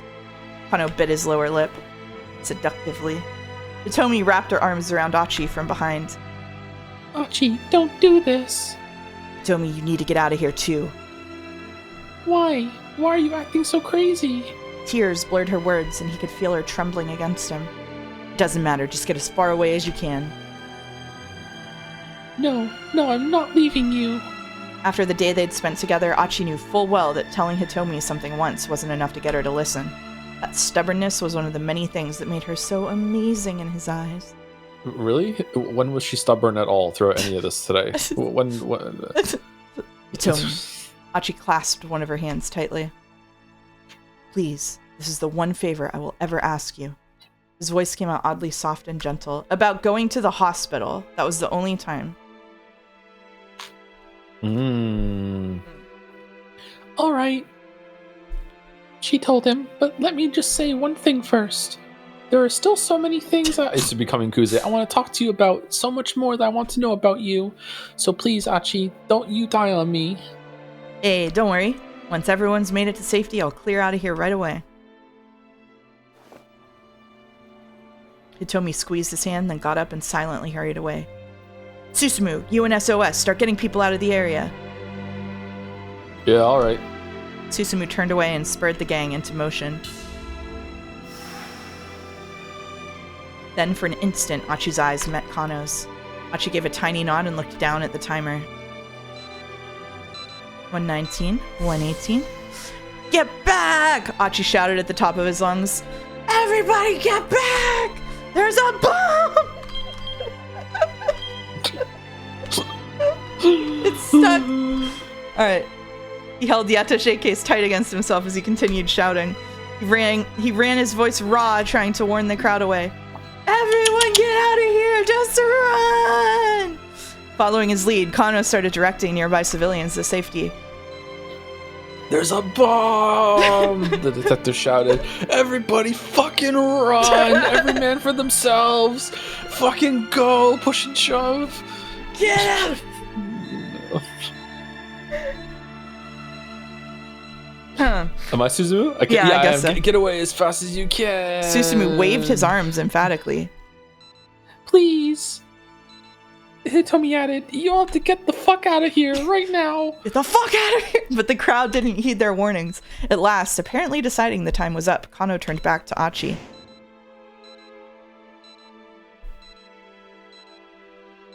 Achi, that's enough. Leave the bomb and let's go. He could hear Susumu and Hitomi shouting as well. There's no time left, man. Achi, come on. Wow, this is really stupid. Sorry. The way Palmer had talked about this bomb, it sounded like a pretty dangerous one. It might be powerful enough to blow up the entire intersection. And there were still so many people nearby. There was no chance they'd be able to get to safety in the few dozen seconds that remained. Achi needed to minimize the force of the blast as much as possible. He cradled the bomb more tightly to his chest, huddling over it. What are you doing? Come with us! Hurry! Screamed Kano. Ooh, jump. Okay. I don't know how powerful this bomb is, but please God, let my body be enough to protect the people of Shibuya and to protect Hitomi. Achi squeezed his eyes tightly shut. I'm sorry, Suzune. Looks like I won't be able to keep visiting you in the hospital anymore.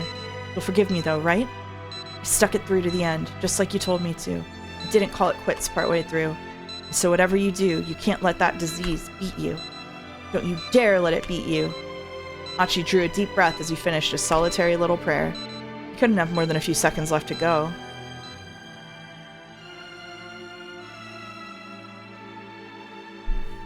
Achi! It was Hitomi. He was glad that her voice was the last thing in this world he'd ever hear. Or so he thought. Bum, bum, bum, bum. Achi, bring the bomb over here! Huh? That wasn't Hitomi's voice. Achi opened his eyes and saw Kano racing toward him, pushing some big, weird piece of machinery. The detective flipped open the machine's cover to reveal a huge mound of dry ice. Stick it in here! Flash freezing the timer ought to stop it. Achi did as he was told, shoving the attaché case into the dry ice. Kano helped him pile more dry ice on top of it.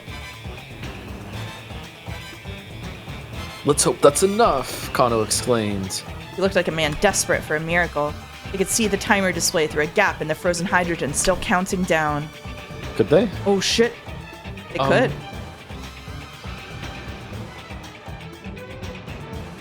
Was this not going to work? Achi and Kano held their breaths.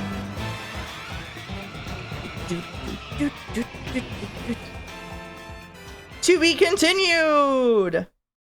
Bum, bum, bum, bum, bum. I guess we jump over to Kano from that one. No, we jump over to Stanley actually. I think because Kano's on to be continued. Yeah, we jump to Stanley. What does the Kano jump do then? Okay, we jump over to where do we jump to Stanley from? Go up Achi's line. Aha. Okay.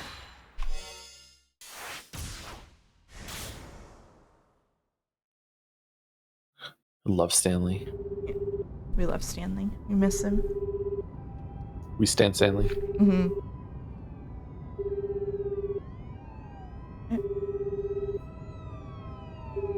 Please don't let me be too late, he muttered to himself as he waited for the call to connect. Achi was quick to pick up. Mr. Stanley, what's going on? How did the negotiations go? The detective caught Alphard. Achi replied happily. He got him to give up the password, and I think he's called the folks at the lab. Does that mean the case is closed then? No, not yet. Right now, I need you to do exactly as I tell you. There was a pause before Achi responded. Why? What's going on? Son, you already fucked up. If you want to save Hitomi, then shut up and listen, Stanley snaps. All right, tell me what to do. First, you need to power down Hitomi's cell phone. Turn off her phone? What for? I'm pretty sure there's a bomb somewhere near your location. Stanley tried to keep his voice as calm and steady as possible. A bomb? Archie's voice squeaked into falsetto. The guy that Kano just apprehended is a decoy. The real Alfred is playing to eliminate Hitomi and the false Alfred at the same time. Stanley didn't have the time to explain that Kanan was Alfred. Besides, it would only confuse the matter all the more at this point. Listen, first turn off that cell phone, then go and look for the bomb. Okay, got it. Achi hung up. Hopefully the team at the Scramble would be able to pull through. Now Stanley needed to focus on capturing Alfred. He tightened his grip on the steering wheel. His emotions were coming on far too strongly for him to keep them in check. Shit. In the back of his mind, Stanley thought about the last he'd ever seen of Frank. Oh shit. That'll help. There had been nothing left of his brother but a bloodied hand reaching from beneath the rubble. This looks like a job. Even since that day, since that very moment, Jack Stanley had sworn vengeance upon Alfred. He would never forget the rage he'd felt at having what was left of his family taken from him. Looks like a job for Frank. Hey, Jack. Once this is all tidied up, I'm gonna need a drink. Let's you and me have a beer together. Sure, you got it. Oh, the hand! Oh shit, the hand. Stanley sprang into action, leading away the throng of panicking civilians, but all the while he couldn't help but worry about Frank. We've got almost 30 minutes left, he'll be fine. Backup will definitely be here in time. He did his utmost to reassure himself, but still the doubts gnawed. When the bomb squad descended upon the area, clad in their protective gear, Stanley shot a look at his watch. Protective gear, explosive ordnance disposal, EOD suits, also commonly called bomb suits or blast suits, worn during bomb disposal operations to protect the wearer from the shock of a blast or from any hurled fragments an explosion may produce. Such a suit is, however, wholly inadequate to protect the wearer from a large, powerful explosive, such as several hundred grams of C4, for a completely random hypothetical, detonated at close range. He felt a surge of relief. Only about 15 minutes had passed. There was still plenty of time for them to deactivate the bomb with their liquid nitrogen. Thank God, Frank's going to be all right. But he got no chance to relish that thought. Oh shit! Oh shit! No dry ice subplot for Frank. Damn, skill issue. There was an ear-splitting boom as a powerful shockwave shook the area. Stanley whirled back around, staring in horror at the place that his brother had been. Nothing remained but a mound of rubble. A later investigation revealed that the timer on the bomb's exterior had been a mere ruse. The explosive had never linked to a timer at all. Instead, it had been detonated via remote control. Remote control. When electrical detonators capable of triggering an explosion with electrical current were invented, they quickly rendered old-style fuses obsolete. In the modern day, many terrorists use small electronics such as cellular phones and keyless entry remotes for cars as explosive triggers. Alfred had deceived them using a visible timer to lull them into a false sense of security. Stanley had managed to save many lives that day, to be sure, but it had come at the cost of his own brother's life. Had he really made the best decisions he could have made? He was still asking himself the same question over and over, even now, but no matter how much he blamed himself, it wouldn't bring Frank back. If there was one thing he could still do for his brother, it was getting revenge on Alfred with his own hands. Stanley had been in constant pursuit of Alfred ever since. He would stoop to any level for information without remorse. Damn. His opponent was someone who would do anything at all to achieve a goal. It only made sense for him to do the same. At some point, he stopped even hesitating to get his own hands dirty. He would charge headlong into any danger if he sensed Alfred's presence. Even his own life was a price he was willing to pay in the name of vengeance. He could never hope to latch his jaws onto his quarry's throat if he behaved like prey himself. He must be the greater predator. He would cast aside his humanity, would become a blood-stained beast if that improved his chances at the hunt. For the hunt was all that mattered. Pursuit of Alfred had become his only purpose. This is me hyping myself up to do a stream. I'm the perfect predator, Bella. Perfect predator, yeah, no, fucking hell. So it had been for the past 2 years. Now those years flashed through Stanley's mind in the blink of an eye. As he came back into the moment, he marveled at his own ferocity and at the depth of the wound he'd suffered. Resting her isn't enough. I'll make her pay with her life. If I don't sink to her level, I'll never be able to beat her. If I do get my revenge, what would Frank think? Gee, I wonder what's the right answer here. Do we want to do one of the top ones first? Yeah, let's do one of the top ones first, yeah. Okay, let's do it. Arresting her isn't enough. I'll make her pay with her life. It was the only fair price for the life she had herself had taken. There could be no restitution for Frank's death as long as she was still alive. The law wasn't going to punish Alfred. Stanley was. He didn't care if anyone else thought it was a petty vendetta. Only someone who'd suffered the loss of a loved one at the hands of a vicious killer could understand his seething resentment. I'm not gonna say what game, but we played a game on this stream that had this choice at the end, and everybody in chat went, "Kill him! Kill him! Kill him!" And we ended up killing him, and we were not punished for it in the game at all. It was so good. Really? Yeah. Damn. Yeah. Finally, the Akoshi Pharmaceutical Laboratory came into view. There were 2 people standing outside the front gate. They're still there, huh? It was Tateno and the girl who was pretending to be Kanan. Each had a gun drawn on the other. Somehow, Stanley had made it in time. He pulled his car up alongside them and reached down into the gun sleeve concealed beside his seat. It's sort of what if she isn't Alfred? That would be really funny. Who would be? Aya Kamiki?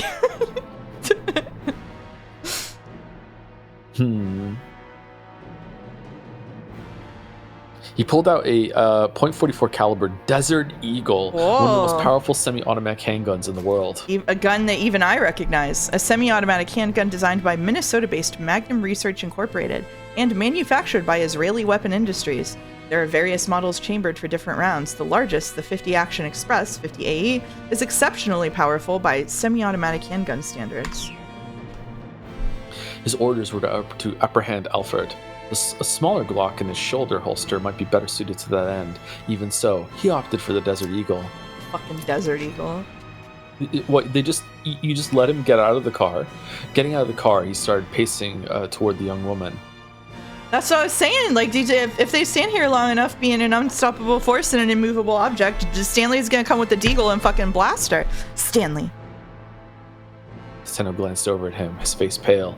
Stanley gave a silent nod in reply. He could see the hint of a smile on the girl's face, probably a smile of overconfidence. Well, her brazenness would get her no further. Got in touch with the others, Stanley said. Told them to turn off Hitomi Asawa's cell phone. You could see her eyes react.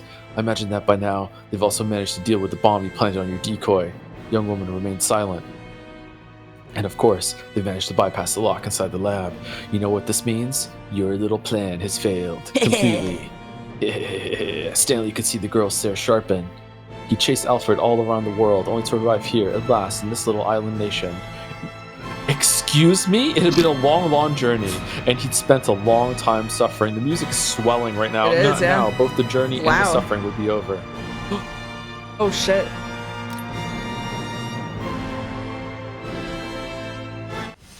We meet at last, Alfred. And of his story. Oh, shit. And bum bum bum bum bum bum bum bum bum bum bum bum bum bum bum. Whoa. Oh, that's cool. I like that. Oh. That's neat. Oh. Should we change that choice, or should we watch this first? No, let her die. I don't think No, it matters let her actually because die? it ended. I don't think it's going to change shit. Well, there's a true ending and a not true ending. Oh, is there? Okay, I take it back. It is going to change shit. A true ending. I say we just go for it. A fake ending. We just go to the epilogue. Do we want to see the normal ending first? Don't worry, August has the true ending teed up. Should we watch this first? And are we getting the true ending? Did we get there? Accidentally? Should we watch this? I don't think we got to the true ending. Okay. Kanan's friend. Yeah, just go for it. Okay. Just go for it. Okay. Do you want to read or do you want me to read? I can read since you did all that. Okay. She felt a hand firmly clutching her own as she hazily returned to consciousness. His hand. Whose is it?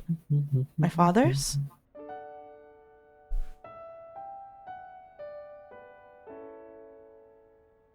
Maria's eyelids slowly drifted open. Maria, you're all right now. Her father was indeed beside her, holding her hand. A surprising warmth radiated from his slender, bony palm. Dad? She was lying on a sofa. She craned her neck to look around, still trying... Oh, fucking hell, sorry. Still trying to process what was going on. There were several monitors set up around the room. Where are we? At my laboratory. You were infected with the virus, but I've given you the antiviral. You don't have anything to worry about. He squeezed Maria's hand even more tightly. That hurts. Ah, right. Sorry. Sawa eased up the pressure on his daughter's hand, but he didn't let go entirely. This feels so strange, Maria muttered, staring up at the ceiling. I wonder why. What does? Having you hold my hand. Oh, that's heartbreaking. I used to hold your hand like this when we go on walks together when you were little. Doubt you remember that, though. Maria considered. It was true, she didn't have any clear memory of her father holding her hand like this. And yet the touch of her father's palm felt distantly familiar. Gently, she squeezed back. It's been a while, hasn't it? She said. I mean, me looking you in the eye while I'm talking to you. That's only because I didn't look at you in the eye. Asawa hung his head. I'm so sorry, he said. Please forgive me. I never meant to hurt you like I did. Wait, hold on. Maria was taken aback. I don't know what you're talking about. What do you mean hurt me? Back on that rainy day. Sawa told Maria about the day she'd run away from home, about how he'd known where she had gone but hadn't gone to find her, about how he'd given in to his anger and struck her once she came back home. When he'd finished, he hung his head once more. I'm so sorry. I've been such a terrible father. Maria cracked an impish smile. Oh yeah, I guess that did happen. Sawa frowned. You know, she said, I'd totally forgotten about that. Until you mentioned it just now, I mean. No, I can't believe that, Sawa replied. The way I hurt you, He sounded so disappointed in himself. Dad, it's not like I can let myself dwell on each and every detail of my childhood. I mean, in the 19 or so years I've been alive, I've been hurt in lots of different ways. A child experienced so much more than what her parents knew. That was what growing up was all about. It was a happy thing, but also a little bit sad. Sawa was visibly grappling with his feelings. I see, he said. I guess you have gone through much pain. Well, yeah, but there have been more things that were fun and happy. I see. It's the sum of all those things that made me who I am today, so please don't worry so much about the past. I see. Dad, you keep saying I see. Stop it. Sorry, it's just... This is also difficult to say. Osawa was trying and failing to hold back his tears. Maria wasn't quite sure what those tears were for, but she felt a prickle of embarrassment. This is literally the opposite of how it usually goes in these kinds of conflicts between parents and children, yeah. Shyly, she looked away and her eyes alighted on one of the monitors. The screen showed a view from outside the lab. Who are those people? She asked, pointing. Osawa looked and his eyes widened in shock. 3 people with guns were facing off with one another. Maria recognized one of them, Tateno, the man with the cane. Why are those 2 pointing guns at your friend? Oh, that's you. Why are those 2 pointing guns at your friend? Osawa's voice was shaking. My friend? What do you mean? The one you met when you went to the Middle East. You know, Kanan. Osawa switched the monitor to show a different camera angle. A close-up of the young woman's face appeared on screen. Maria was at a loss for words. That certainly wasn't Kanan. It was the girl who'd come to tell Maria that Hitomi was going to be kidnapped. Kanan's friend. Oh. It had happened 3 days earlier. While Maria was on her way home from campus, a girl approached her, telling her she was a friend of Kanan. Kanan asked me to pass along a message, she said, then she showed Maria a video recording. Video quality was quite poor and the voice indistinct. There's a terrorist who's after the antiviral agent your father is developing. Maria listened in shock as the message continued. The terrorist's plan was already in motion, and Hitomi had been infected with a killer virus. Your father used the antiviral to save Hitomi, but the terrorist planned on that. I'll spare you the details, but there's a way to extract the antiviral from Hitomi's blood. Stealing the drug from the laboratory directly is too problematic. The terrorist intends to get directly from your sister. Hitomi is certain to be kidnapped sometime in the next few days, and so I have something to ask you. I'd like you to get kidnapped in her place. Since you're twins, it should be possible for you to trade places without the kidnappers realizing it. I gave the girl who's passing along this message a necklace outfitted with a small GPS beacon. Make sure you wear the necklace. Switch it on and it'll allow me to keep tabs on your location. I promise I'll come and rescue you. Please, help me. This is the only way we can keep the antiviral and Hitomi safe. It's just terrible OPSEC, isn't it? Somebody randomly coming up to you, giving you a GPS, saying that they're a friend of your friends, and that you need to get kidnapped. Like, what are we like? What you just went along with that? Like, it's. The video ended, and the girl handed Maria a necklace with an ornate pendant and showed her the hidden switch on the back. Kanan's coming to Japan? Maria asked. She's already here. She's ready to risk her life for this mission. Risk her life? Maria started uneasily. So this terrorist who's after the antiviral drug is at Alphard? The girl looked shocked. You know about Alphard? Kanan told me that taking down Alphard is her purpose in life, but Alphard has ties to the CIA, so it's hard for Kanan to get any good leads. That's true, which reminds me, you should have this. The girl held out a photograph. Look at this this man is dangerous. Stay away from him. He's an ally of Alphard. Maria did her best to burn the man's image into her mind.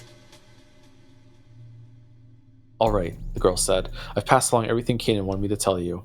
What you do next is up to you. Oh shit! It was Achi. She does look kind of like Achi.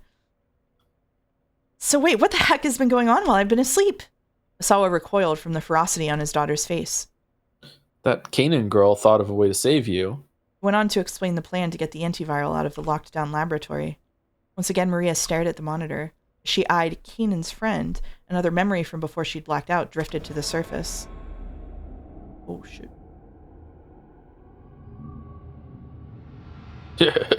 Bye-bye. Bye-bye. Suddenly, it dawned on Maria what this girl was planning. She pretended to be Kanan in order to get into the lab, she said, scowling at the image on the monitor. Sawa looked at the screen and then at his daughter's face. Well, then, who in the world is she? Does everyone else see the unhappy face on the terminal below the monitors? I didn't see it. I scrolled down. I'm sorry. Okay. God damn it. Do you want me to look for it? Hold on 1 second. Hold on, we'll go up. No, it's okay. No, it's okay. I already rewound. It's okay. Here we go.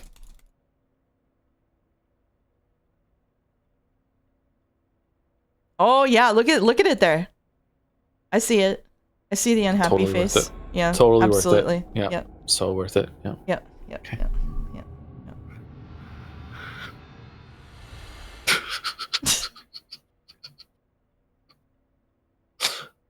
All right. Maria already had the answer. There was no doubt about it. That girl was Alphard. The instant she realized this, she knew they were in danger. If Alphard managed to infiltrate the lab, there was no way she'd be satisfied with simply getting her hands on the antiviral. She sowed ruin everywhere she went. Is something wrong? Sawa asked uneasily. Maria, what is it? Maria's mind was racing. She spoke her thoughts out loud. She's going to kill you so the drug can't be recreated. No, that's not thorough enough. She's going to destroy this whole facility. But how? Vague possibilities tumbled through her mind, but she couldn't be sure what the terrorist might be planning. She gritted her teeth in frustration. Don't worry, Asawa said. I don't know who that girl is, but right now she's outside the lab. There's no way she can kill me or plant a bomb in here or anything. Yeah, I know. Maria gave a tiny nod, but something gnawed at the back of her mind. Yeah. It is a bomb. Make sure you wear the necklace. Hurriedly, Maria took hold of the pendant that hung around her neck. As soon as she did, she felt a chill run up her spine. It's so fucked that the whole plot of this was her trying to get the necklace back, and the necklace was... Yep. She went back over the details of Alphard's plan as her father had explained it, and then finally she understood. That feels like 3 games ago that was going on. I know. With, yeah. I've got it. Sawa straightened up. You've got what? I need to get out there where those 3 are. Don't be absurd. I have to go. Sawa peered closely at his daughter's face. Words weren't going to stop her, and, as he realized that, his own face stiffened with determination. All right, but I'm going with you. I can't let you rush into danger all by yourself. Thank you, Dad. You're welcome, daughter. Maria tried to get up from the sofa, but she was struck by a wave of vertigo and her knees buckled. Are you all right? Sawa caught her by the arm. This is probably a side effect of the antiviral. You shouldn't push yourself too much. Maria looked up at her father's anxious face and shook her head. Don't worry, I'll be okay. Dun, dun. Dun, dun. Her body was weak with lethargy, her mind trapped in a disorienting haze. Every step was a monumental effort, but she clenched her jaw and forced herself onward, making her way down the laboratory hallway. A whirlwind of anger and sadness spurred her onward. Alphard was masquerading as Kanan. The cruel truth was all too clear. The terrorist would never have been able to get away with the deception if Kanan were still alive. Which means that Kanan must be... Maria fought to hold back her tears. It was too early to cry just yet. That could wait until after she'd put a stop to Alfred's plan. Using her rage to suppress her sorrow, she shoved open the door in front of her.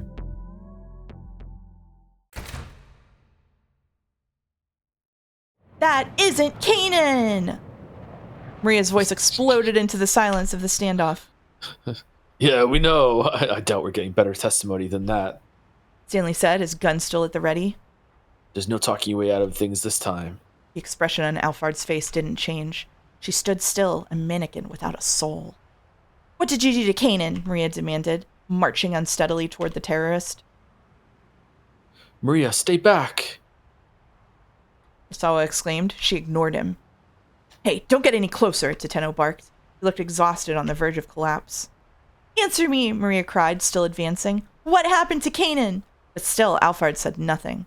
Stanley, too, began edging toward her. It doesn't matter what you ask, he said. She won't tell you anything. Bit by bit, he inched closer. He was going to try to take her down. Let me turn your question around, Alfred said abruptly. What do you think? Maria paused, confused. What do I think about what? What do you think happened to Kanan? The corners of her lips twisted up, shaping a mirthless smile. You killed her, didn't you? Maria's words came out as a whisper. What was that? I couldn't quite hear you. You killed Kanan, didn't you? This time Maria cried out with biting fury. Alfred snickered. She's provoking me, Maria thought, forcing herself to swallow her rage. She couldn't let herself get caught up in Alfred's game, or her anger would spill out of control. Why are you laughing? By force of will, Maria made her voice firm and steady. Because I'm guessing you weren't expecting me to show up here. Alfred raised an eyebrow ever so slightly. This thing here, it's a bomb, isn't it? Maria held out the necklace. What? Stanley furrowed his brow. Ah, of course. Even if we managed to catch you here, you'd still be able to destroy the lab.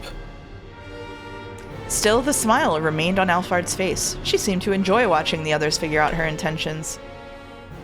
You can't trigger the bomb with me standing this close to you, can you? Maria locked eyes with Alphard. Unless you're prepared to sacrifice yourself? She stood like an image of bravery, while on the inside her apprehension threatened to tear her apart.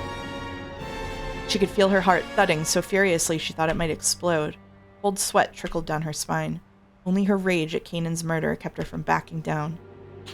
Go ahead and blow yourself up if that's what you want, she said. But you'll die with nothing. Your death will mean nothing. Not mine. My death will avenge Kanan's. Ooh. Damn. Silence fell outside the laboratory gates. Stanley and Tateno stood frozen, their guns still trained on Alphard. Both men were ready to pull the trigger at the slightest provocation. Just how long had they been there, staring one another down? Basically like a whole stream. The passage of time seemed to slow, seconds drawn into hours. Sawa swallowed audibly. Finally, Alphard tossed her gun onto the pavement and held up both hands in surrender. Stanley wasted no time, springing forward to secure her. He gave her a thorough pat-down from behind. He removed a small device that looked like a detonator from one of her pockets. On your knees. Alphard did as she was told. Good. Now, hands behind your head. Try anything funny and I will shoot. Why haven't you already, Stanley? Without a word, Alphard placed her hands on the back of her head, fingers laced together. What are you playing at? Stanley growled disdainfully. Finally realized you could only push your luck so far. She responded with a faint snicker.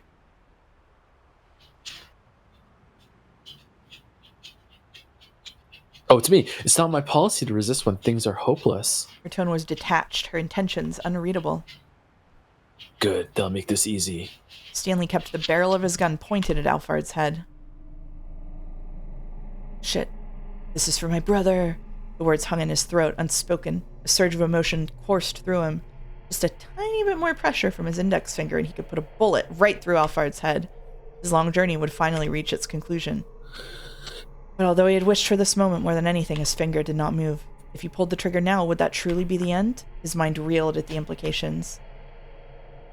Tateno watched Stanley closely, eventually letting out a tiny sigh of relief. They were in this together after all. Now they just needed to be careful not to let down their guard. He kept one eye on Alphard as he went to pick up the gun she discarded. But he was too late. The gun was gone! This is for Kanan!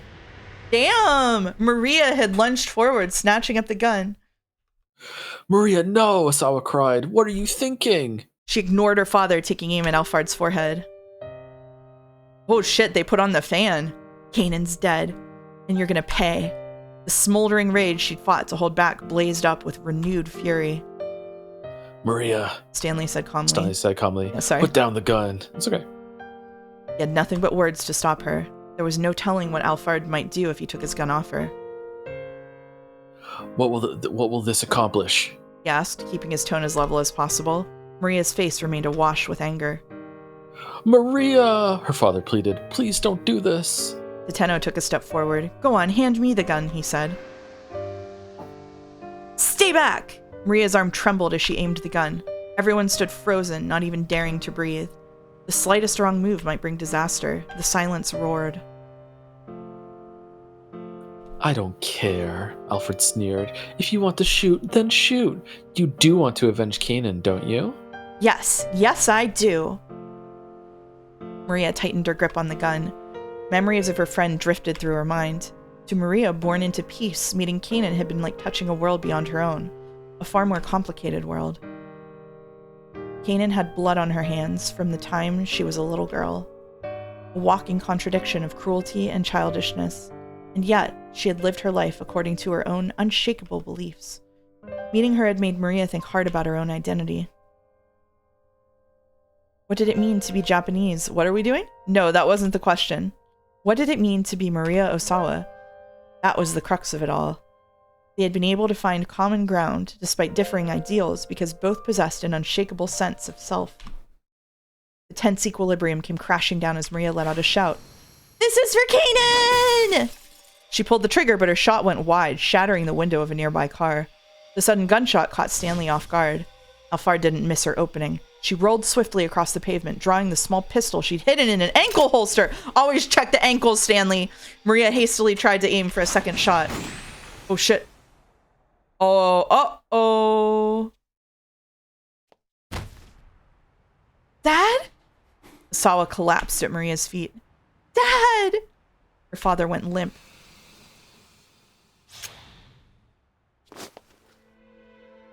Stanley dived at Alphard. He grabbed hold of her right wrist, the one clutching the gun, and slammed her head down hard against the pavement. She made no attempt to resist. In a moment, he had subdued her. Maria, you're not hurt, are you? Sawa croaked feebly as his daughter gathered him up in her arms. I'm fine, but Dad, your... Blood was gushing through Osawa's shirt. Maria pressed her hand against the wound, but the bleeding wouldn't stop. Look, just hurry. Get here as fast as you can. Tateno was on his cell phone calling for an ambulance. I know there's a traffic jam. Just figure something out, please. His voice was ragged with desperation. Dad, hang in there. Large tears streamed from Maria's eyes. So this is what it's like. Sawa lay with his head in his daughter's lap, struggling to rasp out his words. My body just reacted before I had any time to think. I finally understand what a virus must feel. Fucking hell. His eyes were hollow. I never told you in Hitomi, did I, about what started my fascination with virus research. We're doing this? Dad, we're doing this now? Dad, try not to talk right now. Maria squeezed her father's hands. Almost imperceptibly, he squeezed back. It probably isn't a very interesting story, he said, but I'd like for you both to hear it anyway. Promise me that you'll get really into viruses. I know, and we will. After this, I promise we will. Maria's words brought a contented smile to Osawa's face. I'm glad. So glad. It's alright, just don't talk right now. This time, at least, I was there for you. Osawa slowly shut his eyes. Dad? Maria said, but her father didn't answer. Dad, don't die. You can't die. The sound of ambulance sirens wailed in the distance. Maria clutched her father's hand, trying to make her grip firm and reassuring, just as his has been for her back inside in the laboratory.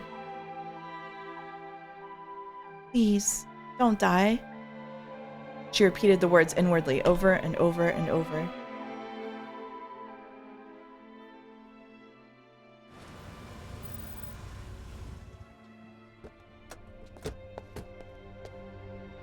A black car of foreign make arrived at the laboratory and pulled up to the curb. Stanley's superior, Gordon, emerged from the back. A few of his men followed and promptly placed Alphard in handcuffs. Well done. Well done. Oh, you're Gordon. Okay. No, you can be Gordon too. Gordon said. Stanley gave him a slight nod. I'll be taking Alphard back to headquarters. You can finish up here. Understood, sir. Oh, that's it. Okay, all right, cool. Thank you, Gordon. Yay! Gordon shoved Alphard into the back seat and slid in alongside her, and the car drove off. Didn't they say she has ties to the CIA? He's just gonna let her go. Who's that just now? Tateno asked Stanley. My boss. Sorry, but we'll be taking Alphard into custody. You will, huh?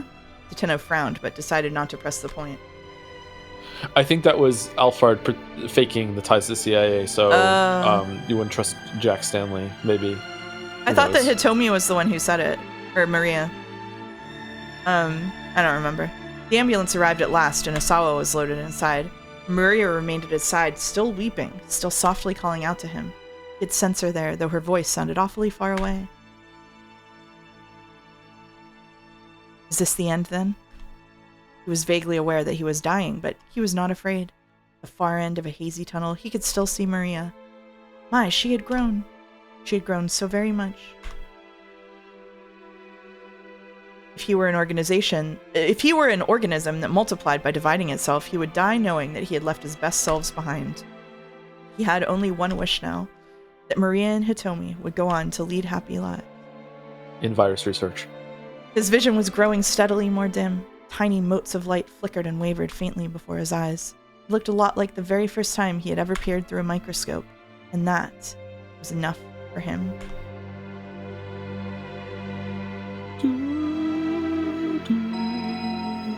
Oh, we're still going? Unexpectedly, Maria's cell phone rang in Stanley's pocket. He meant to give it back to her, but the ambulance had already departed. The phone continued to ring for some time, but eventually fell into a death-like silence. Like Osawa. Bro. Maybe on the true ending they answered the phone. Oh. Oh. And it's Kanan on the other end. 1202? Oh, 002. Achi held his breath. He could no longer feel the seconds ticking by. The numbers on the display were changing more and more slowly, but still he watched in fear. It was impossible not to fixate on the countdown. 2 seconds, 2 seconds, 2 seconds. Kano and Achi continued to stare at the timer. 2 seconds. It had stopped. The timer had actually stopped. We did it! Achi dropped to his knees with a cry of triumph. The rest of the Shibuya Scramble burst into cheers. Wizapon would cast Ignis on it right now to see what would happen. Yep, that's true. You are one reckless guy, you know that? Kano held his hand out. Achi grinned up at him. That makes 2 of us. The two clasped hands firmly, their handshake conveying more than any words could have. Sure. Achi! Susumu came rushing over. You did it, man. I knew you could do it. The way you sat there cradling that suitcase, badass. The two of them bumped fists. Ah, it weren't just me, Achi said. Could never have done it without you guys' help. Susumu smiled bashfully. Hey, Susumu, take care of SOS for me. You got it. Susumu looked him squarely in the eye. Achi gave a little nod and the two solemnly bumped fists again. Suddenly, there was a blinding flash. Achi spun around to see Chiaki standing there, beaming happily, her digital camera ready for another shot. Hey, everyone gather up. Minorikawa called out to Achi and his pals. You guys are the heroes of Shibuya. Fucking eating the fucking scenery back there with his tie. Photo time, everyone, Chiaki said. Get ready. The young men struck a pose together. Wait, her too. Oh. Minorikawa ushered Hitomi over to stand with Achi. Hitomi. Achi stared at her shyly. It was all thanks to Hitomi that he'd been able to do what he had done. Keeping Shibuya safe, keeping his promise to Suzune. Hitomi had been his inspiration for it all. There were so many things he wanted to say, but he couldn't get the right words out. Achi, I... Hitomi's cheeks were damp with tears. Hey now, little lady, Minorikawa called. No crying now. Come on. Show us a smile. Did dude just hit her with the it'd look better if you smiled? Yeah, fuck, you'd look a lot better if you smiled. He struck a goofy pose beside Chiaki. At last, the smile returned to Hitomi's face. It really is the best. I don't know who's talking. Okay, it was you. All right. Hitomi looked up at Achi in confusion. Your smile, he said. It's the best. I don't care what anyone else says. I was able to morbid just by knowing what they would fucking do when she smiled. He spoke so earnestly that Hitomi couldn't help but smile even more. Okay, here we go, people. Get your best faces on. Oh, that's Minorika, whatever. At Minorikawa's signal, everyone let out a joyous victory cry. Oh my god, pickles. the Flash? The Flash? Wow. They don't take photographs like this anymore. I know. Come on, guys, Suzumu shouted. Let's lift Achi up to where everyone can see him. Oh, it's loud again. The members of SOS let out another roar. Huh? No, you don't gotta do that, guys. Hey, cut it out. But Achi had already been swallowed by the enthusiastic throng. Whoa.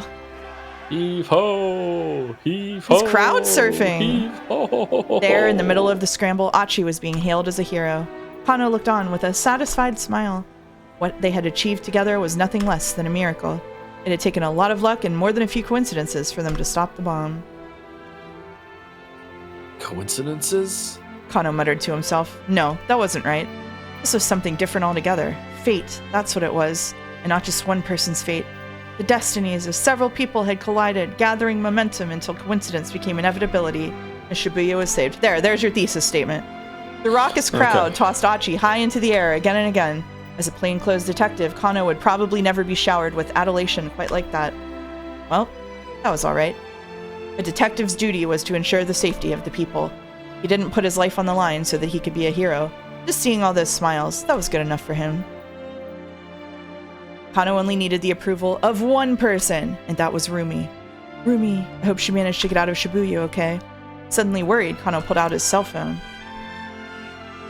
There were a whole bunch of things he wanted to tell her. He couldn't share the whole story, police rules wouldn't allow it, but he wanted to let her know as much as he could. That the kidnapping case had been resolved safely, for instance. That he'd learned about the tortured past of the detective he so admired. That his partner was going to pull through. That he'd managed to finally talk to her father. That he'd put his life on the line to save Shibuya from danger. Some of these more exciting than the others for her, probably. Rumi would listen quietly to the very end, and then Kano thought he knew just what she'd say. Short and sweet, in that gentle voice of hers. Good job. And it's credits, baby. Is it really? Is that it? That's credits, baby. They're playing the song. They're playing a song. What about Achi's sister's heart? Oh, I don't know. okay. All right. It exploded or something. Who cares? There you go. Don't worry about it. All right.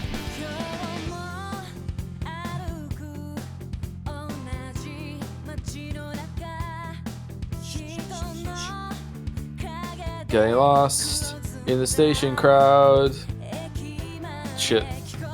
The news I hear is misery, time and time again, as I run, searching for you. Nailing it.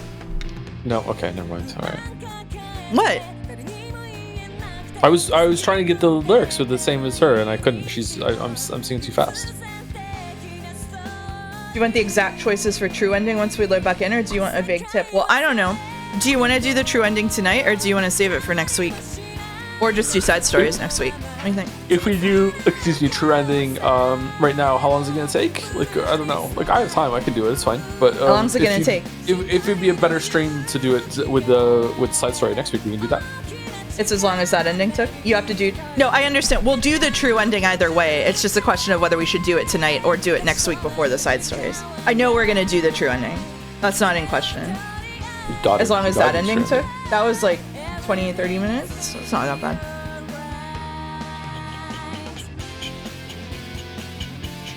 The side stories are happening next week either way. The side stories are like 2 or 3 hours long.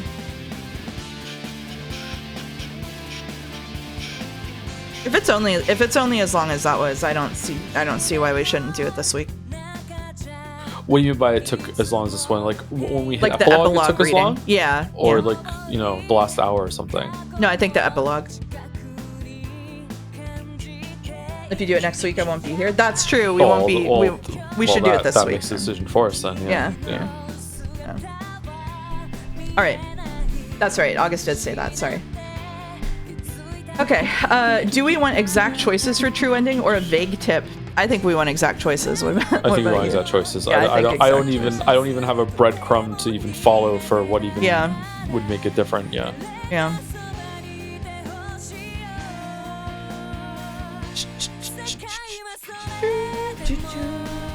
Oh, this is the full version of the One ringtone. A bomb's about to go off. It took me so long to realize that.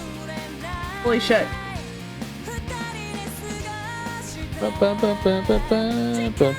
Choosing all of the most let's not kill anyone or hurt anyone and be super nonviolent and peace and love for all the I knew they were gonna have a power of friendship fucking gate.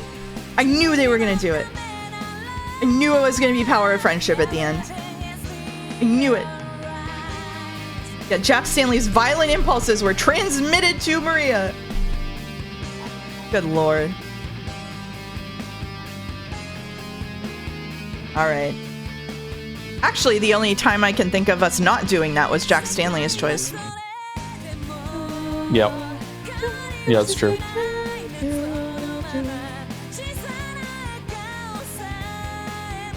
I'm also disappointed that Kajiwara wasn't more important. I know. You'll DM me the choices? Okay. August running the streams once again. Wow. Thank you, August. Thank you, Godot. Thank you, August and Godot, for helping us get through this, and especially Godot, whose idea it was for us to play this. This is a good choice. And thank the Academy, and thank my mom. Thank you, Jill. Yeah, whoa, thank you, there's Clive. more. Thank you, Jill. Whoop. Gordon and Alphard sat in the back seat as the car sped along the highway. Here. Gordon tossed the handcuff key onto the seat beside him. What happened down at the scramble? Alphard asked, picking up the key and unlocking her cuffs. Okay. Do you want to be Alphard or do you want to be Gordon? I'll be Alphard. Okay. Leland Palmer was arrested by the Japanese police, and the bomb in the attaché case was defused, apparently. Still, Palmer shouldn't pose a problem once we get him into CIA custody. I see. Much obliged. You really got yourself backed into a corner, though, didn't you? Gordon said. Yeah, I was only able to accomplish half of what I intended. Half? Alphard produced a vial from her pocket. It was filled with red liquid. Is that Hitomi's blood? Gordon asked. Indeed, I managed to acquire the antiviral. But when? Gordon peered at her in bewilderment. When I blew up the minivan. In the dim light of the vehicle, Alphard's eyes shone darkly like those of a wounded animal. Extracting the blood from Hitomi while she was unconscious had been a simple matter. Saving the girl's life had been more than just a means of ensuring her trust. Alphard had been looking for the right moment to carry out the extraction. Total secrecy was essential. If it became public knowledge that the drug existed and that some of it had been stolen, the value of the UA virus would plummet. Our primary objective here was to destroy that research facility. Still, getting our hands on the antiviral is better than nothing. Well done, as always, Alphard. I thought maybe he was going to be Alphard. Okay. Gordon's hard expression softened, but Alphard was in no mood to return his smile. If Maria Osawa had remained inside the facility, her plan would have succeeded. Everything else up until that point had gone off without a hitch. The one thing Alphard hadn't anticipated was Maria bringing the bomb outside. She had injected Maria with a knockout drug back at Endo Electronics that should have kept her from moving around for a while, even after she'd regained consciousness. And in any case, she wouldn't have expected the girl to just march into the middle of an armed standoff. She had been certain that Maria would never leave the lab. She had misjudged how strong the girl's feelings for Kanan were. Maria's body had been put into a state of torpor. There were a bunch of people pointing guns at each other, and still she had been undeterred. Alphard's plan had hinged on Maria's relationship with Kanan, and ironically, that same relationship had made the plan fall apart. It was true that she'd accomplished half of her goals, but Alphard still couldn't shake her sense of failure. She softly bit her lip as she gazed out through the car window. The bright windows of a few buildings shone out in the midst of the otherwise darkened city. A group of tiny lights that refused to be washed out by the darkness. Oh, it's a metaphor. It's a metaphor. No, The she end. she just hates cities. She just hates buildings. She hates buildings. Yeah. See, this Jack Stanley. This is why you should have shot her in the head when you had the chance. So let's go back and pick all of the violent options in order to make to get the bad ending. Yeah. Okay. All right. We only have to change like 4 choices here. It looks like maybe. All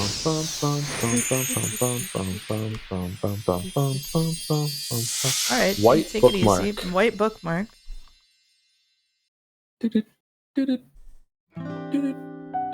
Oh, we're not done yet. We're not done yet? Holy That's shit. the first side story? That's the first side story. Can we like go back? You'll find a match soon. Oh, this is a preview. I want to be a strong person. Please be happy for me. Heartbeat. Oh, fuck off. Of spring. Alright, so this is like a preview. Okay. Bonus content added to the title screen. Okay, the end, view the normal ending. Previews added to bonus content. Susanne preview. Oh. Okay. Alright. There's a quiz? Should we do the quiz? Not yet. For a Sekimea-like experience? Let's get through the true ending before we talk about doing quizzes. All right, we're gonna load the game. All right, and you have to tell me what choices to do. Okay. This took us 44 hours. Is that it? Apparently. Okay. All right. So let's go to Achi at 7 o'clock. And make sure he is on option C, which he is absolutely not. Achi at 7 o'clock. Yep, option C. Oh, I see. I have to set aside my hatred. Right now, I just need to focus on catching this guy. I hope that everybody doesn't mind if we just don't like go through all of these options. Okay, all right, that said it. Okay. And then we need Kano's path, 1905, to be set to second choice option A. Oh, we really fucked this up. Alfred flees, second choice option A. Oh, wow. Yeah. Really? We have to make it so he catches the vial? Yeah. No, it's the second one. It's option A on the second one. Oh, the second one. Yeah, where it's I just want to know the password. Oh, what are you thinking? I just want to know the password. Okay. Then we go C is the power of friendship. I know. Then we go to Tateno's path at 7:10 and pick option B, which we should already be set to. 7:10. Aiming at Kanan. Yeah, that's on B. Okay. And then we go to Jack Stanley and we change the one I mentioned at 7:20, which is option C. Dun, dun, dun, dun, dun, dun, dun, dun, dun, dun, dun, dun, dun. Okay, so if I do get my revenge, what would Frank think? Yeah. Oh no. All right, so then we have to go all the way through this one. Well, we have to go all the way through this one. You have to make sure that you... All right, sorry. I'll go back. It's okay. You have to just make sure that you continue it until you can go down. It's just a couple of lines. Okay. All right. And then option A at a final choice. Another let's not kill anyone choice. Which one is that?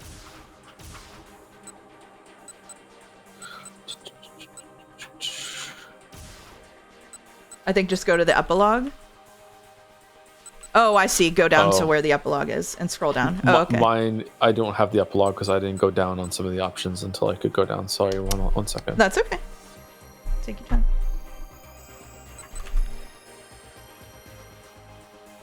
I'm inconveniencing everyone. I'm a horrible person. Oh my god. Okay, there we go. Drama! Alright, you want to read the true ending? I'm at the epilogue now. So I still see the 3 of the epilogue, though. Is that okay? Yeah, I think you go down to the bottom one and then just go to confrontation. And then you can read it this time if you want. Okay, confrontation. All right, so everything's the same until the very last one. Okay. Oh, I can scroll down really far. So I can scroll down until it says Kanan had blood on her hands from the time she was a little girl. Do you want to just keep the same characters? Sure. Okay. I remember what characters we were. Kane had blood on her hands from the time she was a little girl, a walking contradiction of cruelty and childishness, and yet she had lived her life according to her own unshakable beliefs. Meeting her had made Maria think hard about her own identity. What did it mean to be Japanese? No, that wasn't the question. What did it mean to be Maria Asawa? That was the crux of it all. They had been able to find common ground despite differing ideals because both possessed an unshakable sense of self. Maria made her decision. Oh, so this is the one where we pick A. B, right? We kill her? You're such a fiend. Right. Maria's anger dissipated like smoke in a sudden wind. The tension seeped from her body, and she carefully lowered the gun. What's the matter? Alfred smirked. Why won't you shoot? Her eyes blazed with contempt for Maria's naivete.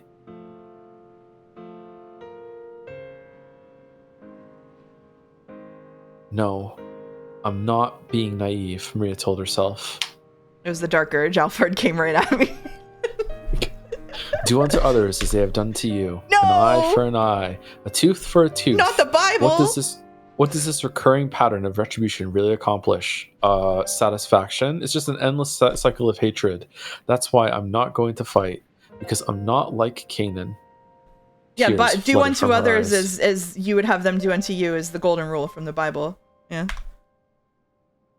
Bible, I'm not like Canaan, but people who are different can still be friends. And I'm going to honor our friendship by not taking revenge. What? No matter what happens, I'm not going to harm anyone. Maria said. Maybe that's not very realistic, but this is my fight, and I'll fight the way I choose. She wiped away her tears. For the first time, Maria felt that she understood Kanan. If she'd been able to see her just one more time, she would have been able to speak her mind without fear. I could show Kanan the true me, and maybe then we would be friends for real. But that wasn't going to happen. Not anymore. Maria handed the gun to Tateno, then looked up at the nighttime sky.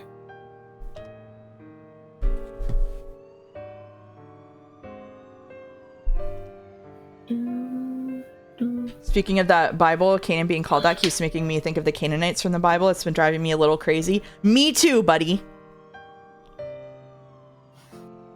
I don't know the Bible enough to be bothered. Lucky. Sucks to be you. In the distance, she could faintly hear the sound of police sirens. Not one star could be seen in the sky over Shibuya. Damn. It reminds me of school history classes. It's probably a more pleasant association than it is for me. Shit.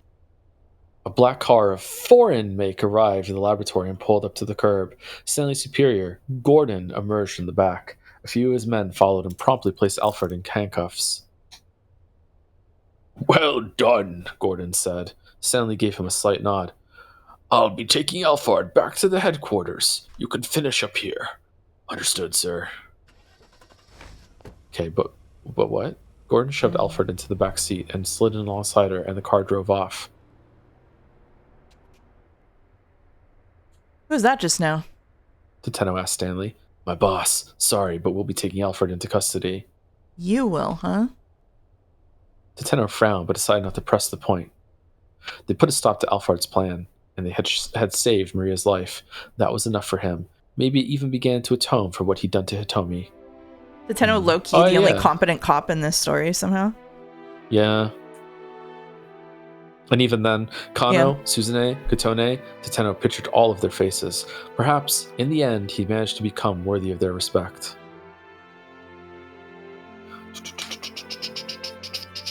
It's all over. Stanley spoke under his breath. His gaze locked onto the car, taking Alfred away. The black cloud that hung over his heart had yet to lift, but he knew that today was the day he could finally put revenge aside. No longer would memories of his brother bring only sorrow. This'll do, pig. This'll do, won't it, Frank? Yeah, Jack! Thumbs up. Abruptly, Maria's cell phone rang in Stanley's pocket. That's right, I meant to give this back to you. He handed the phone to Maria. I'm so fucking smart. I wonder who's calling. Maria picked up. She could hardly believe it when she heard the voice on the line. Brusque yet girlish, with a daredevil ring. A voice that had been burned into her mind since the day she met its owner. No, it can't be. She'd been sure she'd never hear that voice again. In an instant, Maria's face was damp with tears of joy. Thank goodness. Oh, thank goodness. Now they can make an anime about us. Kanan? Kanan's alive? Kanan's alive, Maria couldn't baby. hold back her sobs. The tears kept coming and coming. She'd never wept with joy like this in her life. We found a strong female 428. character. 428. Oh, 428.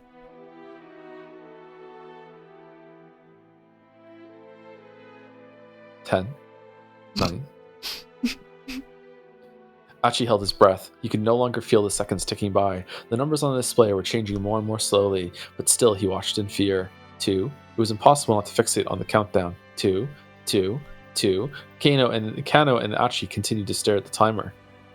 2. It had stopped. The timer had actually stopped. And then they stuck around next to the bomb and did a photo shoot.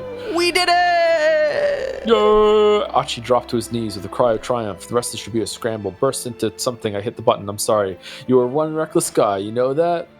Kano held his hand out. Achi grinned up at him. That makes 2 of us. Kano, does it ever feel like things are happening over and over? Like we've lived this before? It would happen if Uchikoshi wrote this. Yup.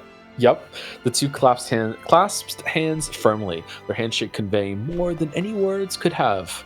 Achi! Suzumu came rushing over. You did it, man. I knew you could do it. 2 bump fists, like bros. Oh, it weren't just me. Achi said, could never have done it without you guys' help. Suzumu smiled bashfully. Hey, Suzumu, take care of SOS for me. You got it. Suzumu looked him squarely in the eye. Achi gave a little nod, and the two solemnly bumped fists again. Suddenly, there was a blinding flash. Do you just want me to just speed read this until we get something new, or like? I don't see why not. Yeah. Okay. Achi spun around to see Chiaki standing there, beaming happily. Digital camera ready for a shot. Hey, everyone, gather up. And Norikawa said to Achi and his pals, you guys are the heroes of Shibuya. Photo time, everyone. Chiaki said, get ready. The young men stuck a pose together. Wait, her too. Norikawa showed Hitomi to stand with Achi. Hitomi. Achi flashed her sheepish grin. It was all thanks to Hitomi that he'd been able to do what he had done, keeping Shibuya safe, keeping his promise to Suzune. Hitomi had been his inspiration for it all. There were so many things he wanted to say, but he couldn't get the right words out. Achi, Hitomi's cheeks were damp with tears. Hey now, young lady, Minorikawa called. No crying now. Come on, show us a smile. He struck a goofy pose behind Chiaki. Yay! At last, the smile returned to Hitomi's face. It really is the best. Hitomi looked up at Achi in confusion. Your smile, he said. It's the best, even though you have a twin that looks exactly like you. I don't care what anyone says. Yours is the best one. He spoke so earnestly that Hitomi couldn't help but smile even more. Okay, here we go, people. Get your best faces on. No, this is Minorikawa. Minorikawa's signal. Everyone let out a joyous victory cry. Yeah. Kano, have you heard about the tale of the blue bird? What about Ice 9? Kano, have you ever heard about the cat in the box? Come on, yeah, there was no cat box in this time. Yeah. Come on, guys, Shizumu shouted. Let's lift Achi up and everyone can see it. And the members are supposed to let out another roar. Huh? No, you don't got to do that, guys. Cut it out. But Achi had already been swallowed by the enthusiastic throng. Achi, heave ho, heave ho, heave ho. I'm having fun. There was in the middle of the scramble, Achi was being hailed as a hero. Kano looked on with a satisfied smile. What he achieved together was nothing less than a miracle. It had taken a lot of luck and more than a few coincidences for them to stop the bomb. Coincidences, Kano muttered to himself. No, that wasn't right. It was Morbang. This was something different altogether. Fate, that's what it was. It was not just one person's fate. That sees several people collided, gathering momentum into coincidence became inevitability and Shibuya was safe. The raucous crowd tossed Achi high into the air again and again. As a plainclothes detective, Kano would probably never be showered with adulation quite like that. Well, that was all right. A detective's duty was to ensure the safety of the people. He didn't put his life on the line so that he could be a hero. Just seeing all these smiles, that was good enough for him. If it's good enough for you. Kano only needed to the approval of one person, and that was Rumi, and also her dad. Rumi, I hope she managed to get out of Shibuya okay. Suddenly worried, Kano pulled out his cell phone. Oh, is this new? I don't think so.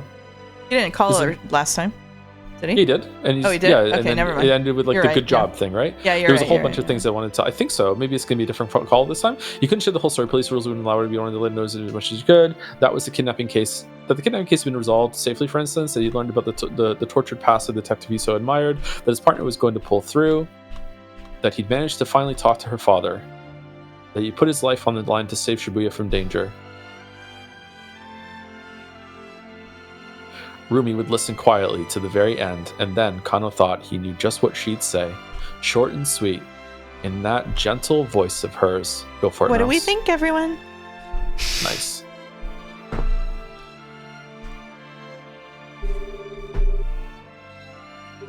This time, Oh, go this through the is door new. instead of clicking continue. Fuck off, August.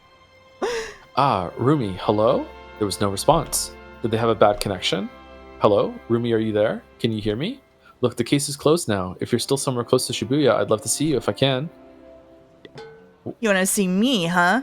Don't you have a mountain of paperwork you should be doing first? The gruff voice was Shizuo's. Oh, well, you see, Father, I told you not to call me that. Okay, Daddy. Shizuo barked so loudly over the phone that Kano's ear rang. Right. No, of course. And yes, I'll do my job. I just wanted to check and make sure that Rumi was all right. Looks like I misjudged you. Maybe you are the kind of guy who will blow off work to go meet with a girl. Dad, hey, Daddy. The Kano heard Rumi's voice cry out with his aspiration. Come on, let me have my... No, that's you. Shit. Come on, let me have my phone. I know that work is important, sir, Kano said hurriedly, but Rumi is even more important to me. He felt this panic rising. After all that had happened, he didn't want Shizuo to end up with a bad impression. Well, be quiet. If you want to see Rumi, you can do it once you finish your work. Well, but I'm not sure when that's going to be. I waited on you today a lot longer than I wanted, so at this point, I don't care how long it takes you. We can wait all night if we have to. Shizuo let out a peculiar sigh. And then you and I can talk again about you marrying my daughter. Huh? I just got chills. Before Kano could be sure he'd heard that right, Shizuo hung up. Huh? What? He stared at the phone, his mind reeling. And then he was hit with a veritable explosion of joy. Whoa, he went full Breakfast Club.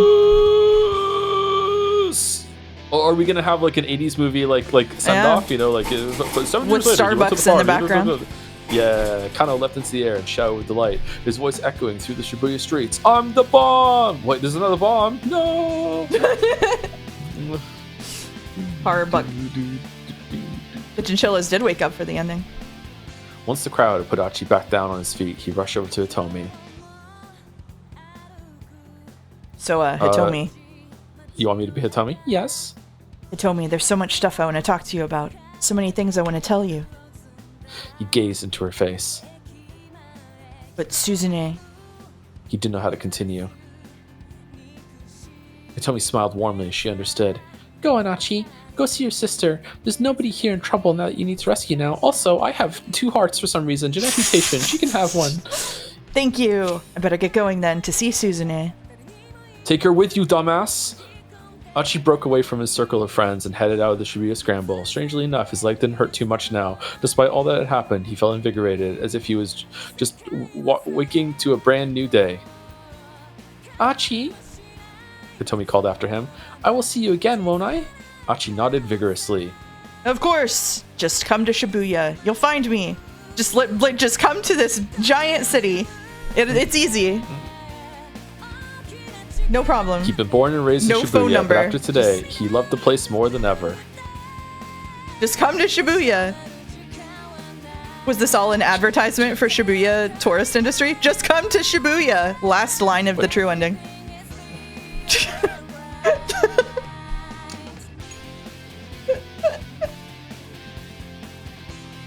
Bum, bum, bum, bum, bum, Wow. bum. Okay, I don't like the ending. Mm-mm. I feel like this should have been the end of the second act, and there should be way. Like, I don't even understand Alfred at all. Like, we just find out who she is at the end. Like, what are her motivations? What is she doing? I feel like a bunch of plot lines just went absolutely nowhere. But that said, it was a lot of fun, and I do enjoy the structure of the game quite a bit. It was really interesting to see a story told this way, with flipping things around and like unlocking routes and everything like that. And to me, the 2 standout parts of the VN were definitely the hour where they were at the mall. It was really good. And the hour where they were on the roof. Those are my 2 favorite parts. I really liked both of those. The ending, in terms of pacing, wasn't too bad, but like I feel like it just sort of stopped. Yeah, I'm right there with you. Those are my favorite parts as well. I'm guessing that some of the stories that they didn't wrap up here, we're going to see them in the side stories. I don't know if we're going to do all the side stories, but we're going to do some of them. And I think that some of those questions get answered there. Were you really thinking time loops were involved? Was that joke theorizing? I was joking. That was a joke. Are you amazed that Chiri's whole deal didn't come back for a third act twist? Yes. I am actually stunned that we didn't get some tedious plotline with Mr. Yanagishita and Chiri and the wrestlers. But again, I wonder if there's a side story about that. Yeah, I'm also stunned that Yanagishita didn't come back for the end. It felt like he was a big deal, like, and he didn't come back at the end, driving the ice truck or whatever the fuck, you know. Like, I'm really surprised he didn't come back. I've been waiting for him to come back all stream today. Yeah, same. Do you want to go to Shibuya after this? Not particularly. Not more than I did before, but also not less. He drives the ship. I thought he was Alphard almost the entire time. That would have gone hard. That would have gone so fucking hard. Where do you want to go? The Taurus. What if he's one of the CIA guys? Oh. Ranking of routes? I mean, Maria and Jack Stanley and Tateno's were the best routes, I think. Yeah, easily. It's gotta be. Yeah. I'm stunned that, you know, they were introduced at the end and they were really good. Like, I wish we could have played as Tateno and Jack Stanley probably the whole entire time. Yeah. Like, Kano was okay, but he's just kind of like going with the flow. Minorikawa was actively irritating. I hated whenever Minorikawa was. I would have liked Achi's a lot more if Hitomi talked more. Maria was by far the best character. I loved when we were Maria the whole entire time. Maria is the best character easily. Yeah. Yeah, from top to bottom, for me, it would probably be Joe, of course, at the top, and then Maria, Jack Stanley, Tateno, then Osawa. I thought that Osawa's storyline was really good. There were some really good things in there. Probably Kano after that, and then Minorikawa, Achi at the bottom for me, for sure. God, yeah, Achi is the false bottom. Nowhere. Yeah, the guy. It was just comedic relief. Yeah. I thought the music forum was going to come back with something as well, but it didn't. Yeah. Well, someone in chat said that the music forum guy is Shizuo, actually. Okay. I think that we missed a part of the game where that was revealed. Like, there must have been some ending we didn't do where it was revealed that Rumi's dad is the one that was posting on the music forum. This sort of American game, would Achi's name be Chad? I think Achi's name would be like Greg. Yeah, Rumi's dad is Sweet Honey. Yeah. Oh right, we get another thing. There was an info thing that says he uses that name. Oh, okay. All right. Gordon and Alfred sat in the back seat as the car sped along the highway. Here, Gordon tossed the handcuff key onto the seat beside him. What happened down at the scramble? Alfred asked, picking up the key and unlocking her cuffs. Leland Palmer was arrested by the Japanese police, and the bomb in the attaché case was defused, apparently. Still, Palmer shouldn't pose a problem once we get him into CIA custody. I see. Much obliged. You really got yourself backed into a corner, though, didn't you? Gordon said. Yep. I was only able to accomplish half of what I intended. Half? Alfred produced a vial from her pocket. Is this just the same? Seems like it. It was filled with red liquid. Is that Hitomi's blood, Gordon asked? Indeed, I managed to acquire the antiviral.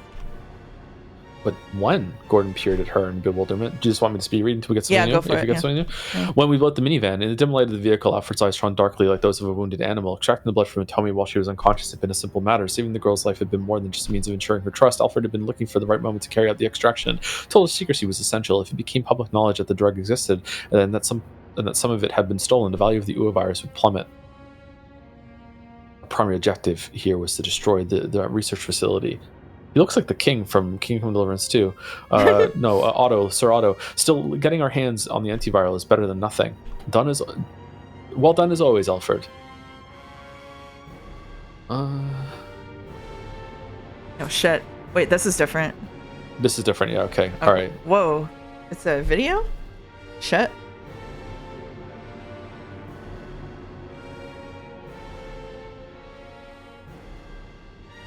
Wow, wow, wow. Wow, wow, wow.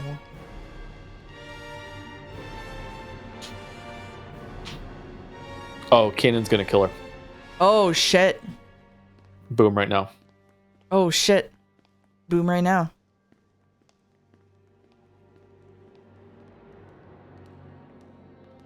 No? Okay. I was wrong. This is what it feels like. Holy shit. Hot in 4K too. Oh, unless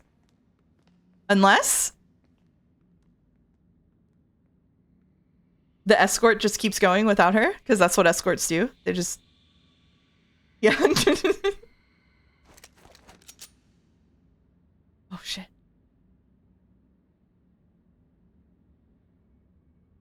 She's scared. Oh fuck. How does she do this? She just does. Merry Christmas. Teleports behind you, nothing personal. Behind you! Oh, that wig is so bad. That wig is like legendarily bad, and they cut it. Oh man.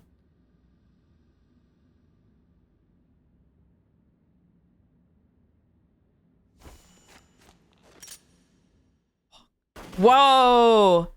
Whoa! Your side wig will clear? I don't know about that. Shit. Is that it? That's it. Are you intrigued? Oh. Is there 429 Shibuya Scramble? No, now we get the black bookmark side story. Interesting. Yeah. Let's see it. Oh, it's anime. Ah, shit, it's anime. Dojima?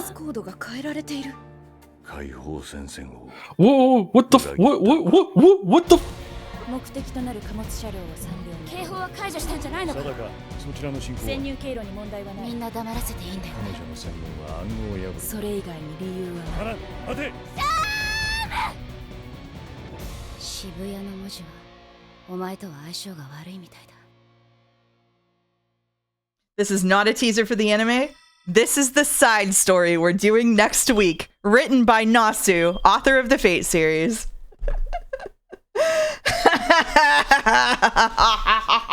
So he's reading that with you? You are. We're doing peek afterward.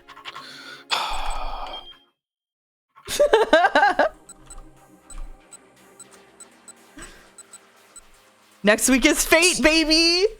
So no Heartbeat by Spring? All right. We can do both. We can do Heartbeat by Spring. Dun, dun, dun, dun, Please dun, look at what they look like in the dun, route dun, selection. dun, dun. Okay. All right. Is it here in the, or is this what we just watched? No, this is what we just watched. Okay. All right. Where do I go here? Where do I go to see it? Oh, is it all the way back? I see. All right. Sorry. I understand. What do we do? So, go to load up the game, I think. Yeah. I'll be real, I think the Fate reveal was the worst, most tragic, most awful event. I'm surprised it's a reveal to you because we've been talking about it in the Discord like a whole bunch. So hit tab for bonus routes, okay. I think. And we go to the other stories. Okay. Yeah. Oh shit. Oh shit. It's a whole anime, girl. Oh, I accidentally started it. No, I don't want to accidentally start it. Okay, I'm closing the game because I accidentally started it. It's over. It's done. I'm closing it. We're out. Alfred Alshua. We're out. I closed it. The solitary serpent. The snake has lost 8 of its 9 heads. All right. They can't see it. They can't see it. You're leaking. Okay. Yeah.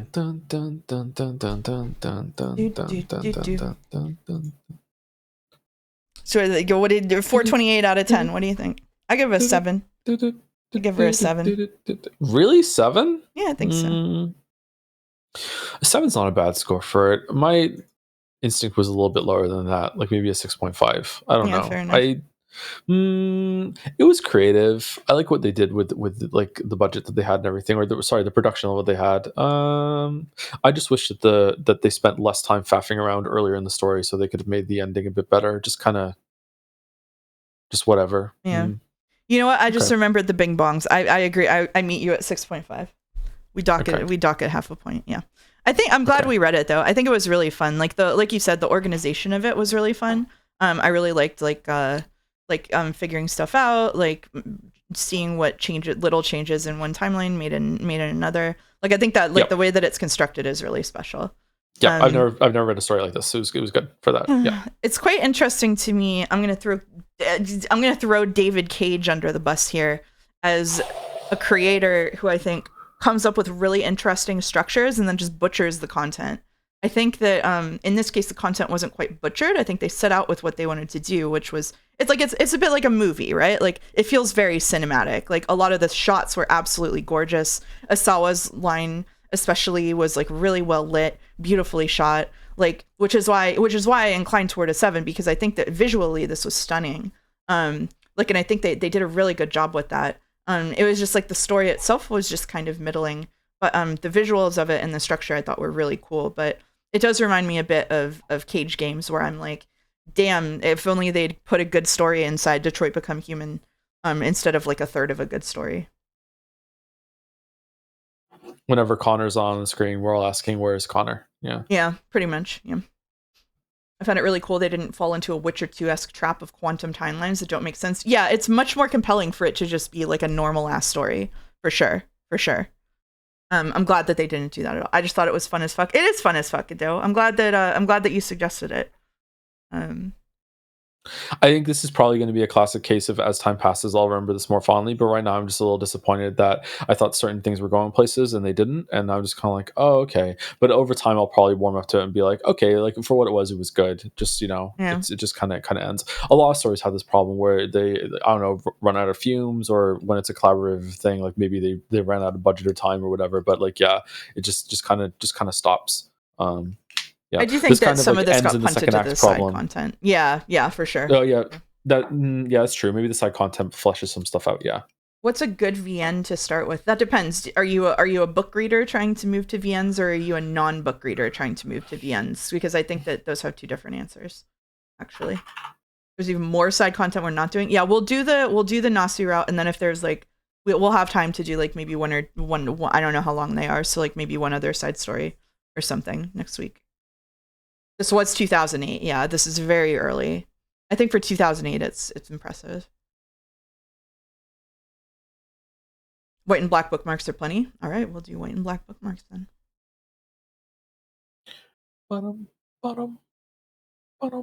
I think. Sorry, I didn't wait for the answer. I think if you were a book reader, Fata Morgana is basically like the peak VN you can start with, and then it'll all go downhill from there.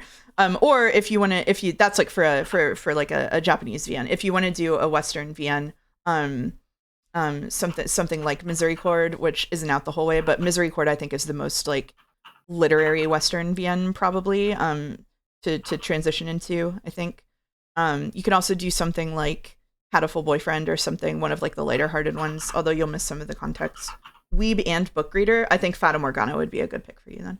There are a bunch of secret vignettes you get through a convoluted method, and I got one by complete accident by going to the bathroom during the exact right line of dialogue. It's really funny.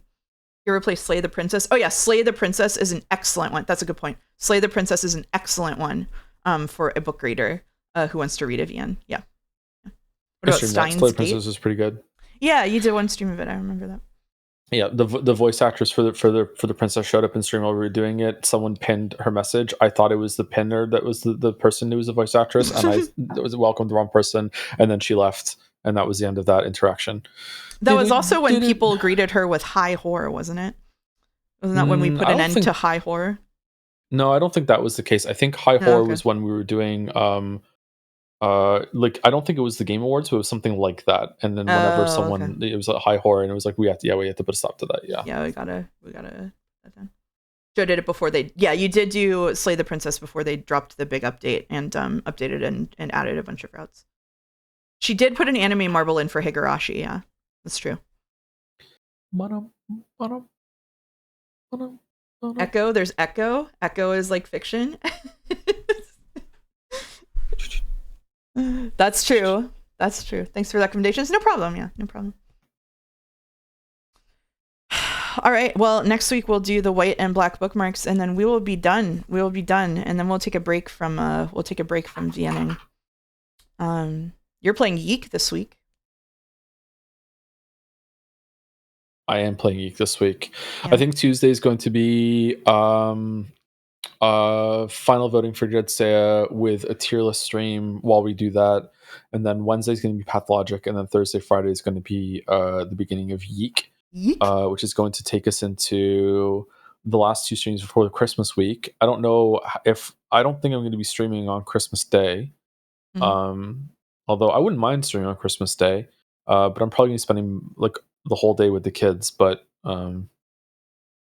that's probably what's going to happen. But like, yeah, maybe I'll do a stream when I come back at night or something, and I'll do a quick Christmas stream and say Merry Christmas to everyone. I don't know if anyone would benefit from that. I'm not sure. I usually don't stream on Christmas, but that would probably just be a yapping stream. I don't think I'm going to be streaming anything that anyone would be worried about missing on Christmas. Balatro Christmas. Balatro Christmas. I will be finishing up Kingdom Hearts. I'm doing Stray Gods in the DLC. Which should be fun on like Saturdays, and then we're gonna do Winter Burrow. And I have a tier list of all of the games that I've played this year that I will be doing on New Year's Eve. So if you want to hang out with me on New Year's Eve and watch me tier list 100 games, I'll be there. I'll be here. I played 100 games this year. You know that? Did you really? Yeah. How many games did I play this year? I feel like maybe I played the most games I've ever had in a year this year because of all the streams. I did so much. Yeah, I did so many like single games, like little single stream games, like 3 to 4 hour like indie games or whatever, that it added up to 100. I was like blown away. It's definitely more games than I've ever played in a single year in my life before. 100 games, not 100 lines. That's right. Vote TGA. Yeah, vote the Great Ace Attorney in Jadzea before the end of the voting period. All right, we're just filibustering at this point. Okay. We are yapping, yeah. Who raid? Whomst raid? Whomst to raid? Whomst raid? How long has he been streaming? Oh, only 4 hours. Okay. Airbagged is live with Umineko episode 7. So if you do not want to see Umineko episode 7, now is your time to flee. Episode 7 is happening. He has for 6 hours more than that? What? Okay, well, we'll see if he stays alive. Thanks for streaming. Thanks everybody for coming. I had a lot of fun with this. This is really cool. I did too. Thank you. It's kind of done, but like we still have some extra stuff to do next week. So I'm sure we'll do yapping and some Pika next week too. Yeah. Yep. Absolutely. All right. Thank you for having me. See you all later. Yeah, of course. Thank you very much for coming on and reading with me. And we'll be taking a break from VNs after this. Might return in the new year with something. We'll see what happens. All right. I'm gonna send you over to Dave. See you guys later. Bye. Bye bye viewers.